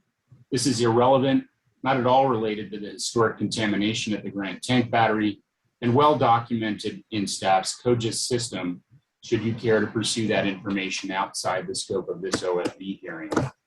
Now, in the event you do find a violation with respect to the Grant tank battery, we urge you to consider the unrefuted evidence and expert opinion proffered by KPK, indicating that staff acknowledged the existence of historic contamination in its acceptance of the earliest Forms 27 submitted for this location, and also confirmed it had searched for prior spills resulting from KPK operations at this location and found none. The areal extent of contamination is large and is likely from a single source near the middle of the site, and the subsurface clay would not allow such a large spread of contamination unless it occurred over a period of decades, per the expert opinion of John Peterson. The samples of historic contamination were highly weathered based on the forensic soil analysis of Dolan Integration Group. And to the extent this historic contamination is a result of a prior operator's spill or release, KPK is not the responsible operator, as that term is defined under Rule 100. Yet KPK has dutifully engaged in remediation of the historic contamination at this location in coordination with staff and the surface owner. And finally, the alleged Rule 905B violation, if found, is at most a moderate violation, not major, as staff has shown no actual significant impact to nearby Godding Hollow or the public byway, only proximity to the site and a perceived threat of impact from historic contamination that has been there for decades. Moreover, we urge it be considered a minor violation if a violation is found at all, and that all days of alleged violation waiting for staff responses be subtracted, as argued more specifically in our mini closing statement for Grant tank battery.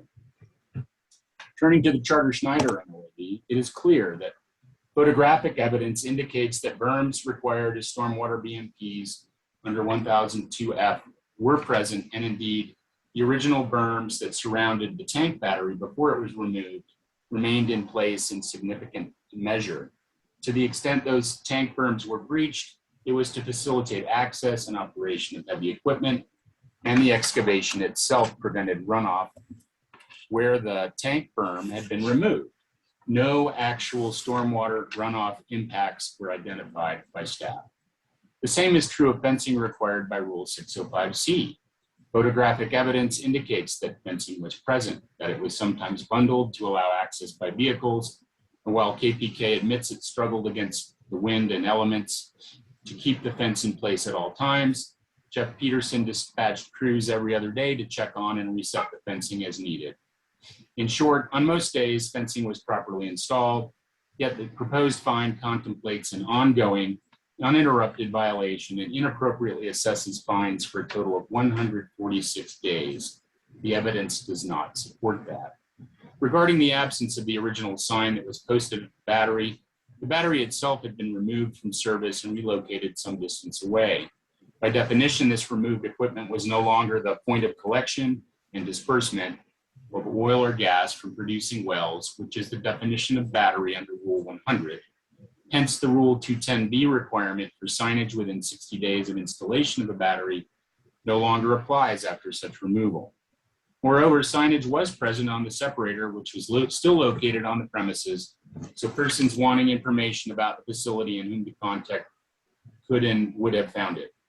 It is also clear that staff has levied 2 violations for the exact same activity under Rules 603F and 1105B, as you heard from Mr. Satterley. Testimony has also indicated that as the excavation expanded, existing flow lines were exposed and it was not feasible to cut, cap, and remove these lines from the premises continuously during active remediation. Lines were cut and capped at intervals. Damaged and abandoned piping was stored out of the way of workers, and removed when the workflow allowed and posed no threat. Importantly, the regulations do not require that previously abandoned, inactive third-party lines not being removed from service be locked out, and that KPK's practice was to lock out and tag its own active lines at the well location or other upstream isolation points. Staff did not inspect these upstream locations and cannot support its contention that they were not locked out and tagged. Finally, with regard to KPK's alleged failure to timely file forms, testimony indicates that 3 separately designated and numbered remediation projects were occurring at this single location, and that both sides became confused between these and a remediation at another nearby location. Specifically, on April 4, 2019, KPK submitted a supplemental Form 27 under project number 12787 that actually requested closure of an unrelated project elsewhere. Staff, apparently without reviewing the accompanying paperwork that would have readily revealed the mix-up, approved the closure on April 26th. It was KPK that had initially mixed up the 2 projects, but staff compounded it. KPK and staff did not discover the mix-up until December 9, 2019, and KPK submitted a revised form by December 23. Yet staff accepts no portion of responsibility for this, 0, and proposes a $5,000 per day penalty based on an 84-day delinquency running from September 30 through December 23, 2019, based on KPK's failure to file a form that KPK had not only filed, but staff had already approved. Commissioners, staff has not met its burden on most, if not all, of the alleged violations within this phase. And for those few violations you may find, staff's proposed penalty is not supported by the evidence or calculated in a manner consistent with the penalty policy. As I have told you before, and you know from your own penalty policy, the goal of enforcement and the imposition of civil penalties is to deter future non-compliance and encourage a return to compliance. The penalties you assess for any violations you may find will certainly have that effect, as the respondent also recovers from a very challenging couple of years, including dealing with the effects of COVID-19 on its ability to operate and remain in compliance. Let's be honest about these proceedings. It is evident from staff's insistence on an expedited hearing that has required a hastily prepared defense by KPK, its insistence on a hearing before the full commission, its refusal to meaningfully negotiate any settlement of the $3.4 million in fines that it seeks, and its pejorative, dogmatic mantra of unreliable, incapable, impactful, that this proceeding is intended not just to send a message to KPK, but to the regulated community and indeed to strike fear there. But fear is really not the most productive way to transition into a new regulatory scheme. It is to win hearts and minds and create the cooperation and dialogue that staff repeatedly insists it seeks. As I stated in my opening, you need to strike a balance, be measured in your response, and you need to incent good behavior and deter non-compliance. But in the end, you need not the fear, but the cooperation of the regulated community. And that requires you approach these issues with a measured, balanced, and unbiased hand that will inspire confidence in both the public and in the industry that you regulate. The KP Kaufman Company has much work to do to repair its relationship with staff and is committed to doing so. That said, it may take some time to heal the wounds of adversarial conflict to which you have been a witness and for which you serve as fact finder and judge. I trust that you will remain steadfast in your obligation to make staff meet its burden of proof, establishing violations by a preponderance of the evidence, a standard they have not met in most respects in this phase of the hearing, and to properly apply the Commission's penalty policy to consolidate duplicative alleged violations, equitably toll days of violation, and properly characterize violations based on the evidence. Thank you for your attention and for your service to the people of Colorado, including its many hardworking members of the regulated community. Thank you, Mr. Jacobs. I believe that closes out all the scheduled proceedings. We will give commissioners an opportunity for questions of council should they choose to take it at the moment. However, I wanted to outline what next steps look like before that. So we will plan on returning on Monday for commissioner deliberations. Like we did last round, we're going to go ahead and start at 10:30, just given that we're running so late on a Friday afternoon, and give commissioners an opportunity to have additional hour of within the work week time to work on this. I would ask that both sets of counsel, as well as both sets of counsel, to ensure that they are prepared to answer potential additional questions from commissioners on Monday morning, as well as potential questions for witnesses at that time. We will leave the record open until then. So that being said, do any commissioners have questions they would like to address at this time following staff's close? Following both parties' close.